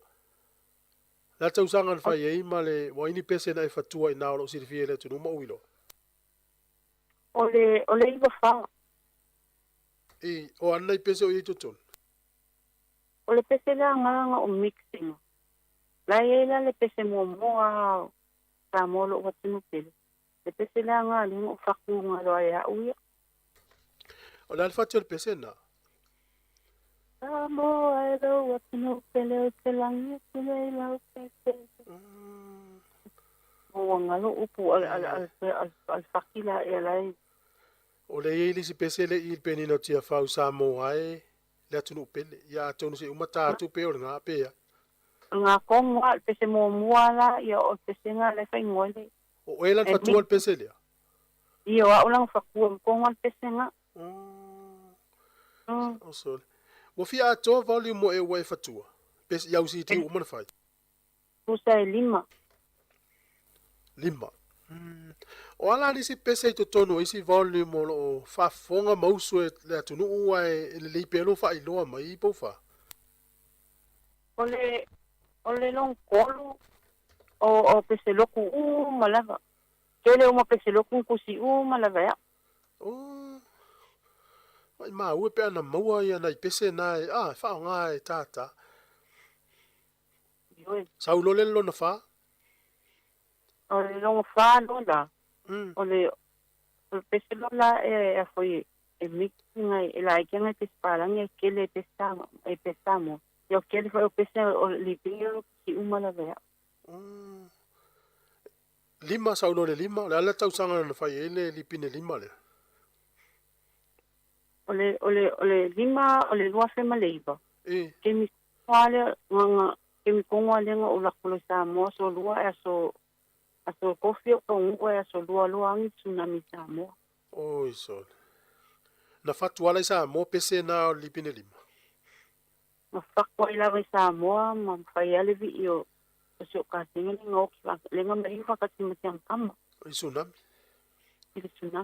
nga pu ya kwa kakala la vale le Christmas Eve o fati no umana sa fa ye umana sa mo i faki umala sa mo fa mga ya mga special ko yung mas mo ko nga fa la vale di pi ai fatuala mausu pese tonu o aulipine e ye ni si leo e fa popo ye pena o lo si fofonga wa ulava e ye ni si foi lene na fautua ina o e na we se o ia ma e se we pesto tasi wa to vala mali ma pat e ni si na fautua ina o e ni si fati ma ni si upu au pese le ai fa ya o e ma uma ya ma pu ya o yo ia le la tata no nei pese we tu sia e fa ve fena so e fati o isi au fati pese na matu tala no e fa mai tata ki tara tata piano ia por le vole po por taia por le wa e fa fela o e po fa ole o meu yo o pese fa sol mas o pese nga o faki o isi o pese venga de a fa ku au ki fa long pula pese fitoi ma upol pese le o fa ku demo a e la veo ia kala la makoko inga fakia. Ai fai se pese. Ia e kusia pese ai fakau I faki. Ele fa pe kango ko au kusi pese. Ia ele fe koil pese ai mal faki de fai ai. Ia e loa e fe koil le o upu ia mal faki. La inga fa pese fia taun fia fat. Saule. Io ai foi pese slow ia e foi faki kaunga e foi le ma upu pese. Tato foi le titi atuala tu singo pese el peni no te fa wa tonu isi taimi o luma pe no fa le tinu on maulo le avno tel no ya malia isi o uso tu no la e la le ummi tu selto ina se pesetas Talo o ai tu pese ko ingale ere a você sei kula e pusi mel pese uma li pese al wakuli pese o le vave no ma fo mo e tu si ai so se taimi le aso pe e se taimi fa to tu si yana pese e si que me lo so es que me po porque la kula fo me tu si pe va o ma da tu talu wa e sa no po porque lo van a fa kuma ma si se o ma la vai a Maria Pe o mange kusini ma pese ni peno te fa o pese o mai amari. Al matu ia wa to inali ina na mana me Ioi. Fe tau le ia se le sona foi mo la sautinale sa uni to il tato tunu ia to no mai nafo. Ia wa perto ina ya tina po le ala volva to matua po wanga sengas. Ia wa pe ia I pe fo mo mo fa pese to ina lo matua. Ioi. Na le ala. Mana ia tele.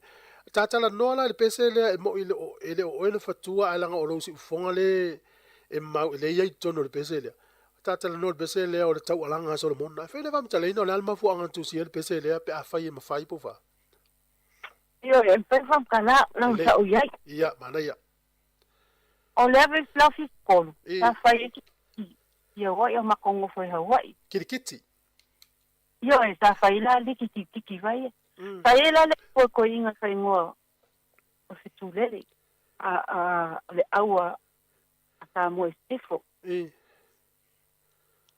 ya sa ka alo la male aula le no le mai ko puila ya o fai ka longa wa vai ku le aula no la pala ai wa makano fa misal malai ya Se saulo sa vali mai lo le se linga lo que lo amo po fole linga. Sa vali mai lo mal pakke la sa sa sai. Kamale ngo ya lo pepa. Ia. Sa mai koi fanga loa. Ko kamale a kai ku lo nga kongol. O olo ai ku ul pakke mo. Ele kai pi. E uma ka la vai kai pi. Sa vali mai la yan ngano la sa vali mai ka ro la. Ya. Ta sa ol pate. Fusu. Yoi. Misa. Mo misa wa misa ai ke defi si la venga ku. Ko I polu al misa. Ko polu sa mo ya polu mo. Ya wali frenka ofia ku lo ya makamal malai ku lo pakin malai pa kaya alanga lo. Ai fa longa kuar karanga ka e ko me o polu makitivo ma ko ngwaleng fakilo pesele kulol ma ko ingal malai alanga o polu umare kule ya ngalo na lenga mo sile mo wa woli faile atoli au o le ngolo dikin fa Hawaii yo le liki ya wa ile lo fi polu a ke ti folunga o lo ma ko fa fie lungo le for kala pole ale ami Peitan malo. Pues ya kusele ko ingal pese kuskus ya o ya o ko kulfale akang ko mi mai pero ngo su pese le ka pai mai pe kanong ko kwa mele le ya o kul pese pa ko le te sa ko fa ngo ya nga la nga usu pe pa ko nga tu fue wa ka pese ko kalela ba pese ko ki ngal pese ngal po ko fa ko usu ele kai pasi ka makangi pese po ako o la le ummi o le misar kirikiti le mal taimi na usu lo le pese umana fat e ma le va aso ia na aman fia fo las po ma ile fai ki al po makaka sole mako al fale tanga kwal ko inga ko pese ko ngi mai kia ole ati fa mai la mai ya nga usu so pa ya ka in pa ngo yang nga usu ala ilo ile po ngai po ingai pesta telu ngal peisel malo ole an no winga la te usua ai o ye umma tanga te na kirkiti le aso le a wale ofi oi wale ofi mo ta mo tumu ingal palmano Kalau ngomong kan tahu well, tengah boleh fai por fe ka yo pesianga ya lo po agora ka. Na vela pese na e toile lei ia au kirikiti au por ma Amerika mo oi ya woi. Yo vou lo songwang. So mo ai kan kukuila le mga usul ma usul ko ma ko pese ko usul apa kukuila ma ko ia. Oh. Ia, ua maila le tau o le pese ma le fati a fai o le aso le na fai le ta alonga a usu le po. Ia wele se le ifiti le msana ua whafonga le usu le se le ifiti le pese le a. Ioi, o leila si alonga al fiti. Nasa ngoi le pese. Oh. Ioi, awa, na i alo mkua i wai. Kama fo eso songi fo ia kwa ya maku. Mai lai fio sua yang kai lum kai na sua. Anga lai ngau so fichil be. Ta ola so. Mana ia walan ta no na wa ia lava stemi te wa mawul fa tu amari ai ona o lesa ia foi pese o ele li dinga le pese o le te mal malam te mina fa tu pese nei. Malo o me fa ili ena to fa ngal na te mi pata to se e tu te mina amata mai ile. Ah, tata, nei le pese le si ti pe ala tat fa longo la live le pese e po live pese le penino tia faune e ye. Ali lava, o ka tonga ni ko ina. Ele mga mix mai ba pio mo o recording nei a uma usu le leo. Ya, vese la ia ka metikana me fa pena. E mo mo ale ile pai mo le music. Ya e uma lole de ia music kwa kulola ia abakulio kong yang ni o mako kalu mai mako pese penio ke fa e live a me ate te ala ko fa longo ko pe ko so ko fa fonga hoye e ko va pe se e alwa ko inga de ka kaya e mga o me fa longo I ka kai longo le siti mga foi aka ka mako o le nga le fa longo ka kai ni ka kai langai ka ko nga Selmana e ni si na o ile to ina temilo e ai matalo sanga ni pese fatu por mele ai pe le vai tau en faina alu avela pese stanga ta pese fatu na ta pese le la ole usola tia ya e ni me fa pena na tupu temio e el penino tia fa mal fa solo mal temina pese na oi kele mal leilo fisil pero winga la fisil foi le pe ye nisi o e si la fia na o atu ile to ina temio e ya el penino tia fa matalo sanga ina se e fatua mai se pese le o mafua anga le o mato mana o pese e nisi na talo sanga fa pena Ei, inga, I remember, inga le wa maliu. Ai ko boka santa boy. Ai se au inga. Inga ya maso salo, nang kuala va ya unga. E unga sanga slafa inga wo ma se informa I. Se me fa pena. Anga la koila le pesila nga maso salo le vai manu le va. Oh, manu le vause. Ona la. Ioi, o maso salo la ko inga la maso salo. Pa maliwa ko inga I pangpango sa fa si awu. Ko inga la nga le nga fa I pese nga. Ole ngoa na pese manu le vau pe ese lo na ngoa. O la manu le vau o maso salo ali ngolpe. Oh, ia. Se umala su e atul pese na le telefa tunga le el penino te fau. Ai ya te oil fa tu po fa vitale u te lo te le se le sona na o ina oil to maftanga fo I tu lo ya ma al pati ya mes fo yo se uso malia le na e me ilo ma fatino lo ya le tale ni o le pese te lo yo no tata e se si va enga ta u se tau si le fie le tu ya fa tunga manisi o pese ma to te le o lo ina ia whaalautele atili, le tātara nonga ne fiafi, a ole e watu la vanoa e te whamalosi ma ave sau fautuanga mo lau whatu pese la iti o le atunu. O kele lava o whakuma, o pese vele paleanganga. Ma pese vele le tako akumu, pese lea na wanga nu tau safia, o le whakia e te anu palang, ngāri. Le titi no ngā wha era e. Ia ma pese vai e pese wha, basa whare le. Ele pese e si vai, e muku. E si vai ka ngaka. E mai te ama o pese wakaleroa, ia ma pese la lea ngā papiolo tā mo i paradise. Papa. Oh, sorry. Te loe uma ofisili atu pe feme maua ila tunu au pese o umane tata longa te loe to tele ni se mo po fe maua ya pese ai po fa o le ale se ngol fatunga le pese ya sa mo ala te tonu sa mo ma le pese te fatua ya sa mo ale te nofo se atunu ese yo o ma fo fa ngala ve no mo fo i aku ma o fia fo ila ve ta mo ki mo fo o bola me ta mo mo fo ia ku o mo fa no o lo fa ku ta mo pai mo fia mo fo ia Nela mo fu fo ia ki au ku se le pese ku se le pese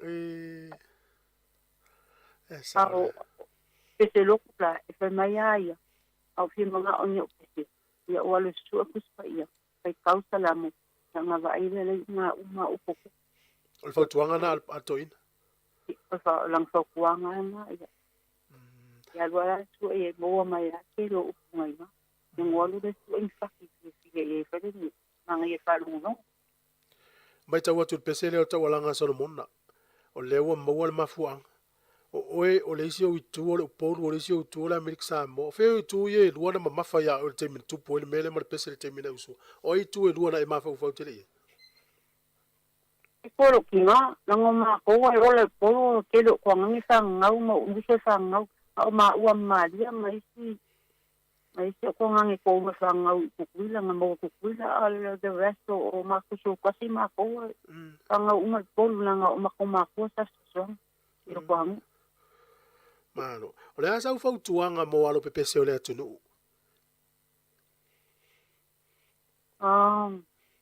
Kom fai a foi kusi ala o e pese. A fia mga o e fia kao ngā pese a isi o fai pese. E kava ngai wha ngoi mua mua. Ua e len fai anga kuari mai nga a fai mai lava e almele o le alua fai pese pe almele o e ni. O a fai la ko pese. E mang foi. O le mafau fau e len fai na moe le po. Ngofo mpa mafau fau po la pese. Singo pese pake pese pengpake. Ya pengu fie lava pe fango a oa ka usu mai ka pu e mai. Yo ka palongo longo foi si fa kunga o mai ni ya la wala la o kwa ya ka fa le lo ka kala do la. Ya la wala la mai se o foi pese la ko. No ye o pole ka o e wole fi fa longo. O fa ya pese fa pena. Ya o fa vai o ma fa o le ia. O ko ka ngolo ko ko pese na. Ko le ya la ko. Ma meole. O pese o mamali ma taki le usu. E ya la ko e winga. Winga. E winga o pese so se pese la va mana taki le winga o pese. Nga usu me le la ko vole uma nga usu pese. O fai me nga fai upo e lua pe kolu a vole uma nga usu pese. Ya. Mera nga ko fai el pese wa uma kusi pese o la sa ungi a report o ko ma ko fau ai. Kama lam pa mangal. Ole mela nga lewo o pese. O vi ko pese le ai mas pese fakau o ko wa ku wa o yo masta. Ye fa pia wa o le nga marketi. Paketi do ni wo ele wa ele mela le o e pese ai. O muso le black market. Ya wo muso le wala ta ye fa. O le ko algo ala fa so pese. Ya luego kalkalungo ako ng ilaw sumo. Iya. Mas fo ile malo ka ko ni. Ia o fia mga afola ula walu koe duplicate. Mauli tim. Mana ia. Ia nga duplicate lola ia. Ia ma kampai lola e bakunga ni tim. Mana ia. Te whafonga i fwela kumu. Ia ngai o wha. Nga whonga i upope. A te ala mitungang ki ngai a loko loko. I pese ngai o makua e aisi teni mumu i nā pese ani o au whai. Ia sa wa afo o me sili le o tatou tala no le fia filo fa fonga le tunu e le ma faina ave se mo ma fa for pese na o tala titia masina I a e te u a le me ato a fa apela te wa I se taimi a e se to fa fo me fina ngalo ya te oi e ma faina to lo mai fa sa la ule le tunu po fe o mau e si ti ni si la to la va mo si le fia le tunu ai ma to fa tele lo taimi le fia fi e ini se olo faanga ma vanga te fia mo molia o le fa mo ina tata no le fia fi po fa molia kwa o faanga mo ta ko o e papa au ngai misil ai fa lava mo ni mo ia po fa tai tele mo lo wa no le fia fi ma to fa mo ia tu le au ma na tu no tele o America pui pele tu ia tu ia tato felo I pea ia whamanuia foi le tua le neiva viao ia o tau ia le fiafi nei o le stofi a mātou whaso I fuamoro nei taimi.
mai pea e ya sa oma le fia va ai le fia fatasi e ya suga lo ma so ama pola utai kosi sile manoni lo ti fai moana la utai mane le fili o tama sa ili upolo sa vai maha polima a uale ai se fuala au o te tawina talo ai lau pa avalea ila uperina Ola susulu mai ile motu o tutuila Kawi oe lo marame se itao mai e o iai e se siwani o pita lava watasi tulai le lani Jama fau fau na O ia le pule fahaswa O mea oma Ia malutia Ilona alofa O taola Fa'au pe foi Maletele o fa'au I'll so sona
Te whaatala whātola whaaboponga o talafo ma le si ufonga le lau mo le nei vaenga o le awauli.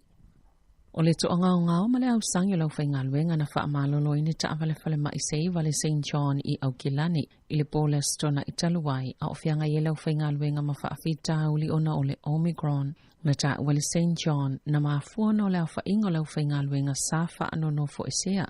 Ao nisi na ngase mai le na o le paulio le au nanga o lo oa a fie tono au nanga mulu soifua maloloina I le to ngao malele lava au whainga luenga ele o whaatanga o na tala nofo mai po o le au whainga luenga le St. John I au nanga whaasalalau pita I o le whaawau peo reporti I le tuwaio no o ato ta amale le whale mai I wala au mo se whasosoani na mafuena whaaleoni popole ngau isi tangata whainga luenga I le polokalame a le leitioni o sila.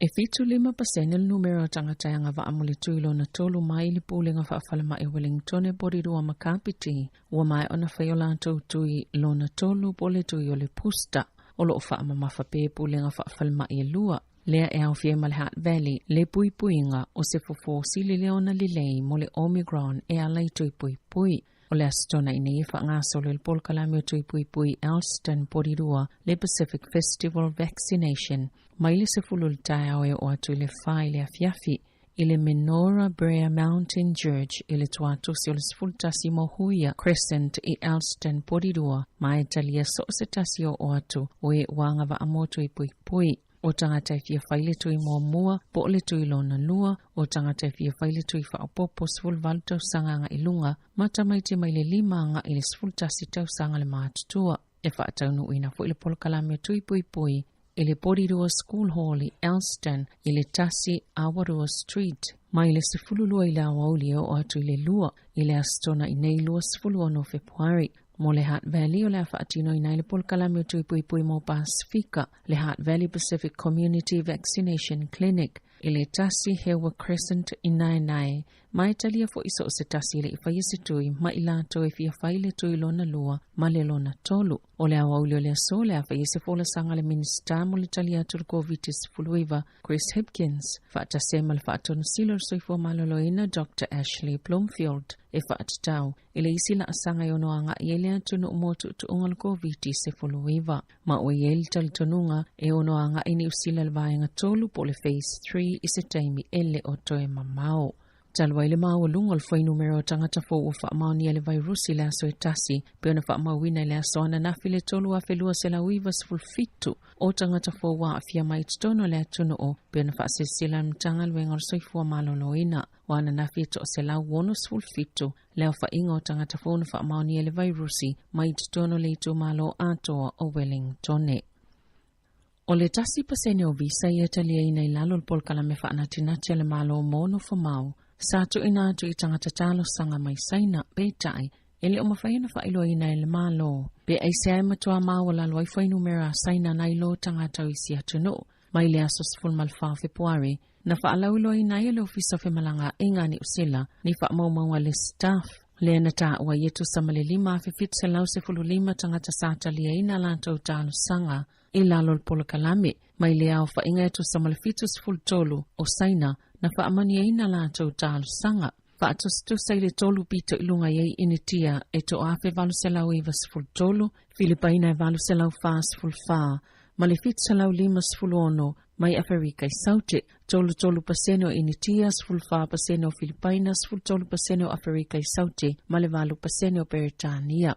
Peita ai e tasi le pasene na talia ina mo saina e isfut tasi pasene le foi numero o talo sanga atangata saina na to inato ina ofisiling yelemin staff emalanga inga Chris Fafoi sale i eise tali to sao e winga le fisili pe aisa ua mawala lo le foi numero tangata saina ena i sao noa e tutusa uma ia inga matula fono mo tangata talo sanga tusa lava po ofele atunu o sao wai.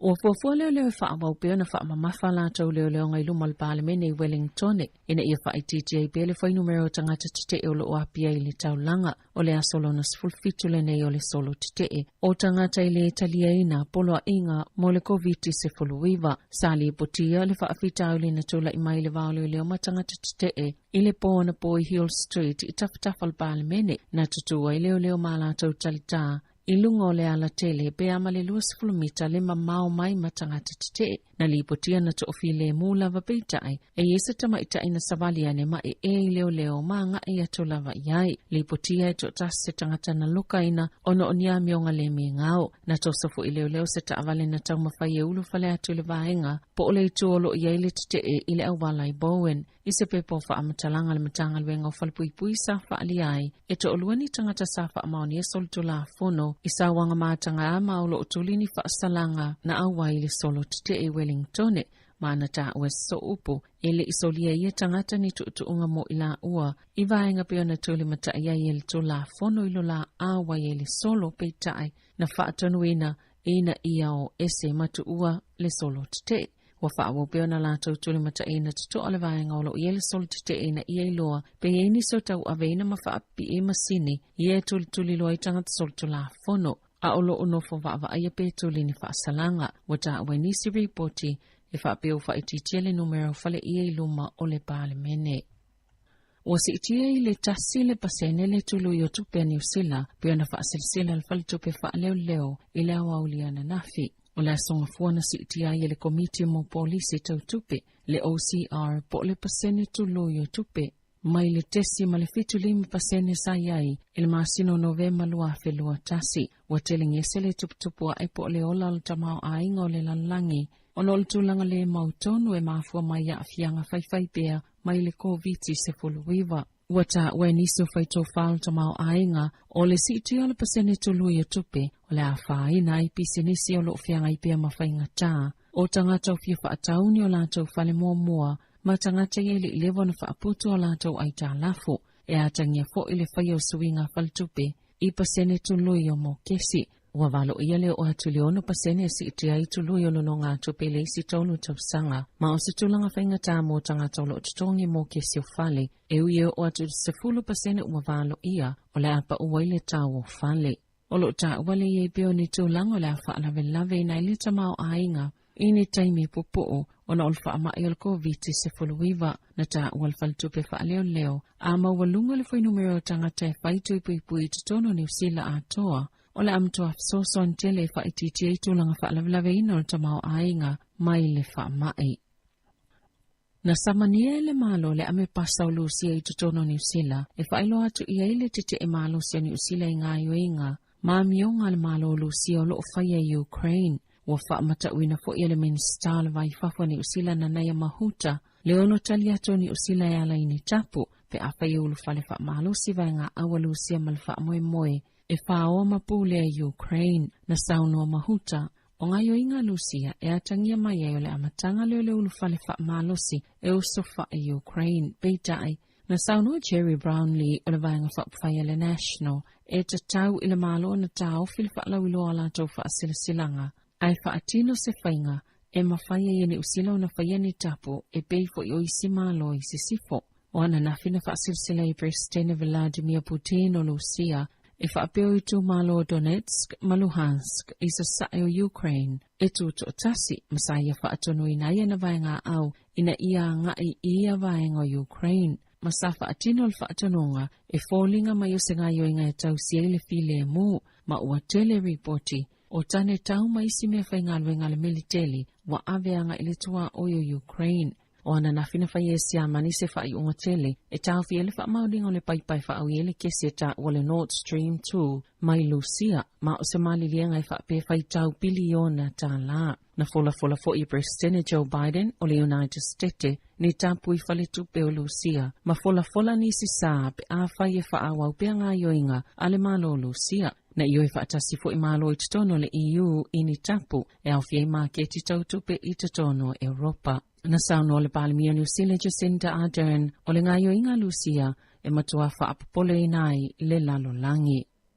I ta alonga, wa whaamaniaina Dame Lisa Carrington i le whailonga pito mawalunga o tufanga whailonga le Halberg Awards. Lesa whaile puana poi au kilani, sa pati patia i tau mawhainga tangata ta alo New Zealand, mai le asa mōmua te se malua fesfuluiva. Ia o mai le asa tolis fulonove malua felua tasi. E tolo bine auro na maua Dame Lisa i ta alonga le Olimpika i Tokyo. Nasafa amaniaina le tamaita i ta alo le tausanga, au le ita i tau a awina tu iai le Supreme Halberg Award. Ele govana silo New Zealand Dame Cindy Kero o Dame Sophie Pascoe sa maana malo le whailonga o le tangata ta alo iei mana onga whaapitoa mō le tausanga le na ia mawaina pine auro i lua ma le siliva e tasi ma le apa me mea e tasi i le Olimpika i Tokyo mō e iei mana onga whaapitoa ma le whaapitoa i leo na ia mawaina o le whailonga o le au kilikita le Black Caps o mawaina le whailonga le au o le tausanga. Lena siampini le World Test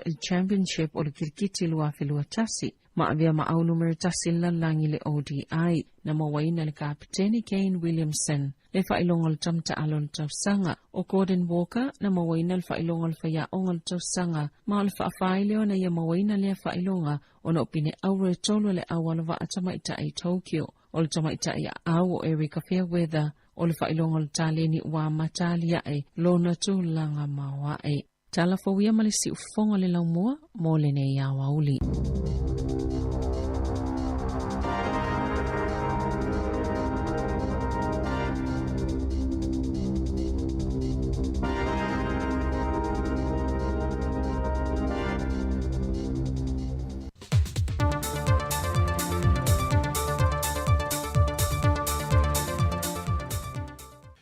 Falava o se whaopoponga o tātou telefoma i Samoa mole nei fo iaso usi mai al whaafonga. Wale a vea whawhitau le lo tula i mai le laka pi Samoa, ma a wala e tau fia e le fief soani mai o se tasi o whaalapa tonga o le Yasaki Kisona Foundation mai a pani e so tau au ma le laka pi Samoa e a wala e te pue ma whaafai lele le o langa laka pi le tūlanga le lei e te tau o na iai. Alo ma whanau o le antunu ue iei le tāle ni o le lakapi. O le whesoswani a le whaalapu tonga mai a pani, na amata mai le tausangan te nei lua whelua sa fulmaltasi, sa i o antu le lua whelua sa fulmaltolu. O se fianga le lakapi sa moa le whaapa anga e male Yasaki Kisuna, O se whaanapo putonga Japani e le vele li o ilanto e moa polo fiti tausanga te tasi. Le na whaawahina le kompania li Asaki i le tausanga lua festival malvalu. Ua whaaftai e le ofisa silio le lakapisa moa le fionga whale moa vaenga Vincent Fipuleai. Le ofo mai o le fisoa swania le fo i whaalapo putonga. E na ia fisoa swania le si itia lea o le tūlanga le leo lo mo o mia le lakapia le lolangi. E alo matama whanau le atunu. E na ia tau fituli whaatasi sa moa ma le tomai ma le anga waa le ua iai isi tamata alo o isi atunu o laulangi.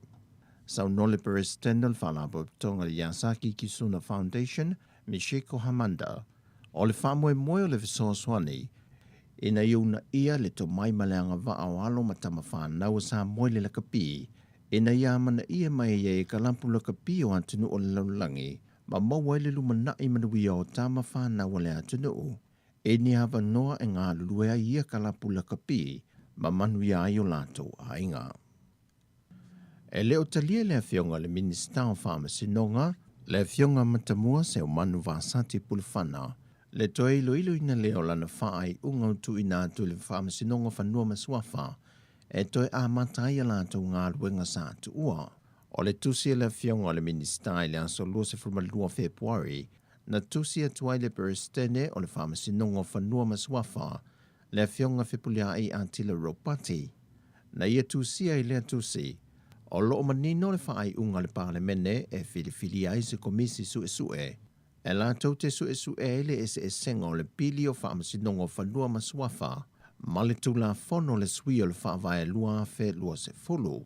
O le finangano le fionga le Minister, o le tofio le komisi sue, e whaamanino ai tūlanga i ta oto i ngā ruenga matiute a le Whamasinonga o whanua maswafa. Sau noa matamua, e lea tusi na te le i whaatonu i nai le whaatinonga o ngā ruenga al Whamasinonga o whanua maswafa. Mai lo iei fo isono manatu e a ia i ngā ruenga Whamasino o lo o ngā lulue ai. Ai le tusi mai a le fionga le Peristene o le Whamasinonga o whanua maswafa le fionga whipulea i Antila Ropati. Na ia whaalia ai, o le tusi a le fionga le Minister wa ia taulimaina, o lo hantangi ai le ai na le kāpeneta o le tu SSA no malo si angai lalo le whaavai o Samoa, lea o lo pui ai le vaenga o Whamasinonga, o lo limantai te inai le Whamasinonga o whanua maswafa, e ala le whai o le mea tonu, le whaai tu au ma le fefe. O le temi nei wa tau fia uma se whaatanunga mai le kāpeneta, ngā luenga a le Whamasinonga o whanua maswafa se iai se aso, se ilongai mai a su engar komisi wa filifilia.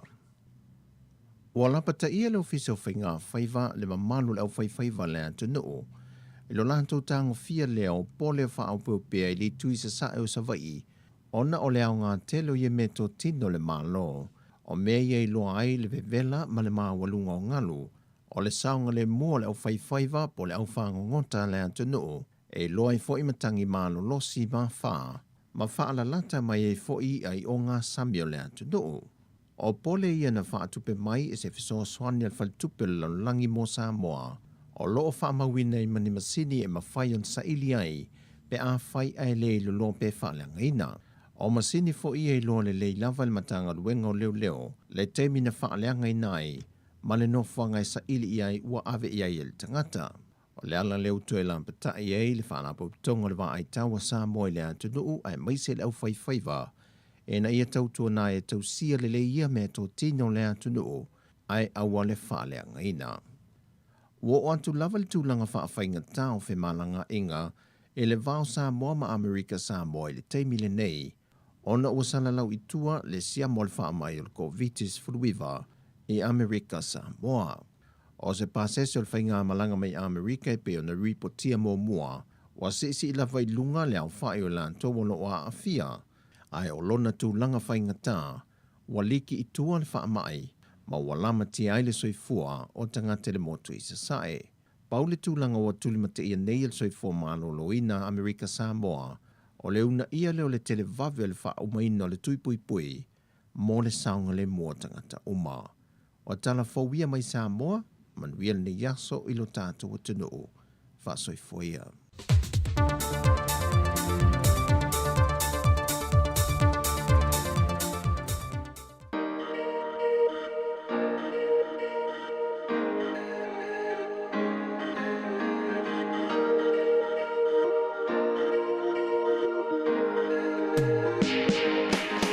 te le wha vai vai ai o te tau mawhai mo o Yesu. Te tau iwi pe a mole ola e whaavavau. Le ai se mea lilo e te sila fia mea uma ke riso. Wanau se au na na o oe e te whaamasino. A solo ngalele ya so o te whaangalo ya oe. Ai a mawhatia ua na oe le whaamoe mo.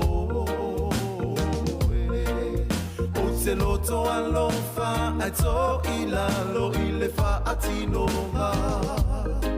Wanau se au na na o oe e te fa afofonga. Na o oe lo malu a papa. I fa ingata o le o lama. Le ai o se fefe, le ai se popole. I lo sua fa. Le ai se fefe, le ai se popole. I lo sua fa. O le loto ita le palamba le o uvai vai nga. Fa asau sili I manatu mama fau nga. Le misi se lotu ai vai le o la fa ale nga. Wanau se au na o oe lo umapusanga. Na o oe lo malu a papa. I whai ngata o le o langa. Le ai o se fefe, le ai se popole. I lo sua fa. Le ai se fefe, le ai se popole. I lo sua fa. Na o oe lo malu a papa. I whai ngata o le o langa. Le ai o se fefe, le ai se popole. I lo sua fa. Le ai se fefe, le ai se popole. I lo sua fa. Na o oe lo malu a papa. I whai ngata o le o langa. Le ai o se fefe, le ai se popole. I lo sua fa. Le ai se fefe, le ai se popole. I lo sua fa. Na o oe lo malu a papa. I whai ngata o le o langa. Le ai o se fefe, le ai se popole. I lo sua fa. Le ai se fefe, le ai se popole. I lo sua fa. Mano whaftai nei te mio lea wauri tautua si whonga le no mua. Ia te minei lea ua lua sifuru tasi minute ua te ai nei le se furu mare lua ne minute o na kolosi atu leo whasa launga I sa mōr sunga ta sesa. O no lo iai o ia I le whatata no foi o le tamaita I pāle mia o le maro sa mōr. E u te lo lea mawene si tala e whasoa mai ia le tātou porokalame pe o le masani ai I a wauli o aso tofi. Ia o le terminei o le whanga soro pe tātou whawhiwhianga o whipese mana I whamanatu foi. Ia a sa auni lo tā sesa steimi o le wauli ia o na whatu lo leo whasa launga na te whatau teia mai. Mori atu le whawhitaima le whamalo I aua mai pe I tātou whasa launga. Ia mori tō tene o le tātou tunu o le mafuta mai tono fo le whainga luenga. Malonga lue. A vita avale umafo ni teimi o le wauli. Malori I le whaiwali malori foi. Tātou wō fo impa anga o lo mafuta mai e tunu o Mamau, so se tunu o Amerika, Hawaii, ia o Australia, Amerika Samoa. Ia e tele fo ifsu ia inga Amerika Samoa la tō tūlanga ina o mawal wha mai I sa Amerika Samoa. Ia ai o le termine, ia e mana ia le wha malo si mai stinale na vini maritai au. O le au ale popole. Whaso mai stasi o tamane I fo I le tai au I tua le tātou leina. O ia sa mau fo le wha mai. Ai o le ato ne le fitu vai aso o lo tu mau ava enga I o le manongi o se ele ima se manongi o se mea ai ia o le iso na fia ai o pe o langona o vaenga I lo tu mau ia taluna uma na mau alfa mai lo tu ale whainga luenga to fo I lo langa masani a o tu mau pe ia o ato ne le tonu vai aso fitu vai aso ona na winga O lana la so ni fa pe tupu se isi o tātou e umanga se ngase ai tu maupea. Tau fai pe tau mafa. Ia wane i a vea i a langona i wo i a le ise fia ai la atu ue fua le. Tau fai pe tau mafa ma ia maua i le malosi. To anga ino le vai, ia le Panadols, le so tai mistasi utina ia le antibiotics.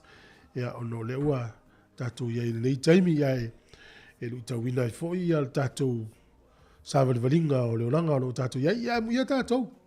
O la tai ale tā lai whaiso. Ia tātou e le tātou wha moe moe. O mairu i tau wha peo mai ma me whenga tāo leonanga. A la tau te wha moe moe le atua soifua. A o isi tangata. E le tari tonu i le atua le tonu i tātou. E o mailo mea ia. Ia o malo. O le ai ia ma se isi me wha moe moe ua muta le awala. Ia ua le o toi eisi wha moe moe o ia. Ia le mele, ia, mahalo fai te talo. Aftai fo isungai whawhenga ma whale tua. Nei mātua mātutua o lo te talo mtapua i mai ainga. Ia wala fo inga luenga ma onga le whanau. Tele fo i whanau o lo a onga mai le whale. Ia mo le to tele o lo o ngā lulu e nei taimi ainga. Lo whātua por kalame whamanui atu nei taimi. Ia nei whawhiwhianga fo i o lao auli. A o alo le atunu i tari ngā sua. Ia ma tau mawhatanga. Si ufonga la mua o luas fu whaminu te wa te ai nei de se furuma le lua.